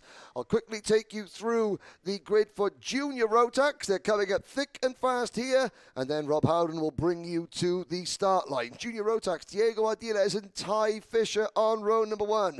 Wesley Gundler and Jackson Walney on row number 2. Simon Bulbarella and Turner Brown, who we heard on row number 3. Then Nick Eggleston and Nathan Dupuy on row number 4. Ben Hernandez and Gennaro Trapper, row 5. Giovanni Santora and Sterling McKenzie, Burning Sterling on row number 6. Followed by Archer Eversman and Carl Drysdale, row 7. Ethan Tovo and Jake Milan, row 8. Cole Turney and Sebastian Rist, row 9. Austin Olds and Jackson Tovo, row 10. Peyton Fain, Mason Kuhn, then Kaylee Countryman, Tyrone Kemper Jr., Killian Harris, Luke Fedowitz, Francisco Monaco, John Wade, Landon Cardwell, Mannix Donnelly, Maximilian Spilger, and Jasper Wang are your full starting lineup. Big field for the drivers here in Junior Max, part of a 50% growth from last year's inaugural US Trophy Final. And again, it was over 30 in both junior and senior, and expecting this kind of momentum to build for the 2024 Trophy East and Trophy West Series. They'll line themselves up coming out again out of turn number 16 down the straightaway to turn 1 and 2. Ardiles on the inside, Fisher on the outside, Gundler and Wolney on row number 2. Watch for Turner Brown from the outside of row number 6. DNF in the opening race, demoed the chassis, won the second. This could be a big one here if Turner Brown can lock down another W. They'll work their way up into the starting box, and we're at it. Lights out. Green, green, green, into turn number 1. And again, to the bottom of the racetrack goes Ardiles. He gets a good run out. One driver way out there, and that's one of the Speed Concepts drivers. Was that Brown? it might have been. We'll see how they shake down. One of the drivers going off the outside of the racetrack, but Ty Fisher this time clean and green through the first couple of corners. He'll slot into P2 behind Ardiles. There was a couple of drivers went right. Yeah, there were two speed concept karts on the grass. They both kept themselves going. Somebody else tried to get a little bit of a piggyback going through turn number 6. I'm looking down there. We got one driver, two drivers running, but running a little bit further back. But again, a relatively clean start here in this third heat. And this is where desperation starts to kick in. Drivers that have not done well in the first two heats, they're putting everything in to this event. They think this is our only chance now to salvage maybe a top 20 start for the pre-final. For the front runners, most of the front runners, there's a move, the 295 of John Wade. What a, oh, that's, sorry, the 296 kart. I thought John Wade's come from nowhere to take in the 295, but it's the 296 of Walney ahead of Wesley Gundler. The top four are Ardiles, Fisher, Walney, and Gundler. Turner Brown. We spoke to him earlier. It was Turner Brown on the grass coming out of turn number 1. And there's a ruthless karting entry. That is the 220 kart of Kyle Drysdale coming back onto the track in front of, I believe that could have been Killian Harris or Peyton Fane.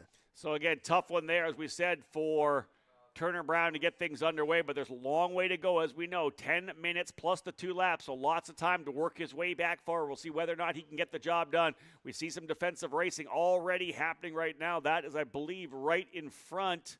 To figure out, pick up the driver, trying to get the number there, the 224 right in that scrap that we're watching here. Nick Eggleston, that's, I think, Bilbarella is in front of him. Simon Bilbarella in the number 225. Everybody dialing in, though, pushing forward. Nathan Dupuis having a good run as well here. He's into 7th. So, indeed, Sterling McKenzie up 4 spots, 12th up to 8th as well. Yep, Bernard Sterling in the 207, just in front of that very bright blue TB kart for the Race Lab team. That would be Ty Fisher. Ty Fisher in front of Turner Brown, Ben Hernandez. Ben Hernandez, again, recovering from that poor qualifying session. As you can see, Turner Brown there just trying to pick up a position. Here's a move up at the front of the field, and it's the 293. Back on point. Miami's Diego Ardiles, originally from Colombia, now based out of Miami, Florida. Ardiles into the race lead second is Jackson Walney, who competed for Team USA 2 years ago in the Grand Finals in Bahrain. And Top Gun Wesley Gundler makes another move for the Fox & Son team. Yeah, Gundler threw it to the inside, coming through turn number 9. Good pass there into that right-hand hairpin. They come back across to the right side of the track to set up for 10 and 11. Oh, big drop of the wheel coming out there. That's not going to play well for Nick Eggleston. He's potentially going to lose a spot to Nathan Dupuis, and that's going to allow McKenzie, Fisher, Brown, Hernandez, Santora all to close up as well in that next group. So you just can't make a mistake there. We've seen a couple of drivers do it. When you do, it hurts big time coming all the way down into those corners. Here's the lead. Ardiles pulled away a little bit. Gundler's gone back by Wolney, as we know, but they've got about at least a second and a half on Dupuis now. So a good gap. Another driver's going off. That was Burning Sterling kicking up the dust coming out of turn number 2. The driver from Calgary, Alberta, Canada. But roots in the deep south has Burning Sterling, as his dad reminds me. But again, Sterling showing that he had a bit of good kart control there. There's Giovanni Santora. Now, Giovanni Santora, there's one kart out there with no bodywork on it whatsoever. It's a plain white graphics kit. Giovanni, he runs the J3 competition team, but he's had a growth spurt this year, and now he's a little bit over the class weight limit. Now, so the graphics kits, they weigh about 500 grams. So Justin Stefani and J3 competition said, no, take it off. You know, you need as much help as you can get to stay close to the weight limit. So take the graphics kit off. So Giovanni Santora, the driver out of Arizona, there he is, plain white graphics kit. He's got to have the neck brace on. That's mandatory. So he can't lose weight that way. But you can see, you know, he's grown a little bit. He's a bit taller than some of the other drivers. And as a way to sort of stay on the weight limit and coming out of the corners here, coming out of slow corners is where the heavier drivers are at a disadvantage. Turner Brown, rather, has been able to get by Bulbarella, so move him up now into the 6th position. There's that 271 we talked about. Giovanni Santora right in the middle of the scrap, dusting it up there. Lead drivers have pulled away a little bit. It's at least a second and a half advantage for Ardiles, Wollner, and Gundler, but Nathan Dupuis just laid down the fast lap of 107.073, 3/10 quicker than the leader, so watch out for Nathan Dupuis. He is on the move now again, as is Turner Brown trying to come back after his issue that knocked him down to a 12th position. He's fighting his way back forward as well, so a lot of action still, as we still have a lot of time, 4.5 minutes before we even hit the clock to go into the final 2 circuits. So you're looking at like 5-6 laps, if not more, still to go in this one here. 5 down right now. Gundler this time goes purple as he's trying to close back up on Wolney, and again, Ardiles with about a half a second advantage out front.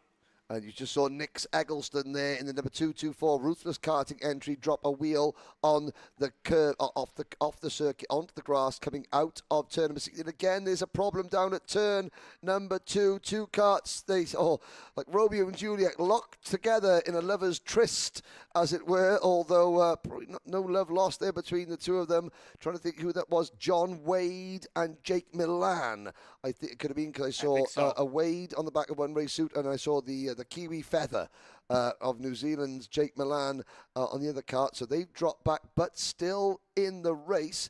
And I'm looking down there. You got Cole Turney is up into 11th. We have mentioned Cole too much. Gennaro Trapper from Argentina running in 12th. A little bit further back, Austin Olds gains 6 positions up into 13th. Jackson Tovo runs 15th. Mason Kuhn up into 16th. Katie Countryman 17th. John Wade, Jake Milan, Tyrone Kemper Jr. rounding out the top 20. Number of drivers making some advancements here, so everyone digging in to see if they can't get a little bit more here on heat number 3. The final heat of the day for all of these drivers from here. They'll calculate all the points they've had from their heat race finishes. Based on those points, that'll line up the grid for our pre-final tomorrow, and the pre-final results, which will set the lineup for the main events. Look at this scrap we've got going on here as well. This is some good racing up front here now. Is Jackson Wolney back to the lead? Ardiles has got shuffled back into third, as not only did Wolney get by, but Gundler was able to get through as well. Wesley Gundler in the 246. He makes a move. He's going to put the car to the inside, thinks about it, but more, I think, though, just to cover off a little bit from Ardiles, trying to lock that position down, because right now, Wolney getting a couple of car lengths. Yes, indeed. Out of turn number 12, down the hill towards 13. The battle is on for second between Gundler and Wolney. Their battling is allowing the number 296 new race leader, Jackson Wolney, to pull away a little bit. The battle for second between Gundler and Ardiles as they cross the start line. They've crossed the finish line already. 2 minutes to go. Top 3 nose to tail. Fastest driver on the racetrack, Turner Brown. It be wild, Turner Brown. It be wild. He went purple last time by, the time before rather, 106.2. He did a 106.7, 2/10 faster than the leader, Wolney, on the last lap. And again, look at this action that's happening up front. This is going to play in for everybody behind. Dupuis, Brown, Fisher. These guys are going at it here right now, 1, 2, 3, and that's allowing them to potentially close back up. It's a big gap back right now, 2.5 seconds. But we're still probably 4 laps from being done here, I think, as they'll come back around. Still a minute and a half before we get to the 10-minute mark on the clock, so still a long way to go for these drivers working their way here for the final race in Junior Max. Wolney, Gundler, Ardiles, that was the lineup last time by, but it keeps on shaking. I think Ardiles potentially back up front, or is that Gundler? It's Gundler back in front. Nice. Ardiles is in P2. One driver that's enjoying this battle at the front tremendously is Nathan Dupuis. You can see the second of those Speed Concepts drivers, the number 241, Ontario, Canada's Nathan Dupuis. I can see his dad chewing through a cigar in the paddock as he watches Nathan close in on this battle. He's got one teammate in the form of Jackson Wolney in front of him. Then it's the Fox and Son kart of Wes Gundler, who has the race lead at the moment. Ardiles, this is Fox and Son versus RPG. The Rollinson Performance Group versus Speed Concepts up at the head of the field. Turner Brown has just set another new fastest lap of the race, 106.062. That is 0.4 of a second quicker than the race leader last time around. And here's Dupuis. He's in here as well. So listen, we've got another one of the Speed Concepts drivers, Nathan Dupuis, and the number 241, fellow Ontario drivers from myself, right up in there. But here comes Turner Brown still. He was 2 seconds off last time by. We may get to the line. 8, 9, close? And we are. Yes, 2 to go. Oh, maybe not. It was so close. Not for us to call to find whether or not there's 2 laps remaining. Two Indeed, to to go. go. That Yep. was right on the 10-minute mark. On the cusp. We've got Alison, our timekeeper. We've got Noel on the lights. They're communicating with us. And, 2 to go. So really good for Gundler, not so good for Turner Brown, because in one more lap, he might have been able to dig back in. He got even closer. He's only a second back of Nathan Dupuis right now, and he was 9/10 faster than Dupuis, and they're still racing. I don't think we're done yet with young Turner Brown. Yeah, but the race for the win could be over because Gundler has just gone. But the battle of a second, here comes Turner Brown, and here comes Ty Fisher as well. Simon Bulbarella is there in 7th position, and there's the move. To the inside, book it. He is through. Turner Brown gets to the inside of Art Diles. Brown up into P4. Again, all about recovery for Turner Brown. He won race number 2 after DNF in race number 1. He's got the fast lap of the race. Now it's actually Ty Fisher, but he has made a move, got there. What do you and I talk about? When you get there, you bounce. To go. You got to go, and he did it. He made it happen, got to the inside. He is now P4, so more work to be done for Turner Brown. Can he reel in his teammate? He and Nathan Dupuis potentially going after Jackson Wolney. It's Speed Concepts 2nd, 3rd, and 4th. Great run for the SCR crew, but Wesley Gundler for Fox & Sons out front by over a second now, looking to grab the victory. Here comes Ardiles to the inside. Now Turner Brown, he's been on offense. Now he's going to go on defense, although as Ardiles goes back past him, he's going to re-attack without, this is now the fine line between aggression and conservation. We've had one terrible result, one great result. This looks like it could be a good result, but if he makes one mistake, it could go to a very bad result. One thing I've got to say, though, there's only 2 TB karts here. Dalton Haynes in senior, and that kart on your screen there, the number 237 of Ty Fisher. That is a good go-kart, I've got to say. And they've got it dialed in. Both Ty Fisher with the fast lap of the race, Dalton Haynes with the fast lap of the race last time. These Race Lab guys have these TB karts dialed in.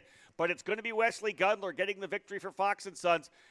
He ends up with the win by 0.6 of a second. Wolney, Dupuis, and Ardiles all fastest lap on the final circuit, 11 laps. It was 0.6 of a second at the line. Gundler with the win, Wolney 2nd, Dupuis 3rd, Ardiles 4th. Brown was going to have to settle for P5, but I think he'll be happy with that, having fallen all the way back to 12th. So Brown ends up 5th. So a good set of results for Turner Brown. He's not going to be that deep in the field for that pre-final tomorrow. He's got lots of work to get himself forward. He's going to be a challenger for the race win for sure. Simon Bulbarella was in the middle of the fight too. He was putting a lot of pressure on Brown in that last lap. And I'm impressed by Simon Bulbarella. From Argentina, again, he's just keeping himself smart. He's not getting overwrought by the occasion. A quick rundown. Ty Fisher in 7th. Then Eggleston, Giovanni Santoro, and Ben Hernandez rounding out the top 10. Trapper, Cole Turney, and Austin Olds, your top 13. Just outside there, then we've got Sterling McKenzie, Jackson Tovo, and Tyrone Kemper, your top 16. But before we get to the next race, Xander is still down in the pits. Xander, there's another person that has got a little story to tell. Well, it'll have to be a quick story because he's got to get his helmet on and his hat off here really quickly. Ben, I was messing with you right before we went on here saying you're making life a little bit hard to have a good show. But like you said, these guys keep getting closer, and the tow here is just tremendous this weekend. Yeah, it's really important to try and break that draft, break that slipstream, which the guys are making it hard for me. They're really, working hard and keeping up. Like I told all the guys at the start of the weekend, I'll be quick to start off with, but these guys are not stupid. They're going to catch up. They're going to work hard, and it'll be a race tomorrow, that's for sure. Well, Ben Cooper is chasing a ticket to go and try and get another Rotax Grand Finals title. Ben, we'll let you get your helmet on. Good luck, buddy. Thank you, Vince. Back to you guys up in the booth. Now the cart's sitting back there. His mechanic Chris Enderline's got the helmet. Let's get you suited and booted. He's got to run back over. That's a solid get though for Xander. It's like, hey, you got to get on TV. You got to wait for me. Fair play. And I've got to say, that's one way to help the rest of the field by Ben Cooper not taking the start because he's doing a TV interview while he should be racing. But it's great from Xander. It shows how, but it also shows how professional these drivers are. Agreed. In what other form of sport would a driver, whilst the kart is waiting to go, literally, did you get an interview with the quarterback of an NFL team literally as the kicker takes kickoff? No, you don't. You know, in basketball, when tip-off, is the point guard doing an interview on camera? No, it's not. That shows how professional these are. And I mean, yeah, Ben Cooper, he's all smiles. The rest of the field, they're probably thinking, come on, Bob. There's Bob in the white T-shirt there, controlling the Debbie grid. They're probably thinking, come on, Bob, just wave the flag, wave the flag. We're all ready to go. At least make Ben start at the back for this one. Well, here's the thing. He had time. It's 3:42. Based on the clock, we're set to go Masters Max at 3:44. Oh, we are still 2 minutes away. So we had plenty of time. Now, in the background there, just that little, that's Matthew Goddard walking through with his little son, Lincoln. Love it. Lincoln, the shock of blonde hair. I know that Lincoln Goddard is 20 months old and has been this. I've seen some photographs Matthew's posted of Lincoln with the tire wrench. There he goes. I saw that one as well. Yeah, there goes Lincoln, and there's Matthew. I said at the lunch break, I said, how was the kart? He said, well, the little man's got it dialed in, and of course, Matthew's dad is doing the mechanics. But that's the next generation of the Goddard racing family, and I appreciate Kart Chaser showing us, it's a family sport, and what about Paddock atmosphere? That's the Paddock atmosphere, but never mind the karting, there's some ice cream. Do they have Lincoln's Micromax ready to go yet? I was going to say, I wonder if it was... Thumbs up, 100%. The Micromax is ready, for sure. We're waiting. I wonder if it was named after Abraham Lincoln or Lincoln Logs, either a great president or a great toy. One of the two, but that looks... I don't know it looks appetizing, whatever it is. I'll tell you what looks appetizing. This group of drivers getting ready to roll out right now as we are right on the line. This is going to be a lot of fun to watch. Again, what Ben Cooper told us, I think really showed you. He knows he's going to roll out quickly, but he also knows the drivers that are around him, the teams that they're running for, they're all going to be able to find more speed. The entire time as this track continues to evolve, as we put more Mojo rubber down, the temperature changing a little bit. It's currently 73 degrees. Track's out a little bit hotter than we was even forecast for earlier today, but everybody's dialing things in. You can see who's getting closer. We've seen the speed out of Laurent Tumardin, who was kind of right in there, right? We've seen these drivers kind of step up. Who's going to be the driver to go fight? Derek Wang, we expect him to dial things in pretty soon. Chris Mann was really good in the last one as well. And I've got to say, you look at the tyres there, you can see Chris Mann's tyres on the outside there. None of them are on brand new tyres, but I have to say, Derek Wang's tyres, they look in pretty good shape. Mundy Lawyer's got the freshest tyres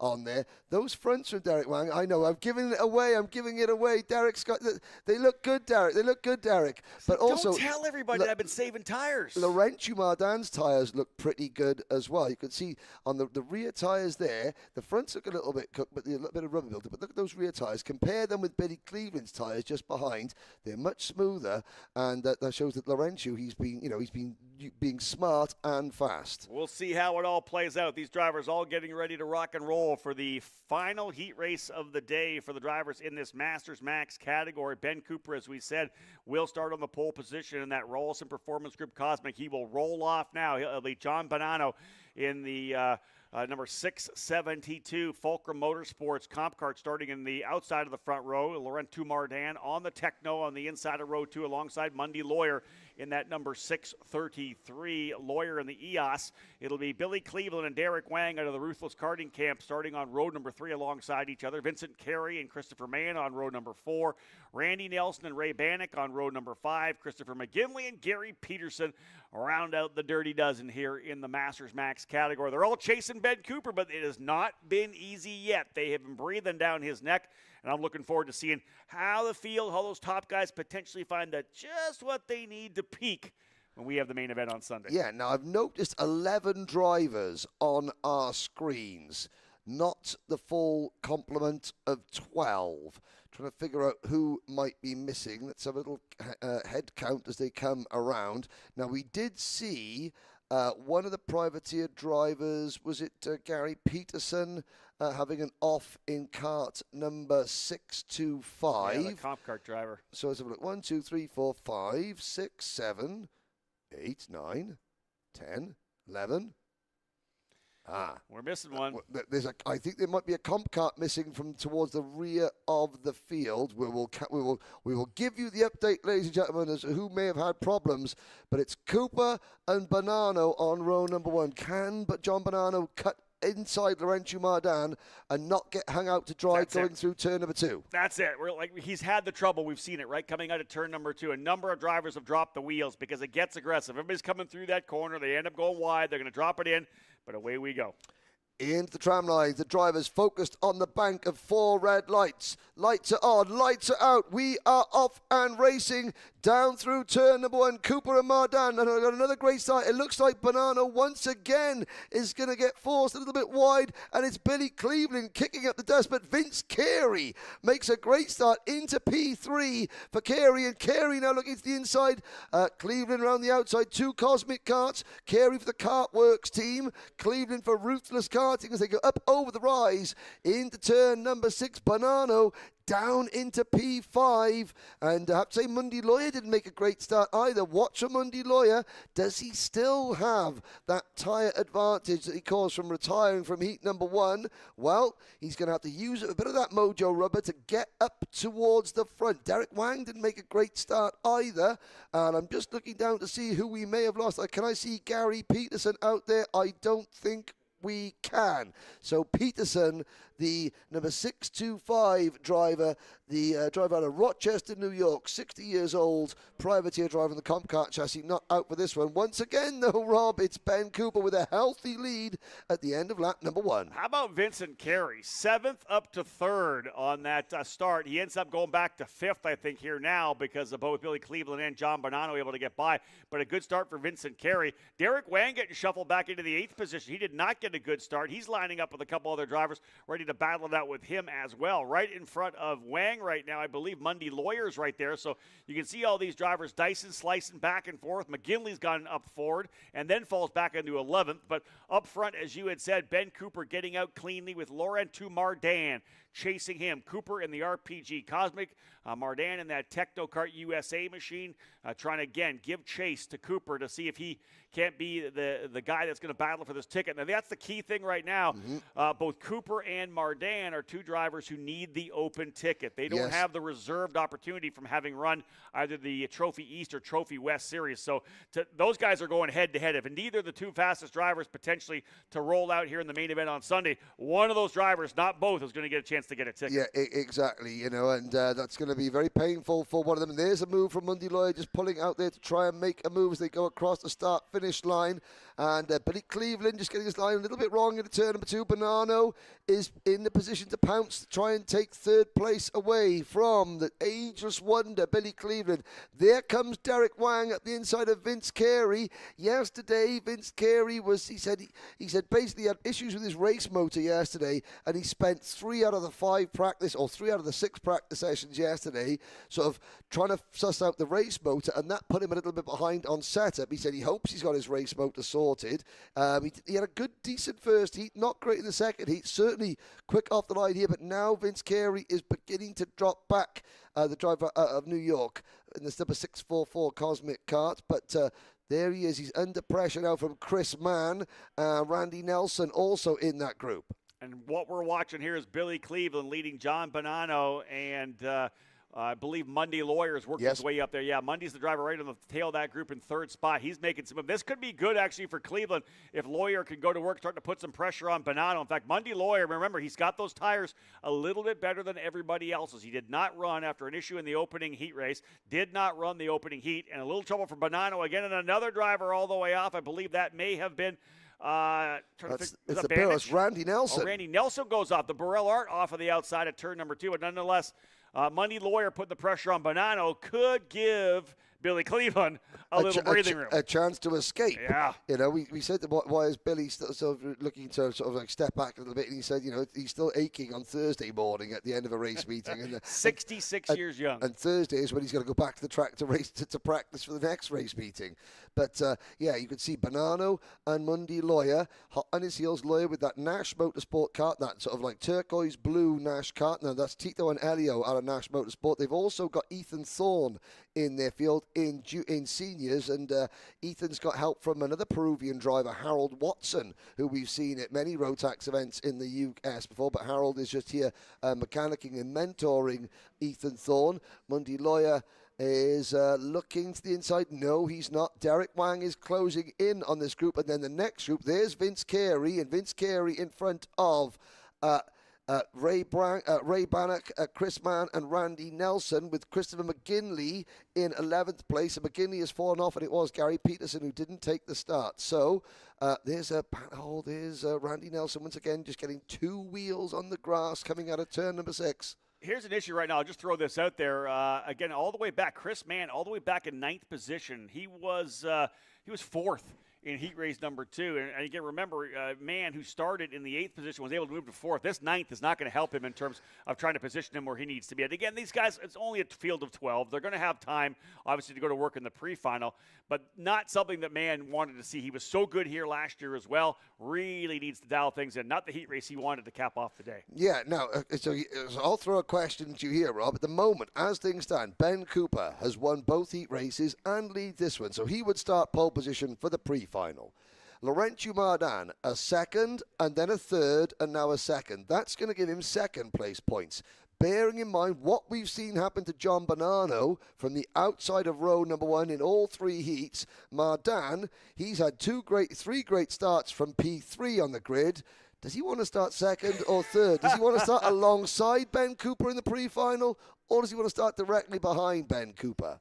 Well, the only problem is when you try to get too aggressive on the strategy and pull back, do you really want to let yourself back into a fight between Cleveland, Bonanno, and Lawyer so you can do math in your head while you're driving? Well, exactly. I'm not, Laurentiu, I think you just be head down, keep going forward, pedal to the metal. Well, the bottom line is, look at your lap times. What's he doing? He's about 4/10 of a second off of Mardan. Here's a pass from Bonanno. He's going to throw it down the inside on Cleveland. Let's get back to the action. We'll come back to that in a second. But again, Bonanno's gone back to the 3rd spot. Cleveland 4th, Lawyer 5th, Derek Wang right up there in 6th. This is a good scrap here, 3rd to 6th. But for a guy like Mardan, he's watching the leader pull away. You're on. If I'm him, I'm taking care of my tires. Well, Billy Cleveland, the aegis won to Cleveland up the inside of Bonanno. Well, Bonanno put a great move on Cleveland going in to turn number 13 a couple of laps ago. And Cleveland, he's going in again, going in hard again, and he gets it stopped on the apex. I thought, as sure as eggs are eggs, he's going to run wide onto the marbles, but nope, he parked it on the apex and give Billy Cleveland P3 back. I love it. No doubt about it. And I'm telling you, the great thing about this is a guy who's been racing top-level karts since before some of these Masters drivers were born. Let's be real. He was racing top-level karts before Ben Cooper was born. Exactly, yeah. Ray Bannock and Ben Cooper in 30, and Chris Mann are still in their 30s. Billy Cleveland was racing karts top level over 40 years ago. What's that phrase? I've forgotten more than you've ever learned, son. Exactly, yeah. Cleveland able to get his way back to P3. He's digging. He wants to get back to the grand finals as well, and he knows that the guys he really has to beat. He doesn't have to beat Ben Cooper. He doesn't have to beat Mardan, but the guys he does have to beat, those reserve drivers. Chris Mann, he's got to be faster than Bonanno. He's got to be faster than Derek Wang, although Derek Wang already has a ticket, if I'm not mistaken, right? Far be it from me to sort of start any conspiracy theories. However, Derek Wang and Derek Wang is a teammate of Billy Cleveland. And, is Captain America sort of sitting behind, if Derek Wang does finish in front of Billy Cleveland, then it gets complicated. We're not going to think about that. But, I first met Billy Cleveland back in 2016 at Sarno, the last time Billy qualified for a grand finals. And I said to him, how did you get here? And he looked at me, he went, old age and treachery. I love it. And that is definitely Billy Cleveland. Again, this is going to be interesting. We talk about the fact we have the open tickets and the reserve tickets reserved for the drivers who ran the Trophy East and West Series. So we'll have that on our notes. We'll be able to kind of play with it as the racing goes on because, again, depending on who finishes where, tickets can get moved around a little bit. So a lot of action throughout the week. You see Chris Mann there. He's been able to get himself back up to 7th. Yep. Remember, I was kind of worried with him back in 9th, but he's back up to P7. And closing in on this group. Yeah, no doubt about that. Last time by was a bit quicker. In fact, was quicker than all those drivers 3rd to 6th. So although he's 1.1 seconds back, he was faster. There's Bonanno making a move back to the inside of 4. Mundy Lawyer coming right across the bow on Wang as he tried to punch himself back into the line there. Again, we're coming around. I think they're going to be able to get around potentially and get that 10th lap in. It's going to be super close to get this lap in. It's going to be close. It all depends on the pace. Well, Ben Cooper, speaking of pace, up at the front of this race. Cooper, 1:05.362. He was 1.1 seconds quicker than Laurentiu Mardan last time around. Mardan did a 1:06.4, so he's obviously taking care of the tires. Yeah, because they're going to run these tires, I'm pretty sure, in the pre-final. But Ben Cooper is 0.7 of a second a lap quicker than anybody else at the moment. We talked earlier about, was Ben Cooper playing with him a little bit when just saving his tires? I think we're getting our answer in this race as he puts on an absolute masterclass. So do you come out in the third heat race and say, you guys were with me for a couple of heat races? Bam! This is what I've got. It's and again, psychology. All the drivers, when I joke about leaving a little bit up the sleeve, they all laugh at me. But no. Ben Cooper knows if he absolutely blitzes this race. You've had Mundy Lawyer, Laurentiu Mardan. They've all run Ben close in the first two races. Then suddenly, the last race today, because you can't change the setup, you can't come back later on today and have another go. So you go to bed on a Saturday night knowing that your main rival for a ticket has just absolutely given you a spanking in the last race day, and it gives you something to worry about. You sit there, you're thinking, are you overthinking the setup of the kart? Are you changing something that you don't need to change? That's very true. That's the psychology of racing. I'm fortunate enough to know Terry Fullerton. Great gentleman. Great gentleman. Yep. And I've spoken to a couple of drivers that were racing against Terry, and they says, one of them was George Robinson, who's a Rotax engine tuner in the UK, and he goes, I would watch Terry Fullerton on Friday testing, and he would have beaten me. Because Terry would go out and he would do stuff, and he would drive in a certain style one-handed and still be quicker than he'd ever gone. And he said, that's it, I've been beaten. Psychology, there's a move. Sorry to babble on about that, but psychology is important. Having a good right foot is important, and that is what Mundy Lawyer's got as he makes the move and passes Bonanno and Cleveland to P3.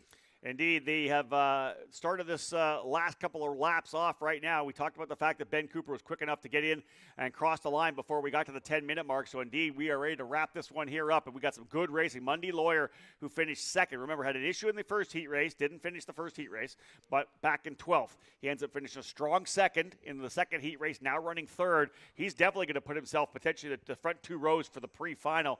But, again, like we said, that longer pre-final is still going to be a lot of time for drivers to get wherever they need to be. White flag will fly this time by. It's a 4.2-second lead for Ben Cooper on Laurentiu Mardan, but he's got 3 seconds on Mundy Lawyer as well. This is this great battle we're watching. Third, fourth, fifth, sixth, Lawyer, Cleveland, Bonanno, and Wang, and Chris Mans arrived on the scene. Yeah, as Ben Cooper puts an exclamation point on an extremely successful day, the battle still rages for the minor placings. There goes Bonanno up into P4. Cleveland has hung on to P3 for virtually the entire race, and now he's down to 5th as we get into the final few hundred meters. Wang and Mann are right there in 6th and 7th. Billy Cleveland, John Bonanno, along with Mundy Lawyer, they're probably fighting over who starts on row 2 for the pre-final. It's going to be Ben Cooper and Laurentiu Mardan on row number 1. That is for certain. But the battle for third carries on. A couple of corners to go. There's the checkered flag. Cooper has already gone past Mardan second. And who's going to get third? It's Lawyer. Indeed. Cooper, Mardan, Mundy Lawyer with a second on John Bonanno. Billy Cleveland coming home P5. Derek Wang in 6th. Chris Mann 7th. Vincent Carey 8th. 9th, Randy Nelson. 10th, Christopher McKinley. And Ray Bannock rounding out the field of 11 drivers who were able to take the green flag. Gary Peterson, as we said, did not start the race. 4 seconds, a little over 4 seconds was the margin of victory in heat race number 3 for Ben Cooper. Very impressive run for the RPG driver. He also got the fast lap of the race with a 1:05.362, a half a second faster than Mardan in terms of quick lap overall. Billy Cleveland ran third for a majority of that race, ended up losing it to both Mundy Lawyer and John Bonanno, but in the end, Ben Cooper again flexing the muscles, as we said. Yeah, indeed. I think that's the biggest margin of victory we've seen all day in any class. Likely. Now, Xander is still down things. So we've got 2 races to go, ladies and gentlemen. Minimax is up first. Then it'll be Senior Max. We're going to go throw it back down to Xander, but I want to ask Xander one thing. Before the Senior Max race, I want Xander Clements on tyre watch, because I'm sure that somebody in Senior, the last race day, is going to throw the dice and put on a new set of boots. But before then, Xander, the Minimax final. The heat. I don't know, Henry. I'd be surprised if we get new tires in Heat 3, but I definitely could see your gamble in the pre-final. One guy that we think's got pretty good tires has to be Oliver Hodgson. Oliver, be honest with me. How easy were you cruising once you got that lead in Heat number 2? Yeah, I mean, I was fortunate, so yeah, it was rolling at 70%, but yeah, take it while you can get it. For you guys, at least, have you been just more kind of tuning your driving style a little bit? Have you had to make any changes throughout the day as the track has changed, whether it's on carburation or on the go-kart, or just kind of play into it as yourself behind the wheel? I had, between Heat 1 and 2, I had to rebuild my car because I had a small issue there, and after I'd done that, it ran well again in Heat 2, but it probably sounds boring because I normally get asked this when we're interviewing about changing the go-kart, but it's still standard. I mean, it's... Genuinely, I find once I'm happy with a car, I don't move it around, so happy with the go-kart standard. Well, with that said, going to Heat number 3, you've got now 2 good heats, arguably one of the best scores going into the pre-final tomorrow. So where does that leave your head at looking for Heat number 3? Are you more confident now, or are you kind of almost gunning to keep that pole position and you want to really finish strong? Yeah, I think obviously want to finish strong, but it's, yeah, just relaxed and confident, and the racing's probably going to be tight, and you're ready for it. All right, that's Oliver Hodgson. We're going to let him get back to the pits. He's got to go get ready. He'll be on track soon while, again, we get set here for the Mini-Max final heat race of the day, boys. Yeah, being told by David Cole down on pit lane, an issue for Ryan Shandor, but able to get on track, thankfully, in the 171. We're picking him up now. So some kind of an issue. He was late getting off the grid, something with the steering shaft potentially, but they got that dialed in. Field, though, rolling its way around. He is well back right now. Again, they all are MPG Motorsports front row. Oliver Warner and Gage Korn on row 1. Marco Samet and Isaac Malkin, who was so good in the second heat race. He'll start on the outside of row 2. Jackson LaChapelle and Fionn Shi on row 3. Ryan Shandor and Gage Grant set to go on row 4. Row 5 would be Martin Bertocaccini and then Feliciano Bruschi, Iago Lempen and Luke Kajanapatak, Max Mokaram, Mateo Quinto, Darren Kidd, and Paxton Romero. 17 drivers here ready to go. Ryan Chander arrives at the back of the field. He won't take his grid slot, but he won't be too much of a disadvantage as the lights go out and we head up and racing down towards turn number 2. It is Oliver Warner to the inside, Gage Korn round the outside. The 2 MPG carts slot into first and second position, and that looks like Marco Samut in third. He's having to defend from that the PSL karting number 175 of Isaac Malcute. Little Sizzle, I think, is his nickname. Oh, and a spin for 5 drivers. That's Gage Grant in the middle of the track there, the number 179 of the number 119, yeah, the number 179 of Bruschi, and I couldn't quite see the name. I think it could be Max Mokaram. It was a U-Race livery kart, but Max running as a privateer. So good start at the front, Rob, but a little bit of chaos at the back. I was going to say everybody's staying on the gray stuff coming out of turn number 2, nobody into the grass, but then things got a little more exciting when they got down into the hairpin of turn number 4. A couple of drivers climbing on top of each other. We'll give you an update on exactly who those 3 drivers when they come back around and knock out this lap. Because, again, here come the MPG drivers 1, 2. It is Warner out front. And, again, Gage Korn sliding into second spot. They've got themselves about 4/10 on Isaac Malkin, but that's not going to be a lot with the draft coming in. Drivers involved, Gage Grant, Feliciano Bruschi, and Max Mokaram, like as you said. So 3 drivers involved in the incident in turn number 4. And sadly, the race is over for Gage Grant, privateer driver on that Nitro chassis, the driver out of Phoenix, Arizona. But up at the front, the MPG stranglehold on top spot has been broken. It's a red and white livery kart, but it's a red and white liveried PSL karting Birrell ART chassis of Isaac Malcute, who has the lead. Then it is Warner in second. Malcute defends. Warner trying to go around the outside at turn number 9.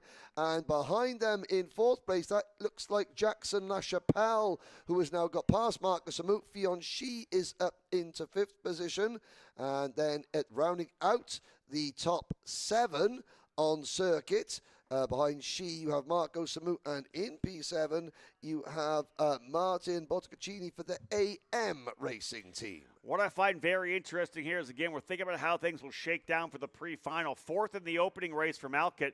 Then he comes back and wins the second heat race. Now he's out front and trying to pull away in heat race number 3. There's an opportunity for him to potentially lock down the pole for the pre-final with these great results he has. It's a big battle further back. As we can see, there's about 7 or 8 drivers in this next group with Warner and Korn and Shi and LaChapelle and Samet and Bertocaccini. There's just so many good drivers in this group. Look how many of them. But right now, it's Malkit pulling away comfortably. A half a second at the line. It is significantly more than that as they are racing elbow to elbow further back, second on back. Yeah, and I have to say, Ryan Chander in the mix as well. So the driver that started at the back of there goes Chander up the inside of his teammate LaChapelle, and Chander tries to get another position. He passes Marco Samut, and the driver there in the red race suit, number 134, that is Mateo Quinto out of Colorado, a 12-year-old Team Bodogna racing driver. And for Ryan Chander, at one point he thought he might not get into the race, and then he's worried about, do I get to the start with everybody else? He gets to the start with the rest of the field, but at the back of the grid, and now he's charging forward as well. So watching all these drivers dig in and try to work their way forward here right now, you see the drivers out front. Big run here for Isaac Malkit. He went purple last time by. It's a 1.1 second lead, but Gage Korn slotting himself into the second position. Oh, dear. Driver spinning coming out of turn number 2. That's the 157 going around. That was Marco Samet going around, and he bangs that steering wheel, not happy. And again, that easy. It doesn't take much to just try to get so much extra speed. You're trying to roll so much corner speed out there because you know how crucial it is to get all the way down into turn number 4. All it takes is dropping a wheel, and around you go. And again, and of course, the trajectory of the circuit, you drop a wheel and you spin back onto the track. And Samet was just on track there. Good evasive action from several drivers behind. Sorry I had to cut in there, but I thought, oh dear, that's good. The drivers are going to come out of turn 2 and they're going to find a go-kart parked facing the wrong way. Well, he was running 7th too, right? Yeah. So there was still a fair old driver. 16 drivers in this race. Max McCarron in 15th. Luke Conjanapatak is 14th. Paxton Romero 13th. Darren Kidd is 12th. Iago Lempen is 11th, and Jeremy Sincere is 12th. Talk about Darren Kidd for a moment. Darren has got a bunch of mates watching. They've got a watch party, so they're watching the Kart Chaser live. He was going to give me the names of his friends having a watch party, but yeah, Darren Kidd from Vernon, New Jersey. So hello to everyone watching the Kart Chaser watch party in Vernon, New Jersey. He's up 5 spots right now. One of the hard chargers here started 16th up into the 11th position for Darren Kidd. So we'll keep an eye on that driver as he keeps digging his way forward. Here's the 2 MPG drivers locked back up again. They've got Fion Shi with them in the 153. So again, it's Warner right there running in a second spot rather. He's been able to go back to P2. Gage Korn running in 3rd.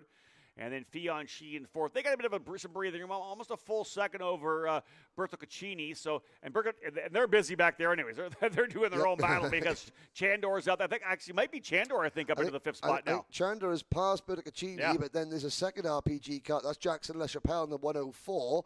Now trying to make his way and join his teammate with Quinto. We haven't seen much of, but Quinto's having a good end of the day. There's Mateo Quinto. You can see there, Mateo just moving the air flap on the flap on the radiator there, just letting the engine breathe a little bit. He'll put it back down again when he wants to have a little bit more power, but he won't leave it down for too long because, again, that will cause the engine to overheat. 16 drivers still running. Darren Kidd now up into 11th position.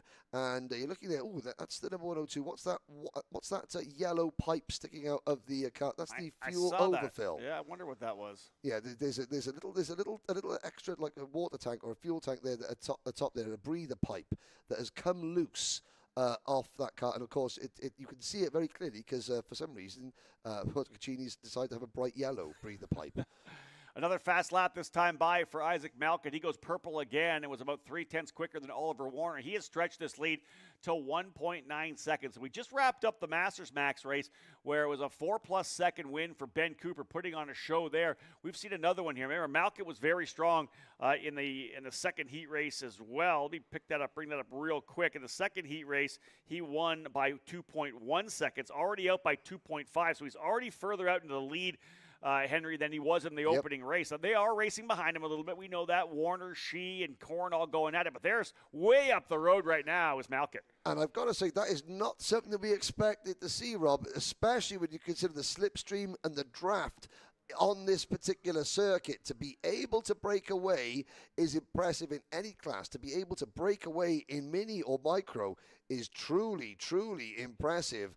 And I'm just checking that Isaac Malkut, he is one of the non-reserve drivers, so he is going for the open ticket, as it were. I mean, at the moment, Fionn Shee is one of the reserve drivers. So if this was the final, you've got 2 open tickets and then a reserve driver. Well, Fionn Shee would take the second open ticket by running in second place, and then the reserve ticket at this stage would go to Gage Korn running in fourth. So the driver that would miss out would be Oliver Warner, because he's the third non-reserve driver in the running order. Yeah. Oh, but he's just passed. Now he's in the second. Shee. Now he's in the second. So Oliver, I mean, I spoke to Oliver's dad. Oliver's dad said, look, we got to take a top 2 finish. We know what we got to do. It's top 2 for us. Yep, for sure. You're top, locked in when you do that. You're locked in. And then it would be Fionn Shee and Gage Korn fighting over the reserve ticket. But again, that's going to happen Sunday afternoon, not right now. We'll get into that tomorrow. Let's enjoy the racing. No, we're just practicing. Yeah, we're just because I mean these drives got a lot to juggle tomorrow, ladies and gentlemen. The commentators have got a little bit to juggle as well, as we try and give you the correct and up-to-date information as to who is on their way to Bahrain. So remember, 8 minutes for these guys. We are past that 8-minute mark. I'm not sure whether or not they snuck it through in time or not. Whether we got 2 laps to go. No, one to go next time by. All right, we'll bring it back around.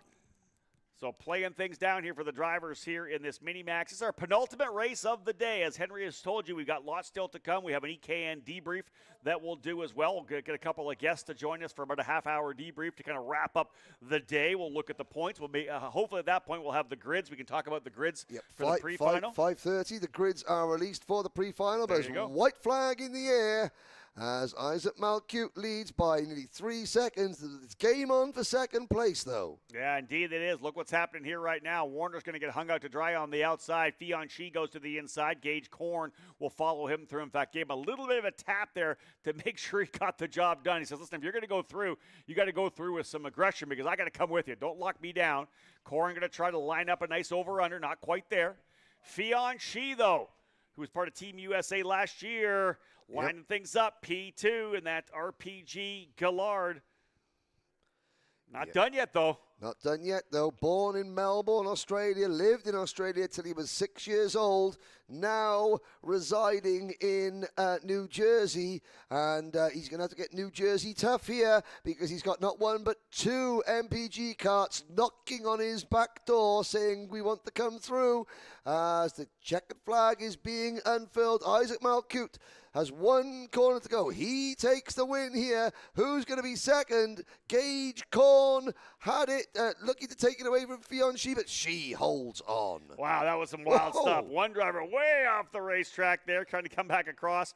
But indeed, Malkut, even a bigger margin than we saw from Ben Cooper, 5.280. That is the largest margin of victory we've seen so far at all these heat races. Isaac Malkut, back-to-back jacks. He wins second heat race. He wins the third heat race.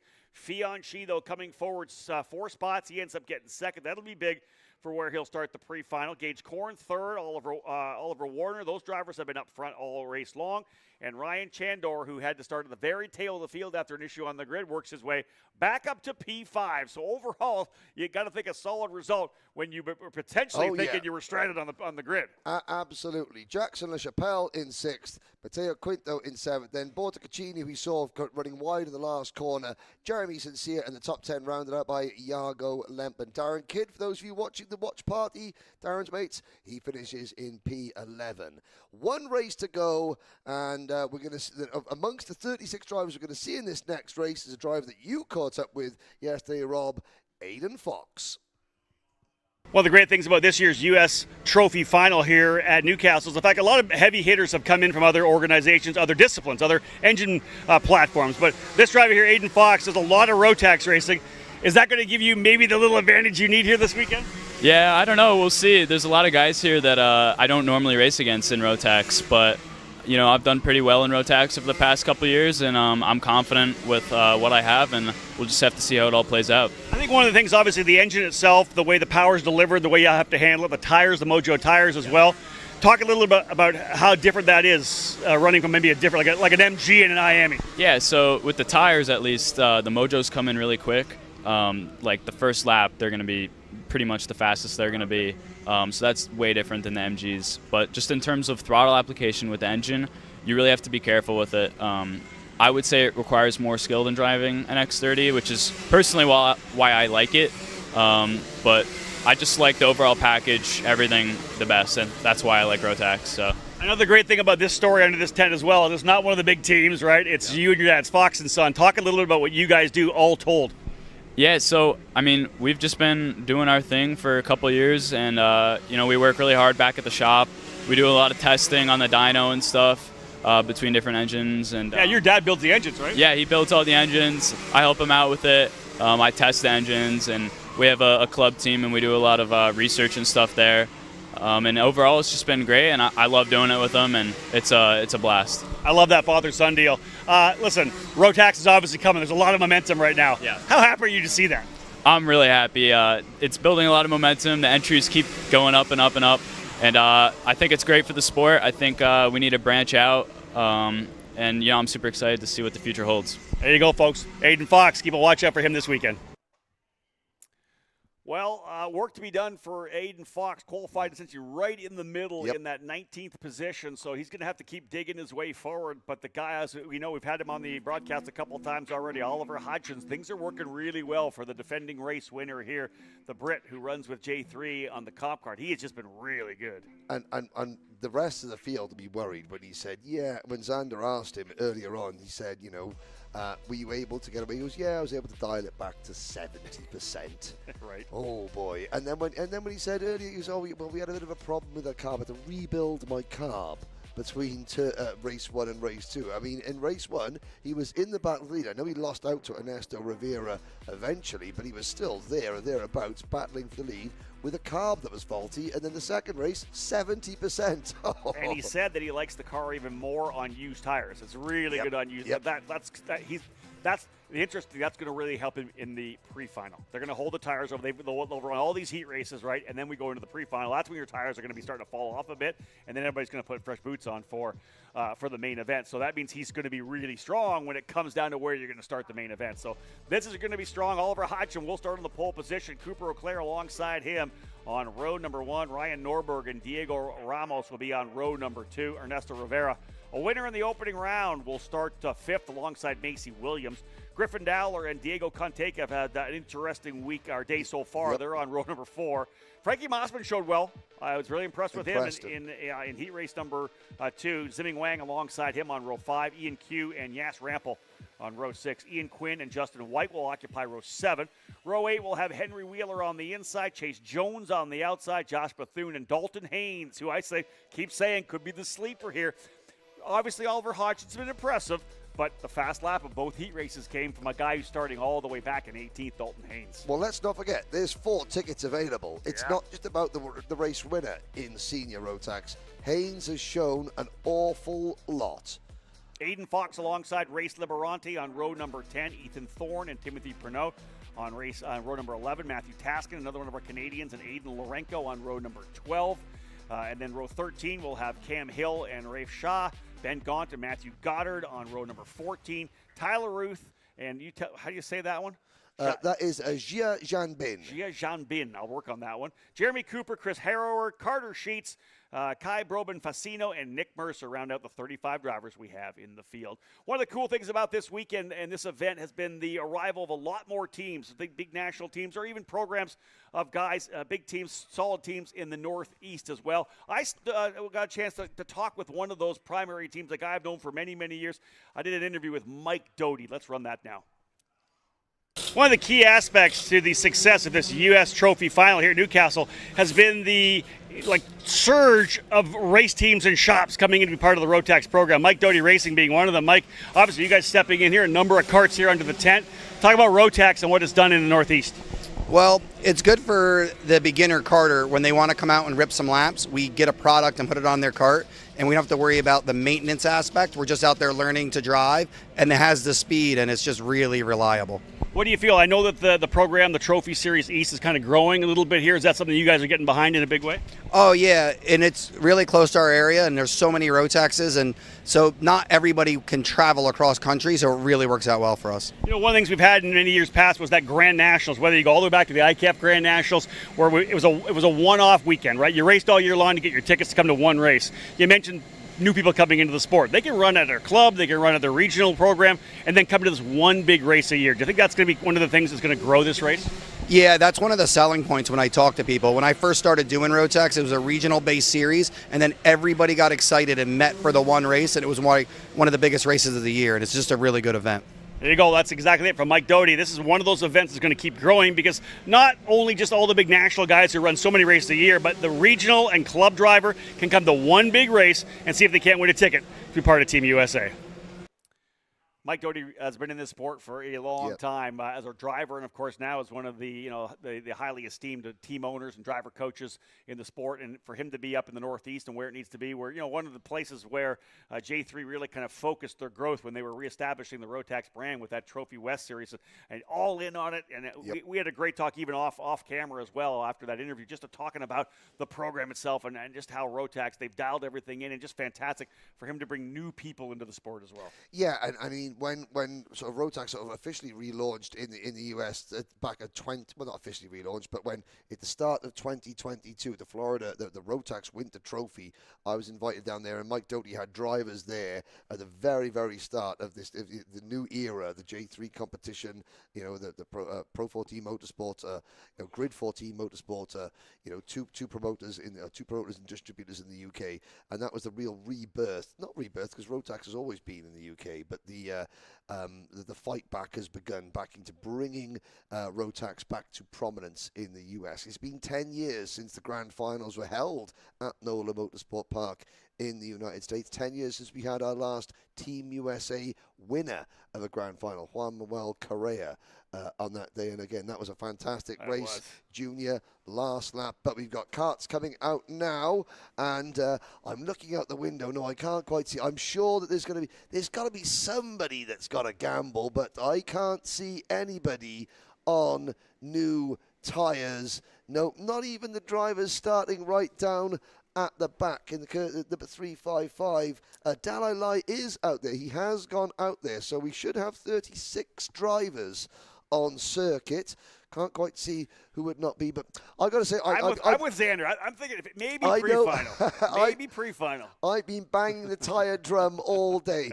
My point was, and I've been proved wrong, but I'm now going to explain myself. My point was that if I was a good driver with a good package who for some reason had a bad qualifying session and has then had two sort of race results so far that don't reflect the pace of the package and that they've got, I would be thinking, okay, 10 minutes plus 2 laps, it's going to get me from, say, 30th or 32nd up into the top 10 easily.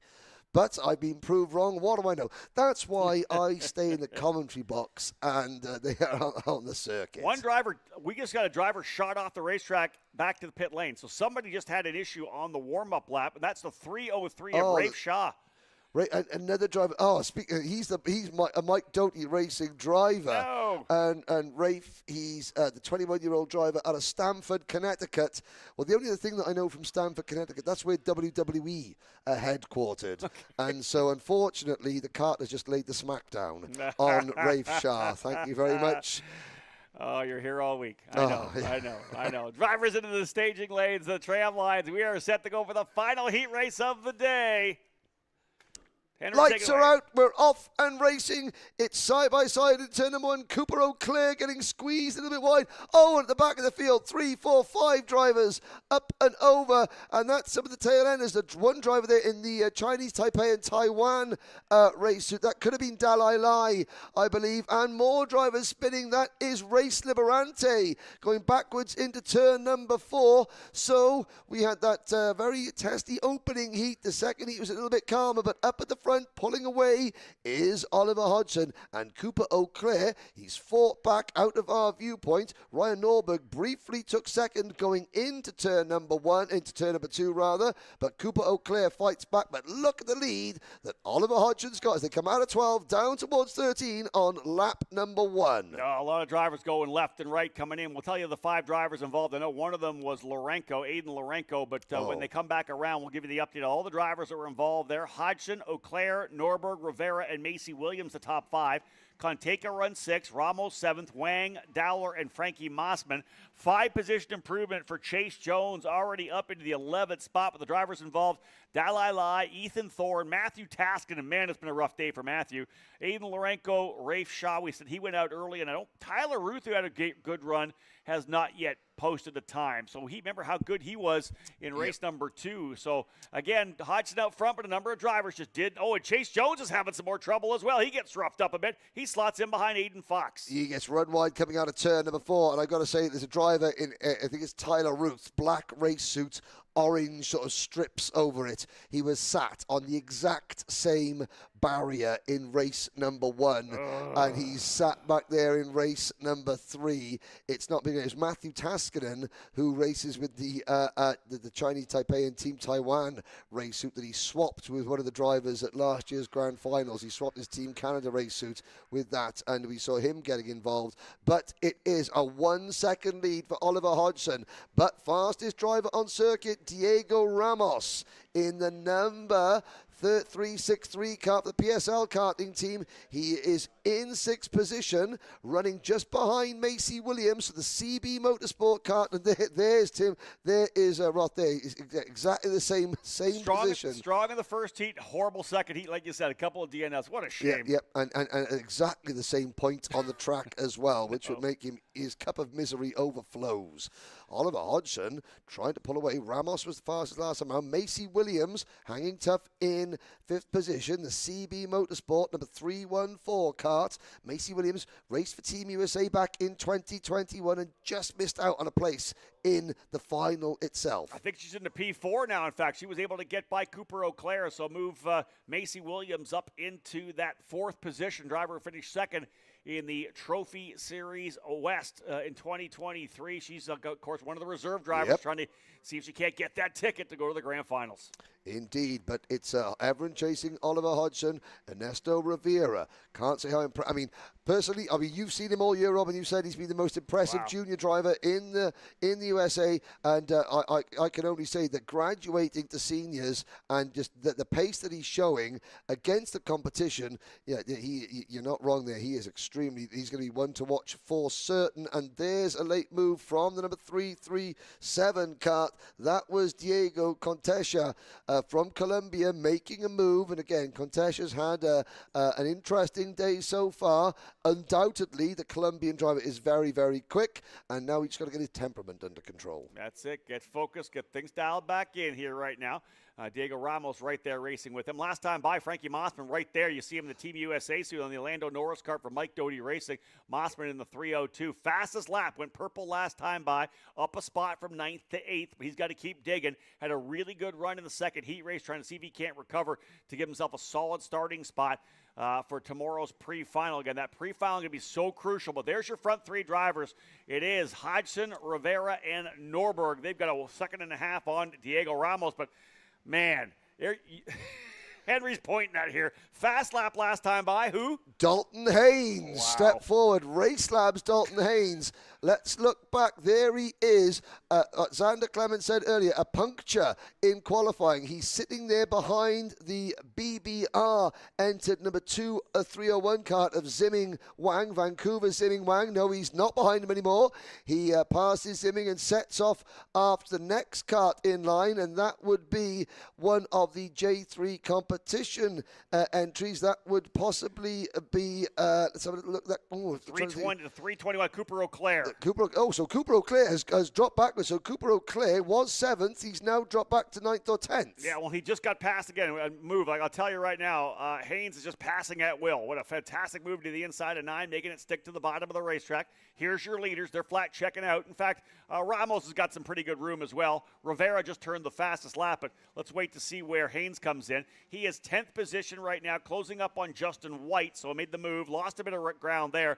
But Haynes continues to push forward here, trying to get himself where he needs to be. There he is right there, and that number 389 have gone past. You see how close he is now, trying to close up to the tail of the field there, and then next would be him. For him would be Justin White in the 323. What a great run here for Dalton Haynes, again into the top 10. Yeah, Justin White, you see just going over the crest there, the Kart Works driver. Justin now racing KZ Kart, shifter karts more often than not. But again, another driver, he's appeared in Team USA, I think 2 or 3 times. He actually did some commentary with me last year at Portimao. Oh, and he may end up doing some commentary with me again because his chances of a ticket are slipping away.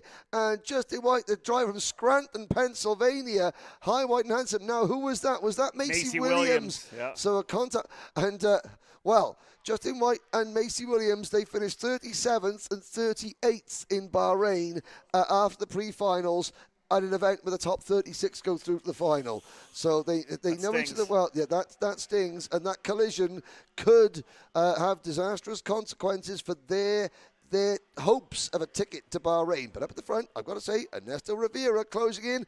New fastest lap, Rob Howden. Guess who? Dalton Haynes. There we go. Again, and listen, he just got two free passes, too, because he was running 10th.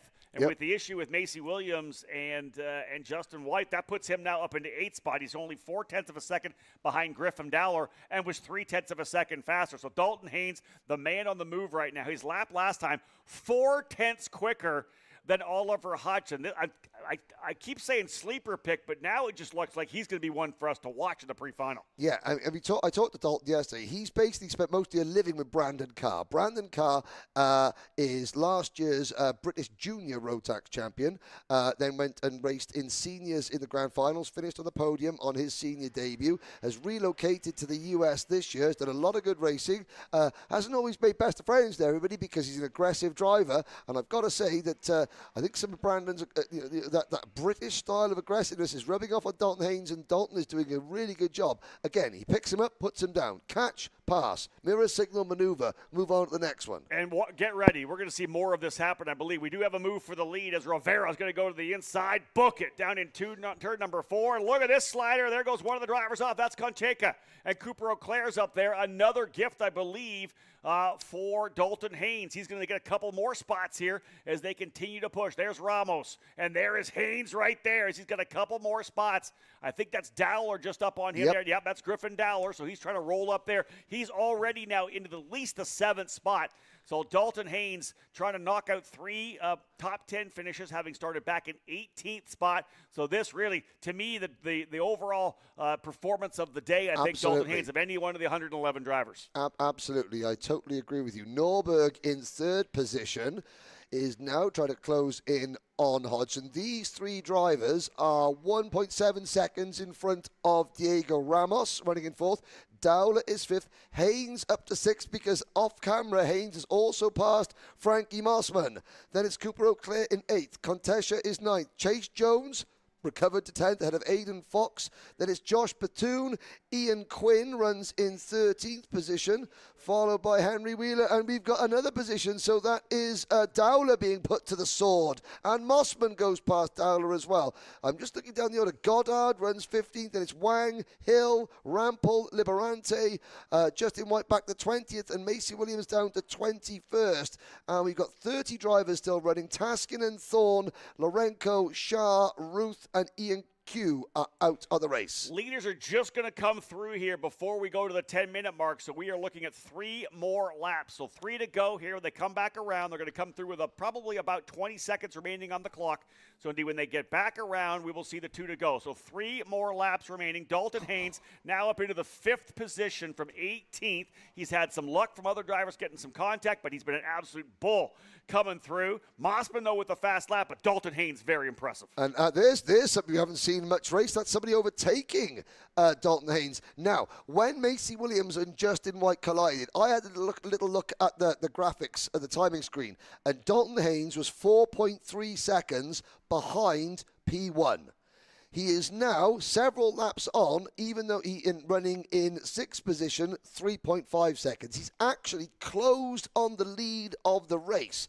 Okay, the lead of the race has changed a couple of times, and maybe the pace has dropped off slightly, but that's still mightily impressive. It shows that when he gets that track position, Dalton Haynes is as quick, if not quicker, than the race leaders. I just think a couple of drivers you can throw into the discussion on this race winner, both Frankie Mossman and Dalton Haynes. I think both these drivers have shown that they have the pace they need right now to potentially run up front and maybe get in that lead group. Because when we go for the longer main event, that's the key. Remember, with 2 laps to go right now, we're doing 10-minute races. It's the longest race is going to be 18 minutes. It's 13 minutes plus 2 laps in the main events for micro and mini, 16 minutes for the Masters and Juniors, and it'll be 18-minute plus 2 laps. There's a lot of racing to do in the main events. That's a lot of racing. There's the move for the race lead. Oliver Hodgson at turn number 4, but Rivera fights back and retakes the lead. Good move there from Rivera. That shows maturity. He didn't try and block Hodgson. He let Hodgson go and realize, okay, you're not going to slow it down for the apex, Oliver. And lo and behold, he didn't. 2 drivers, possibly in terms of ones to watch. Nobody is more motivated to get to Bahrain than Frankie Mossman, and I would say the second driver would be Ryan Norberg. So many years after his most recent appearance, the ups and downs and development of his career, he would dearly love to go back to the grand finals. But Mossman, as the white flag goes out. Last lap of the day. 3 rounds of heat races in the books. We've got warm-up, pre-final and final tomorrow. Sunday is going to be fantastic here for the trophy final. But right now we're seeing how this is all going to play out. There's a good battle right there. That, again, is the 5th and 6th place and 7th place runners, Mossman, Haynes, and Dowler. They have looked good as they're seeing whether or not Haynes can pull the trigger. I don't know that he would try. Smart as he is right now, he's already done what he needs to do to recover and get a good starting spot in the pre-final. This is, I think, more of the exciting battle. Making the move down the hill? No.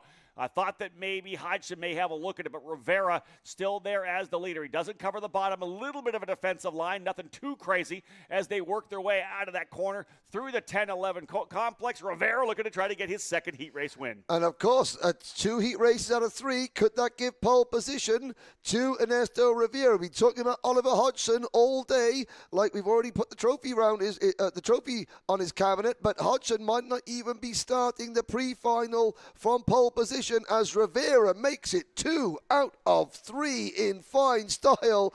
And on the last lap, Dalton Haynes got back past Frankie Mossman to finish in 5th position. He finishes 5th, just 2 seconds behind eventual winner Ernesto Rivera. It's Rivera, Hodgson, Norberg, your top 3, Ramos, Haynes, and Mossman, your top 6. Yeah, we're just throwing more logs on the fire for tomorrow is what we're doing, yes. right? Because Rivera, Hodgson, Norberg, so good. Ramos, big names. Dalton Haynes now in the fight, up 13 spots for P5. This guy's probably going to start around 6th, maybe 7th or 8th, I think, maybe 6th, 7th, 8th. He's got such a great run there, all 3 races. Another driver's on the That's Macy Williams. As for every driver punching the air in delight, there's a driver slamming their fist down in despair. Yeah, indeed.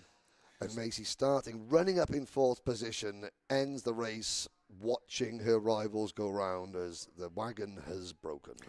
Rivera, Hodgson, Norberg, Ramos, Haynes, top 5. Mossman up 3 spots to 6. Griffin Dowler holding station in 7th. Cooper O'Clair, the big loser, he was in 2nd. He ends up going back to 8th, but still good speed for Cooper O'Clair. He'll definitely start within the top 10 for the pre-final. Diego Conteca ends up at 9th, and Chase Jones up 6 spots. He and Aiden Fox coming forward. Jones up 6 spots to 10th. Aiden Fox up 8 spots into 11th. Josh Bethune up 5 spots into 12th. Ian Quinn, Henry Wheeler, and Zimming Wang rounding out the top 15. So there you have it. We just wrapped things up there.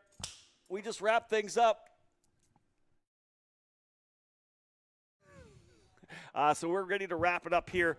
Again, capping things off from a fantastic day of competition. The cloud cover coming over a little bit, still nice and warm, 72 degrees trackside.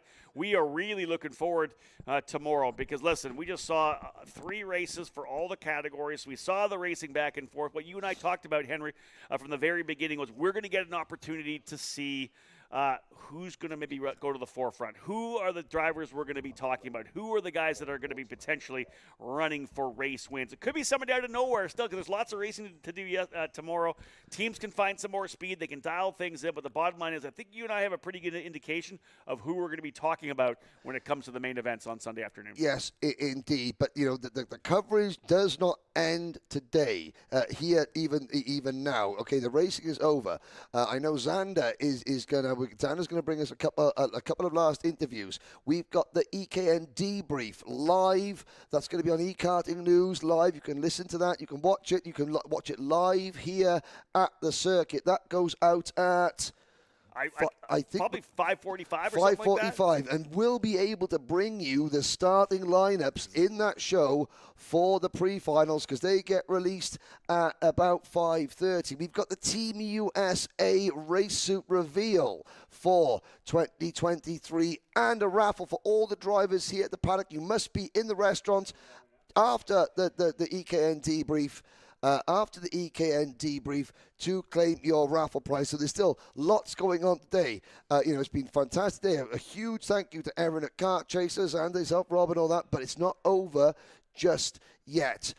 We'll give you one more flavor before Xander takes away with a couple of you to close out the show.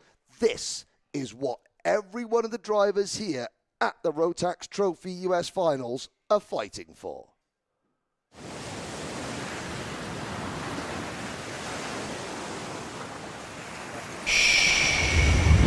Can you hear it? 1 week where the silence is broken.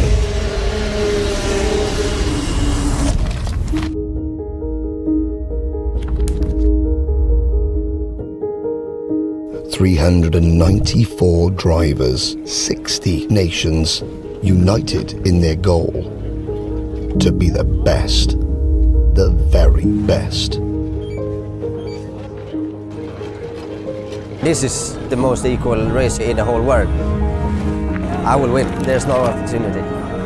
No one has ever won junior, senior and DD2 before, and that's what we're aiming for this week.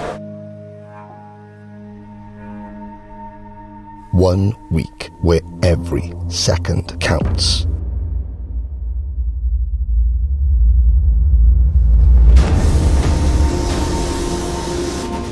Every corner, every pass.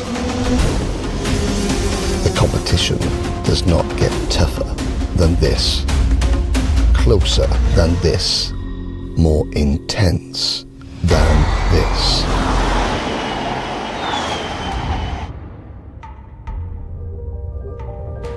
Seven days full of pride, passion, your nation, your roots. Our family is united from all corners of the globe, now together as one. 1 week to change your future, your career, your life. The time is now. Be bold, be brave, be brilliant. Stand tall and celebrate. This is your week. And when all is said and done, and the silence returns, 12 months of hard work is about this week. 1 week. The 2022 Rotax Grand Finals.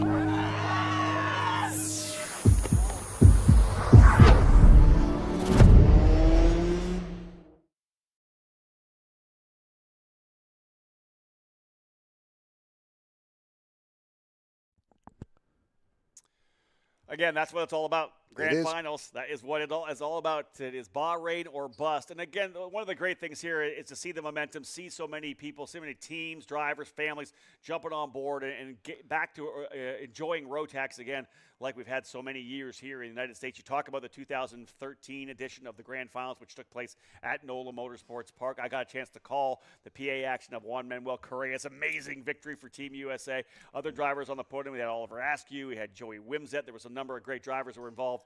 But this is obviously this whole program has been not just now, right? This has been a couple years in the making. This has been J3 competition. Justin Stefani, Jim and John Giacomelli really digging in to rebuild Rotax and not kind of try to take on the status quo right now. The programs they went grassroots. They went back to the foundation, and that's something I talked about with Justin Stefani. I had a chance to stop him. He was so busy yesterday, but we pinned him down for a quick interview.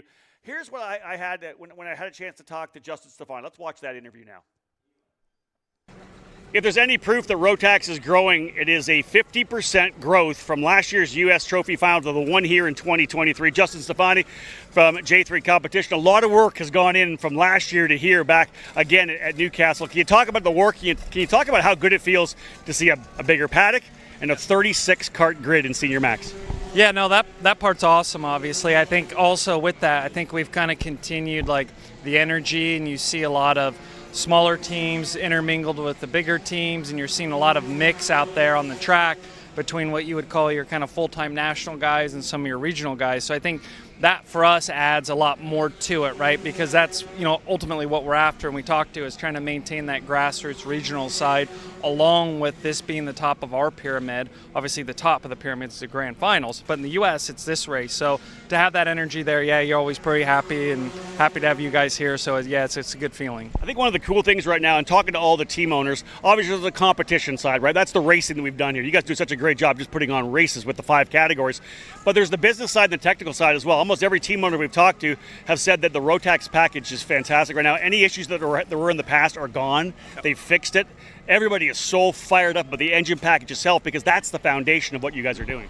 Yeah, I mean that's what it is, and that's the parity of the engine, and obviously everybody knows it's the most economical, I guess if you will, per lap. Obviously the highest horsepower output per category per that we have in karting, right? And the big thing was obviously that was 2014-15 was the parity issue, and when we took this on in 18, at that point we did our due diligence, and we knew the parity was there, and we knew the value of the brand were there, and we knew the biggest uphill battle was going to be selling that in the sense of just educating people that, hey, the parity is there.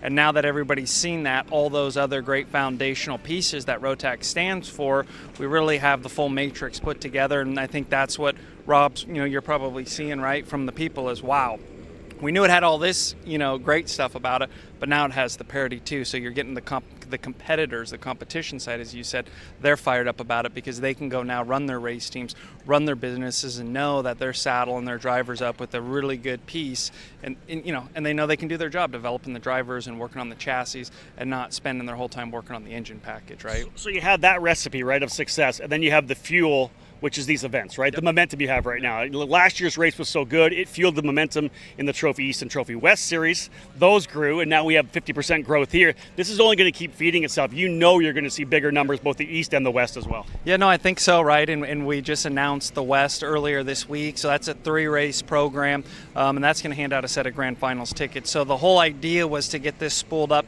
to where we have this consistent journey, right? Every quarter, whether you're in the South, the East, the West, you can kind of map out a journey throughout the year, and then obviously at your local club or any of your local races you can still run the Rotax package. So I feel like now that we've kind of built this system where we have some throughput to it, to where now all of a sudden it used to be a barrier in the past. Well, where am I going to race a Rotax? One time a year. Now all of a sudden people can see I can race this at a big race or a meaningful race, if you will, every 6 weeks, and then you sprinkle in my club and the testing. Now we've built that web, right, that journey that the drivers can take. So here it is, folks. This is what we're talking about with this program. In any kind of sport, you've got the pyramid, right? You have the foundation, which is club racing. You have regional racing. You have the US Trophy Final, which is the top of what we do here in the US. And, of course, what everybody's gunning for, it's Bahrain or bust. It is getting to the grand finals. That's the full pyramid, and that's what Rotax has in place right now. Henry, it's no doubt been a methodical approach from the guys from J3. Yep. They had an idea how they wanted to get this done. They wanted to make sure that they built the platform, that foundation we've talked about before, and that was, I think that's what they've done. This is the fruits of all the labor over the last year from last year's race to get to where we are here today. Yeah, and I think what they've done, which is really good, they've got the East and they've got the West trophy. So you're trying to make Rotax kart accessible, not just the big teams, but the privateer drivers, the families, the lad and dad, like we talked about earlier. earlier, the father and son, the son and daughter, the mother and son, all the family connections. So what Rotax are giving them a chance to do, what J3 are giving them a chance to do, you can race out west, so you don't have to travel the entire length and breadth of the country to race Rotax regularly. And then once a year, you can, if you haven't got the budget to be racing all over the country all year, you get one big event a year here where the prizes get given out. So you can race locally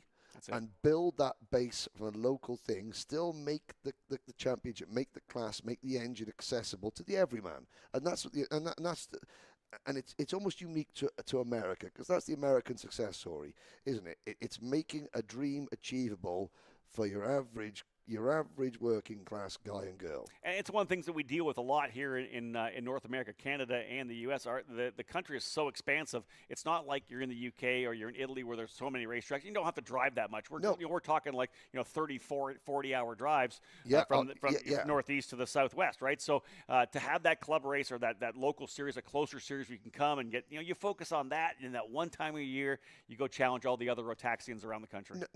Exactly. And by making the event special, by doing things at the Mojo contest, by having prizes, by doing the suit reveal, by having entertainment at a restaurant area, that makes it so if you do come, even if you don't get a ticket, you've had that good experience, and the memories then that you create as a family when you are driving back down the road, however many hours it's going to be, what is special. Because you can drive, for example, I've got my fiance in Michigan, we can drive 10 hours and still be in Michigan. Back in the UK, if I drive 10 hours solidly, I'm in Belgium.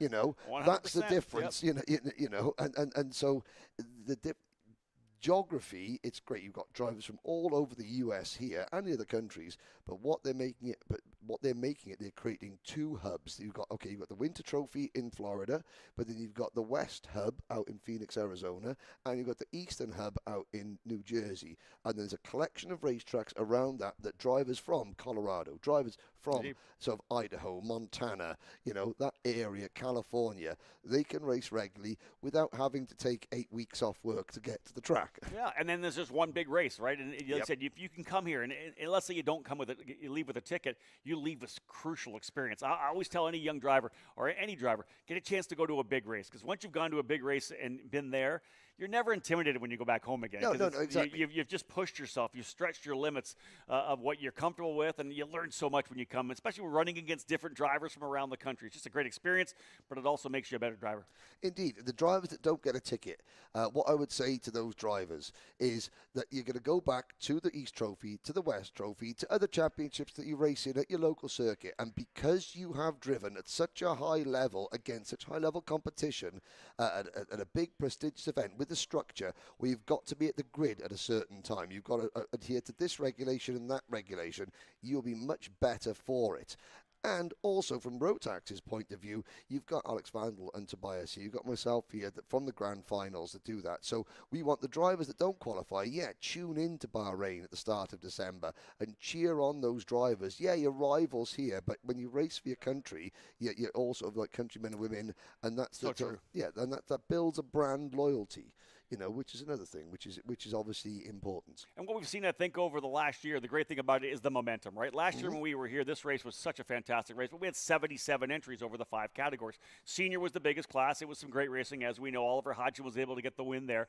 But all that momentum of the great racing that we had, the great feeling of people leaving the event, that's what helped build the East and West Series for this year. Yeah, because again, J3 have had to look at it, because again, some of the entries to trophy events and some of the entries have not been great. Yeah. So they've had to suck it up and say, okay, we're going to run an event, and we're going to, we're not going to make a lot of money off it because there's only 30 drivers, but we're going to give it 100% and make it feel like a big event just for those 30 drivers, because we want those 30 drivers to go away and not only come back but bring a friend. Indeed. And you've got to go through those tough times, build it from the ground up, step by step. You've got to take your lumps, and eventually you will bear fruit. The labours will bear fruit at the end of the day. And I have to say, I know the West Series next year, the calendar is coming out, looks good. There's lots of big news. Again, there's some exciting news to announce coming up very shortly for the West Series in terms of, backing and sponsorship, which is going to be really exciting, and it's only going to benefit the drivers. That's it. And there's some fantastic facilities we know on the West Coast, same on the East Coast, up in the Northeast. Overall, though, a great day here. Again, we're going to do the ECAN debrief a little later on. We're waiting right now to potentially get a hold of Xander Clemens to get some interviews down pit lane. I think for you and I, it was a fun day to call. We saw some great racing. I really think, even though we saw Rivera and Norberg and Hodgson up front, I think Dalton Haynes, what he did with those 3 races, to me, probably the performance of the day. I think so. And let's outside the top 10, Dalton Haynes, the whole TB Kart Race Lab team, very, very good indeed. A couple of other drivers that I want to pay. Tyrone Kemper Jr., 11 years old, 3 good heat races, 1 top 10 finish in juniors. There's obviously a lot of hard luck stories as well. I mean, we've got, in Micromax, Mr. Palacio, he's a favourite. In the rest of the classes, you can't pick a favorite yet. Of course. That's just crazy right now. I'll tell you this right now, though. We're going to wrap things up here pretty soon. But let's go down to Xander Clemens. He's going to talk to a bunch of drivers down in pit lane. Well, let's kick it off with Kid of the Hour here, Ernesto Rivera. How about that for an American Senior debut? You've got an exciting fall, an exciting 2024. Your racing plans are already coming together, but to kick off your senior campaign, 2 heat race wins on the day, going 1-6-1. That's got to feel amazing to be running up front right out of the gate. Yeah, for sure. My first weekend in senior is going really good. I got the best coach, so I get to learn a lot. And yeah, really happy with the first and the second heat. I messed up, but still happy. So what's been the biggest learning curve for you? What have you taken away the most from running up against these superstars over the course of the day? Well, I get to be more intelligent, more patient in the race, also how to manage the tires, when to push, when to not, and yeah. That's Ernesto Rivera. We'll let him step off to the side. Let's bring in his coach he's mentioning, Ryan Norberg, of course. Started off the day with a good run in qualifying to go 3rd. It's been overall probably just a consistent day on paper, but a lot of battles to fight through. My goodness, have the heat race has been wild. Did you expect that coming in? Well, I knew the parity would be pretty close, so I figured with the long straightaways it'd be pretty tight battles. But yeah, Checo and I, we had a good couple races and got out front, and a couple times he's helping the old man out, pushing me too long. I'm like, dude, you can go by, you go try and lead the race, and he's doing a great job, representing us up front. And if we figure out a few more things, hopefully we can challenge him. I asked Oliver this question a little bit earlier this week, and granted, he's really been working with Cooper Auclair specifically. You've had a number of proteges now come through your time at RPG. Are you happier that you're still in the hunt for tomorrow, or are you even more proud that Ernesto is going to be up there and running right with you? I think I'm happy for both of us. I mean, it's really nice to see the progression Ernesto's made. Obviously, coming from junior straight into senior, I mean, it's a big jump, and the tires are very soft, and there's a lot of stuff you have to learn. And he's always really optimistic. He's coming over. We sit down every session. He just wants to learn, and he just wants to pick up everything. And it's nice to see because it translates very fast on the racetrack. So yeah, I'm happy he's out there. It's nice to have another teammate out there instead of being on my own. Outside of Dalton Haynes and Frankie Mossman, you 3 were in a league of your own lap time-wise throughout that entire heat race. What were you able to take away? Were you able to take away probably more from Heat 3, I'd imagine, than the first 2 because you finally got a clean run all the way start to finish? I mean, it's up and down. We're trying stuff, so, it's more learning. I mean, I don't think Ollie's really showing all he's got. We're not. We're trying to keep everything, close and just manage the tires. I mean, we have one more session on these tires, so, we're trying stuff, but you can't take everything for granted right now because you might be faster and you're going to go out for the final and he'll walk you. So we got to keep our cards close and make sure we're doing what we need to do. All right, it's a safe Saturday for Ryan Norberg amidst a lot of chaos. He'll start in the front half tomorrow. Let's bring in our other heat winner from the day, Oliver Hodgson. We've talked to the most today out of everything. I don't know what that you're able to say for us, so let's get you into frame here. Back up for me just 1 second, Ollie. Let's get you set. So yeah, coming away from that race, he thinks you're holding a little bit back. He admits he's probably holding a little bit back as well. So at this point, this is almost kind of a different part, like a higher level above than the normal thing with racing, where everyone's just focusing on learning the track, trying to go fast, trying to get everything you got. You guys, both of you two professionals, know exactly how to get there. So now it's another level of chess that you guys are playing with each other. Do you feel that a little bit? Do you enjoy that more? Yeah, I honestly enjoy that side of it. So yeah, I mean, there's plenty of fast drivers out there. So again, I think it'll be really tough. So I don't think there's too much more to the eye than you can see to the eye watching. But yeah, we'll see. plenty of good drivers out there, and this thing can change 1 corner, 2 corners almost if with dramatic events. So got to keep putting in the kart in the right place and doing it. Kart in the right place all the time and doing the right thing lap per lap. Well, we know the toe is going to keep everybody together, so that last tenth or so of speed may or may not factor into tomorrow's main event. But now being through another day with laying down the Mojo rubber, was the track, compare this, let's say, to the Miami race weekends that we've seen here at this circuit already a couple of times this year. In terms of track progression throughout the day, was it pretty normal, fast in the morning, then kind of fell off a little bit as the day went on, or was it a little bit different with the extra rubber? Yeah, so you'll see it's quicker in the morning when it's the track temperature's cooler, but you'll see this track's kind of getting faster every day. So we saw our fastest times this morning. We may well see the best times. We'll be quick again in the morning, and the track will be quick again on new tires when we go in the final. So yeah, it's exciting. It's typical track that takes rubber. It's very different to the MG tire, the Mojo. It's more of a natural rubber, and you can see it keeps laying it down on the track, whereas the MG is more synthetic, so to speak, and the track almost gets slipperier as the weekend goes on. So here you'll see that it gets a little bit better every day. Ryan also mentioned to me off camera earlier that, of course, this is such a super soft sidewall, whereas the MGs have a very stiff sidewall that you can lean on a lot more. Has that been another thing that's one thing drivers can notice on the Mojo tires, that are probably a lot less forgiving, especially on a layout like this where the corners tighten up, it feels like, on exit? Yep, absolutely. And I think the best way to describe it is different. So yeah, the kart feels edgy as you're coming into a fast corner. So yeah, you as a driver, it might not, to all of you watching, it probably looks like it's in control, but for us, we're working hard to keep the kart stable on the way in. Well, Oliver Hodgson has some more hard work to do, but luckily, again, a safe spot to start from tomorrow with 3 solid heat races and a win. We'll send him out. Let's bring in Dalton Haynes here, who had a top 5 run. Congrats, Ollie. And this will be our last interview of the day, but it's deserving. We talked to you as our first interview of the day. We talked to you now as our last interview of the Saturday broadcast, Dalton. The announcers, the timesheets, they've loved you through the heat races. You have marched forward 3 top 10 results, all hover in that top 5. That should put you really safe on the grid for that pre-final tomorrow. So how do you rate Saturday? I'd imagine it probably can't go much better outside of quali. Yeah, Saturday was a good day. I mean, like you said, quali didn't go good. Almost got a penalty in the second heat, but we got it overturned. So that was a 5th, a 7th, and a 5th. So yeah, like you said, couldn't have gone much better. And the team said I didn't make any mistakes that last time. When the last 2 heat races, I did make mistakes, but so we improved there, and I'm getting more and more comfortable with the kart as the weekend goes on. So hopefully we go faster tomorrow.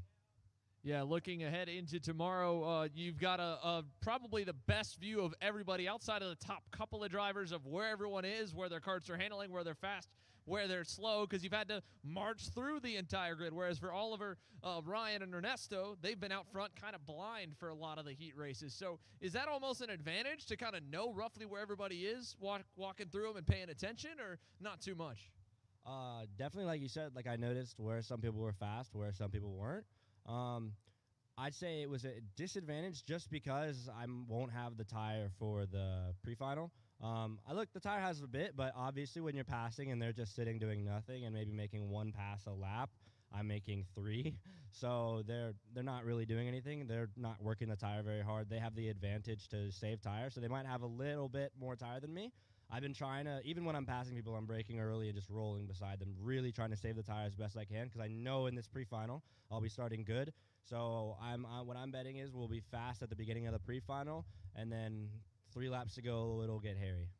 Well, we'll see. Hopefully it turns into a battle in the tire where it may not matter as much, but we're expecting it tomorrow. It was a big pack race today.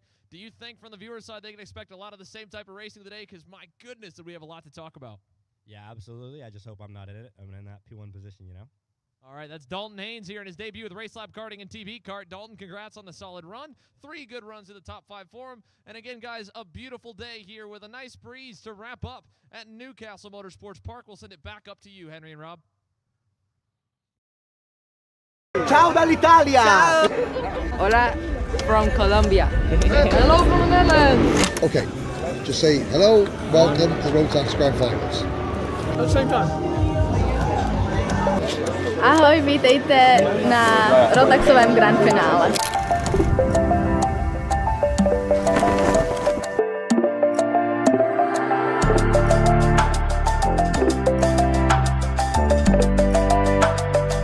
first time for both of us? 22 out of 23. So I missed the first one, 1999, but yeah, been to every other one. Yeah. This is my second time.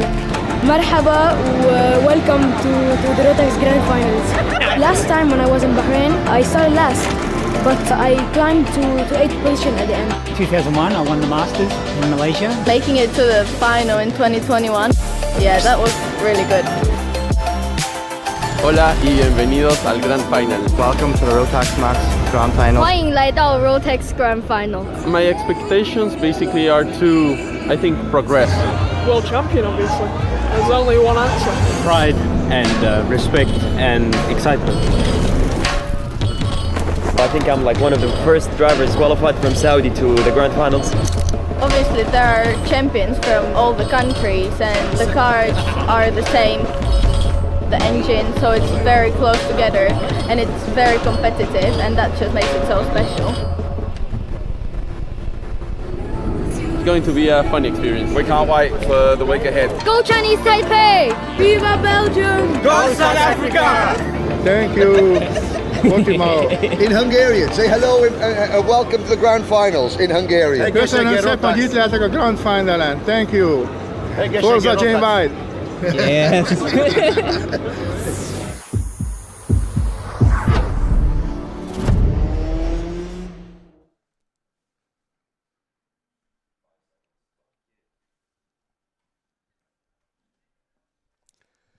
Well, there you are. There's just some of the countries, the nations, the characters that you see when you go to the Grand Finals. But that video shows the most iconic photo in world karting when Rotax line up 400 brand new chassis, brand new Rotax engines, all in one line for the Kart raffle. If that doesn't get you going, I don't know what will. But Rob, I love that photo. We've got an exclusive announcement to make now. This is going out to the paddock as well. So senior and masters drivers, listen up. Yeah, if you want to do some driving still, yes, we have DD2 carts available. J3 Competition has some DD2 carts here. If you're a masters or a senior driver, want to get out and get some laps in a DD2, haven't driven one yet, that's what we're doing this afternoon. They call the DD2 the ultimate Rotax class, 130 kilometers an hour. 2-speed gearbox karts. Of course, in senior, there are 2 tickets available in seniors this weekend for the DD2 class, and the Masters tickets, that driver goes into DD2 Masters. So drivers here at the circuit, if you want to go J3 competition, are providing a DD2 chassis for you to go and practice with now. Exactly now. Let's have a look at what we have for tomorrow, because we're going to wrap things up here from Castle Motorsports Park.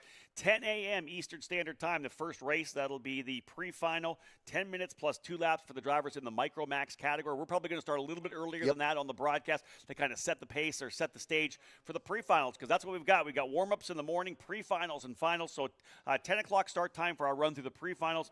We have our lunch break set to go just before noon, around about 11:55. It's a scheduled start time for the lunch break. We're looking at the national anthem for about 12:30 local time here, so expect us to get started a little bit before that. Yep. And at that point, Henry, you now be back on the comms, and it is time to find out who is going to win the U.S. Trophy Final. Exactly. Which 12 drivers go to Bahrain? So, Rob, you're going to close out the broadcast. It just leaves me on behalf of Rotax BRP, on behalf of J3 Competition, on behalf of Mojo Tires, on behalf of XPS, on behalf of the Excel Motorsport teams. Thank you very much for joining us here on Kart Chaser. Rob, I can't wait tomorrow. I know. Is it tomorrow yet? Is it tomorrow? Can I go to sleep now and wake up? Is it tomorrow? I can't wait to see who gets these tickets. This is your karting Christmas, isn't it? It is. It's like going to sleep on Christmas Eve, because tomorrow there's going to be heartbreak. There's going to be there's going to be every emotion possible tomorrow. It's why we love this sport. It gives, it takes away. You're going to see the highs, you're going to see the lows, but you're going to see it all and we're just fortunate enough to bring it to you. Yeah, as ABC Sports always said, right, the thrill of victory and the agony of defeat. We're going to see that tomorrow for sure. There's going to be some very happy drivers who are going to be part of their national team to go to the Rotax Grand Finals in Bahrain this December.